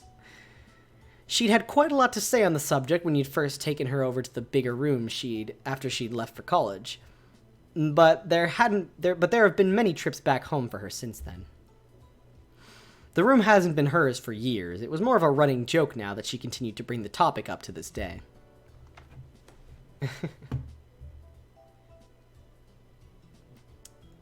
Thank you for being so gracious about giving it up. I had no choice. A small laugh was shared between you and your older sister. You better believe you'll be back in the guest room when you've got your own place and we're both in town for a visit. Uh-huh, sure. Your sarcasm won't save you here. I'm taking that as an agreement. She flashed her familiar grin and you couldn't help but feel glad she was back around, even if it was temporary. With that, she plodded off to the spare room. You were ready to do the same. Moving into a new space was your first opportunity to decorate from scratch. Design your room! Oh, heck yeah. Oh, heck yeah. Green, purple, yellow. Ooh. Well, I'd normally say blue, but this green is actually just like cyan, so I'll go with cyan. Yes, thank you. No extras, window. Oh, heck yeah. Oh, there's so many options. What the hickin' heck? Yeah, we'll go with that. Walls. Oh my goodness, there's options. I wasn't prepared for this. Back. Right. Yeah, lights. Yeah, obviously lights. Okay. Hell yeah, look at that. That's so neat. Heck yeah. You were really satisfied with the feel of your tiny part of the world. As your thoughts drifted, you tried to bite down another yawn. It was no good. Your bed was now lodged in your mind and all you could think about was collapsing on it. You trudged up the stairs to your room. Stepping inside, you closed the door behind you, blocking the rest of the house. When you turned back around, you realized you were not alone there. Comfortably perched on the windowsill was someone very familiar to you. Cove, you just fucking came into my room without telling me, huh? Alright. Cove Holden. Oh, look how cute he is. The shock knocked all words out of you. Surprise? His tone was easy and relaxed. It certainly was a surprise. You hadn't expected him to be within the state, never mind your own house. He hadn't answered how he had suddenly just appeared back in Sunset Bird, though to be fair, you'd been too astounded to actually ask the question. Thankfully, Cove took the hint from your stunned expression and began to explain. So... I got in about 15 minutes ago. No one was home, so I figured I'd come in the usual way. The window. A small smile had formed on his face. You were still staring at him, unable to blink in case he disappeared. You could still barely believe that he was really there, mere feet away from you. I left my bags in your backyard. I hope that's all right. That was when you truly understood. Cove had come straight to you upon getting back to town. You were his first port of call, taking precedence above all else. Even though you hadn't been in when he called, Cove had ensured that he'd see you at the earliest opportunity, rather than allowing his plans to change. Aww. You ran to Cove, of course. Every second away from him was a moment too long. As you approached, Cove quickly hopped from the windowsill to meet you. You're too crazy. I'm glad you're here. I missed you. Trouble's back in town. I can't believe my eyes.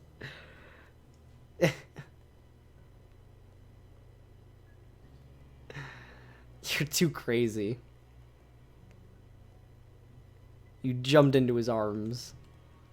You reached out towards him in motion, your intentions clear. Cove opened up his stance in preparation, his face already getting red. Once close enough, you leaped up into his chest and wrapped your arms around his neck. With a small stumble backwards, he caught you and, and held on by tucking his arms over your lower back. Taking your shoulder for a pillow, he laid his cheek against you. "Oh, I missed you." Even if he hadn't said it outright, you would have gotten the message from his body language.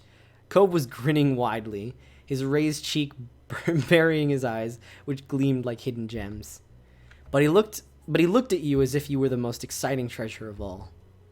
"How was the trip?" "Yeah, I had a great time." Cove told you about how his trip back had gone. His mom was doing really well. She had a project in the works that she was thrilled about. As a result, Cove was going to be sticking around in Sunset Bird for the time being. Things were settled as much as they ever could be. With Cove back once more, you felt at ease. Cove stretched his arms out over his head, his eyes on the window and the world beyond. The sun had set while you'd been busy reuniting. Well... I should probably get my stuff and see Dad. He glanced over to you with a familiar, expectant look. Want to come with me? You know I do. Cool. Cool. Cove began to head to your bedroom door.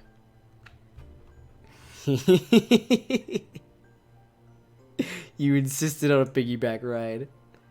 It was a special occasion. Cove. He paused, turning to face you once more. You're coming back as a big moment. Something we're celebrating. What I'm trying to say is I want you to give me a piggyback ride. Cove didn't say anything. His eyebrows were raised in disbelief. Seriously? Really, Lewis? You want me to carry you downstairs? You nodded. Cove rolled his eyes, but he bent down so you could clamber onto his back. Even while he was crouched down, Cove's back was pretty high up, and it took a bit of effort for you to properly get up there.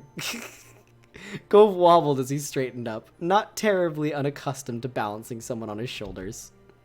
Cove carried you down the stairs. You had to duck down a couple of times, the ceiling grazed against your elevated head. Still, you safely reached the ground floor of your house. The door's gonna be in the way. Get off here so I can open it up. He bent down to let you slide safely off his back.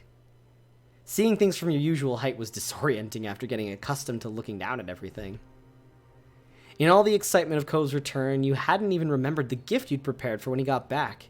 It'd be best to give it to him now before he left your house. Can you wait here for a minute? I got something for you. Cove's eyes widened as he tried to conceal a smile. He toyed with the collar of his top. Really? I mean, he didn't have to do that. You nodded with some eagerness, trying to imagine how he'd react when he actually saw it. The gift you'd chosen hadn't been something you could buy. It was... Aww. The orange shell he'd been entranced with since you were kids. You quickly went up to your room to collect the shell, knowing exactly where to find it. It had been housed in the same box since you were a little kid, after all. Taking great care, you extracted it from the case.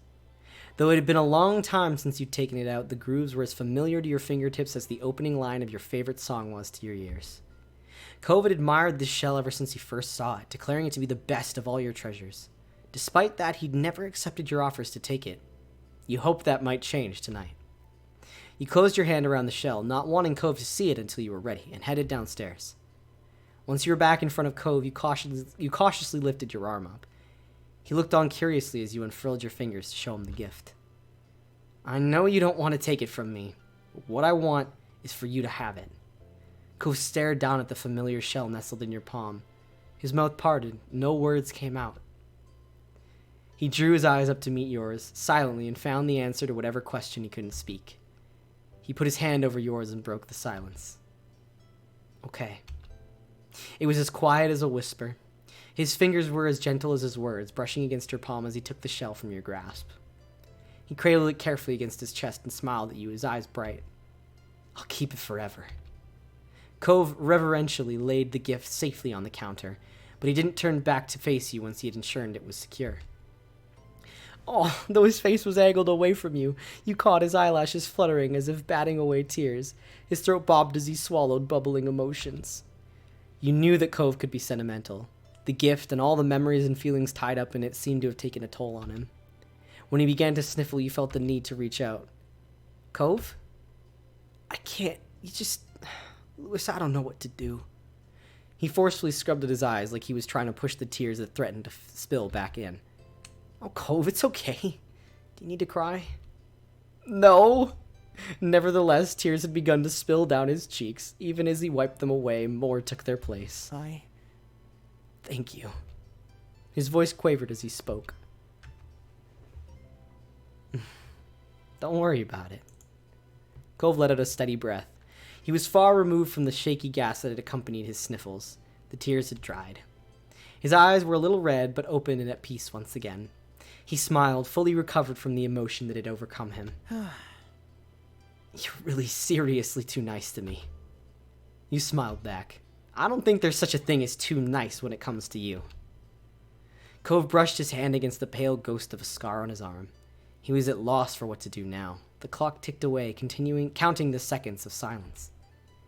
Once you had a chance to settle your thoughts, you figured you'd tell Cove the intriguing news. I meant to tell you earlier, I saw Shiloh today. Huh? Shiloh? Cove repeated the name, his expression blank. From when we were kids. Cove pondered a moment, then snapped his fingers. Oh, he was the freckly boy from the first summer, right? The one who moved. I met a guy named Shiloh. He looked just like the Shiloh we knew, plus however many years. But he didn't remember me and just left. Cove frowned. That's, I don't know. Too bad I missed it. I thought you knew him better than I did. That was definitely true. Not only had Cove known Shiloh for a shorter period of time, but he and Shiloh had never quite gotten along. Not that they were enemies either, just kids who were only ever together because of people they both knew. I wonder what Shiloh's up to these days. I don't have any idea. He didn't say much. Oh. Ah, well.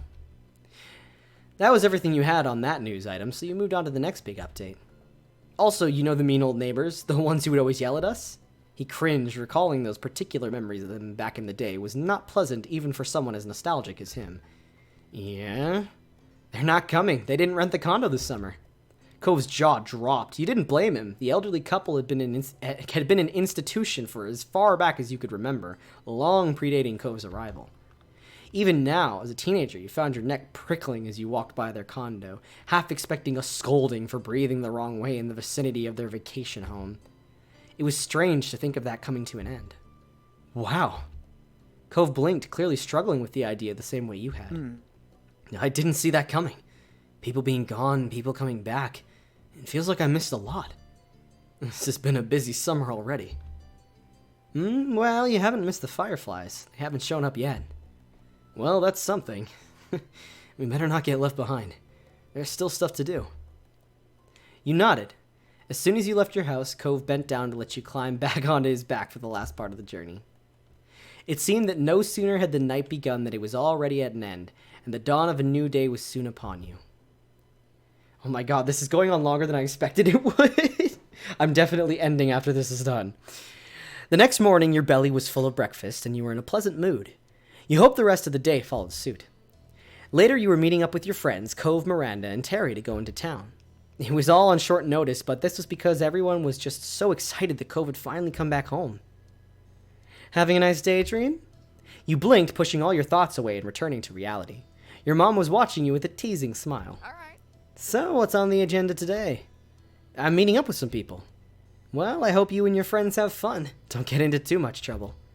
She winked at you, and you knew both of your moms wanted you to enjoy every bit of the summer before all the big changes started. I'll try. That'd be great.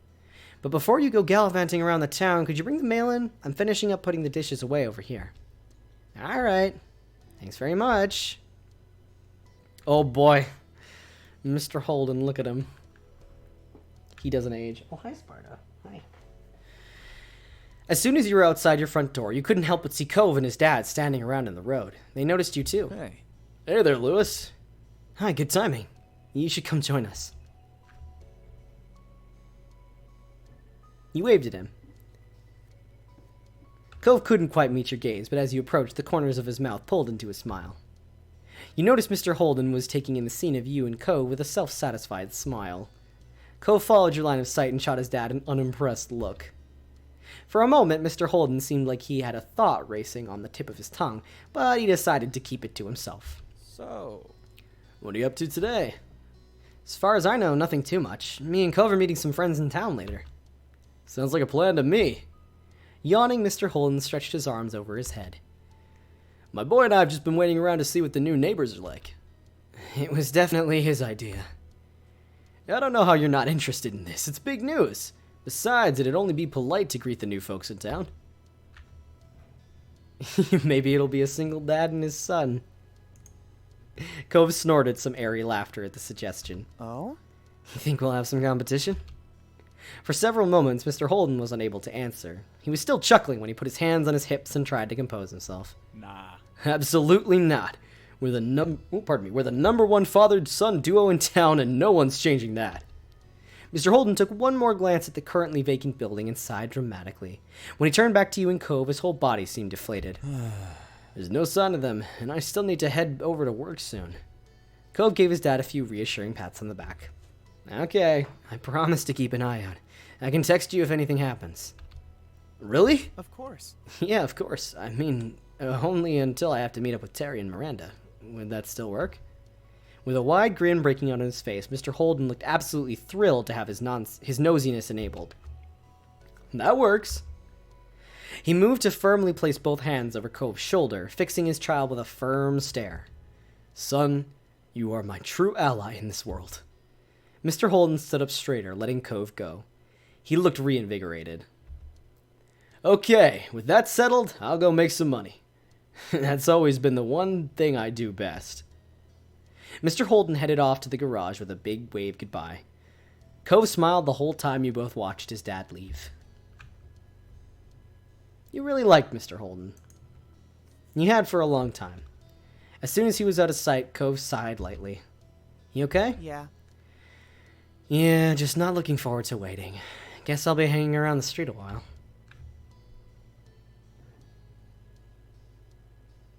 Why don't I stay to see the new neighbor and keep you company? Curiosity about the new tenant was getting the better of you, and you figured that the wait wouldn't be too much longer. And besides, you couldn't just leave Cove. Really? Of course. I like keeping you company, remember? He stared at you a moment, smiling softly, thinking about his response. Me too. I'd like that too. Then his eyes fixated on you firmly. Lewis, you're my true ally in this world.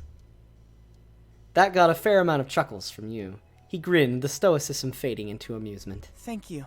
You're always good to me.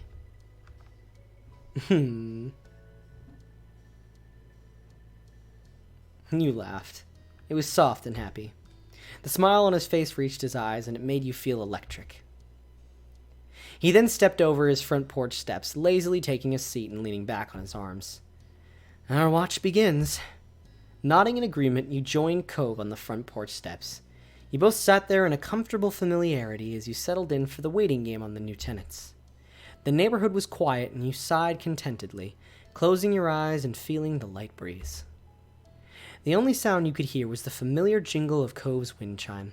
After all these years, it was still there, adorning the entrance outcropping of his house. Eventually, you both perked up at the sound of a car. A taxi followed the noise, turning onto your street. Cove's eyebrows raised at the sight, and he sat up straight on the stoop. Oh? And this has to be them, right? Yeah, it's gotta be. Now that you were here, you couldn't help but feel just a bit curious. You wondered what kind of person would be living in the neighborhood for the summer. The taxi pulled to a stop as you expected in front of the now empty condo. It was on the same side of the streets as your house, a few buildings further up. Without getting to his feet, Cove tried leaning and tilting his head to get a view of the passenger door as it opened. The single occupant exited the cab. Huh? You could feel what Cove was in that exact moment. After the last renters, this new visitor was definitely not exactly what you'd expected. Ah, it's this dude. It was a young man, had to be close to your own age. He was dressed fully in an eclectic black, white, and gray outfit. Even his side-swooping hair matched the scheme. The only other pop of color was from something that could easily be fashioned into submission, a pair of dark brown eyes which you caught when he looked over at his audience. Hello, folks. Who might you be? We're the neighbors. The smile, already prominent on his face, curled further. It was cocky, but you didn't get the impression it meant something adverse. Alleluia. You and Cove shared a familiar look with one another, bewildered even further. The color-coordinated man left it there, however, and with a firm click he shut the door of his ride. Then he turned his back to you to receive a large, unsurprisingly black suitcase out of the trunk. Continuing on with his own business, he strolled forward and lightly tapped on the driver's side window with his knuckles, asking for them to roll it down. When it opened, he leaned down and rested his arm on the edge. You assumed he was thanking the driver for getting there, considering he slipped them a tip during the brief chat. They both shook hands, and he pushed himself up and away from the taxi with both arms, giving the driver room to leave. The taxi pulled away, rolling carefully down the road and out of sight around a corner. The new renter had officially arrived. He left his suitcase on the ground out of the way of the street and sauntered over your way with the confidence of someone who had been invited to join. Cove finally stood up to greet this person. You followed suit. Excellent. I'm Baxter Ward. It's excellent to meet you, neighbors. You were standing on the side he was approaching from. When Baxter got close enough, he offered his hand to you first. You shook it. Baxter gripped your hand firmly to give a satisfying shake. Hi, Baxter. I'm Lewis. Hey, Lewis. I'm quite keen on getting to know you better this summer. We could be good friends. From your other side, Cove made a sudden sputtering noise. And you are? He lifted his hand over to Cove next. Cove shook his hand, still eyeing Baxter carefully. I'm Cove. Baxter's whole demeanor lit up for unknown reasons. His eyes shone as he studied Cove a moment. Really? Now wait, is that a nickname or your real name? It's just my name. Cove spoke mildly, having given that explanation many times in the past, but it clearly charmed Baxter all the same. He tossed his head to one side with a laugh. Your parents knew exactly what they were doing. I can't imagine a more fitting name for the face I'm seeing. Cove, that's gorgeous. What? It's really not. No, I agree, it suits you.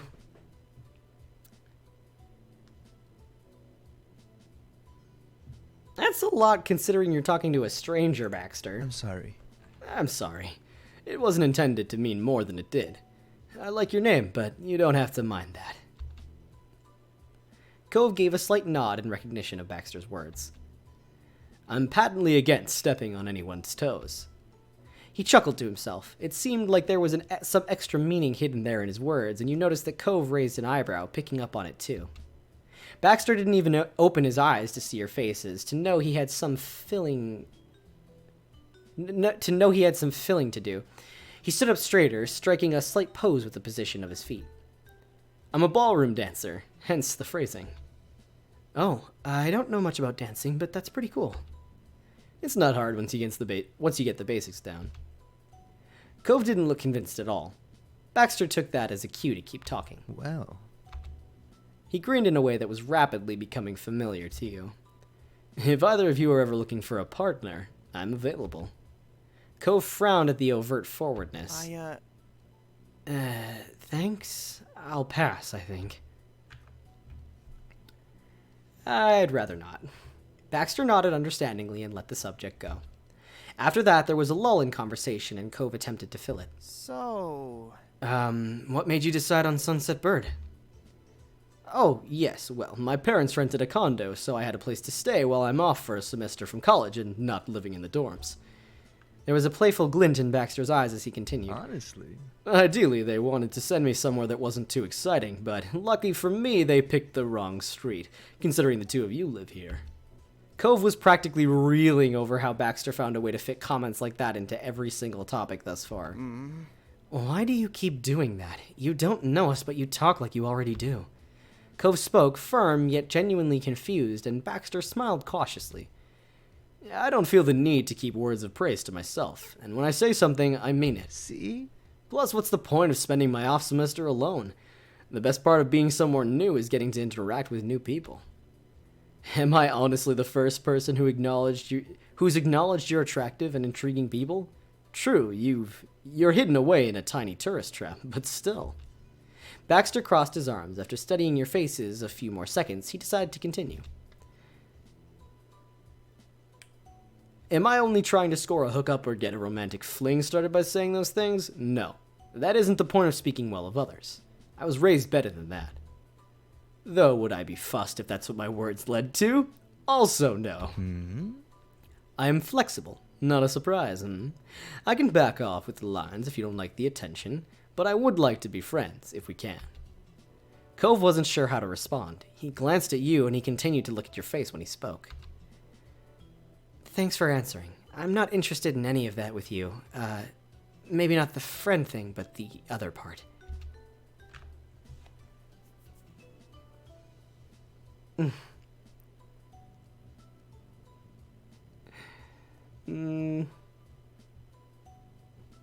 I find it pretty entertaining. Baxter laughed at that. Glad we're working things out.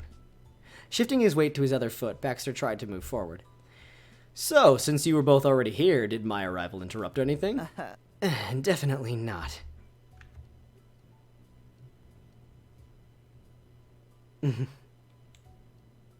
You smiled and silently agreed. If Cove wasn't going to say anything, neither were you. Baxter didn't need to know how much of today was spent waiting to see who was moving in. Baxter watched you both carefully for a hint of what was going on, but decided not to pry any further. Well, if either of you are free, I'd be thrilled to hang out this summer, but we can save the schedule talk for later. I should get my things inside. He gave a small nod of the head and flashed you both a dazzling smile. Goodbye. Goodbye for today. Bye. Cove gave a small wave as well. Bye, Baxter. See ya. Baxter then turned on his heels and strolled back to his suitcase, picking it up and bringing it into his condo. You and Cove were silent as Baxter unlocked the door and disappeared inside the house. With him completely out of the scene, Cove let out a long breath. Well, I don't know how I'm going to explain that guy to my dad. You burst into a fit of laughter, trying to imagine the conversation. So, you like it when people say that sort of stuff about people? It's okay to do it? Never mind. At least the job is done. We saw the new neighbor, and now we can go meet up with Terry and Miranda. Yeah, we should get going. Cove. You gave Baxter's condo one last glance over your shoulder. You weren't sure how to feel. Honestly, you didn't know if you would ever come to a conclusion about him. Baxter was just so different. Turning your attention back to Cove, you pushed all thoughts of Baxter aside. You both started making your way toward town. Okay, given that this is going on for quite a while, I'm going to say we leave it there for today, because it's getting rather late and I've been streaming for over 4 hours. So, we will stop in the middle of this, because I don't know how long it goes for. But, we'll pick it up next Saturday. as usual, thank you to anyone who joined earlier in the stream, who's still here. It was great having you all around. I once again stream every Saturday at 11 p.m. Central Standard Time. And I'll be doing that next week, of course. Possibly at another point throughout the week. We'll see if I throw in a random stream. It probably won't be our life if I'm streaming something else during the week, but we'll see. Either way, I'm very glad to have had y'all here. Thank you for joining me, and I hope to see you next time. Goodbye!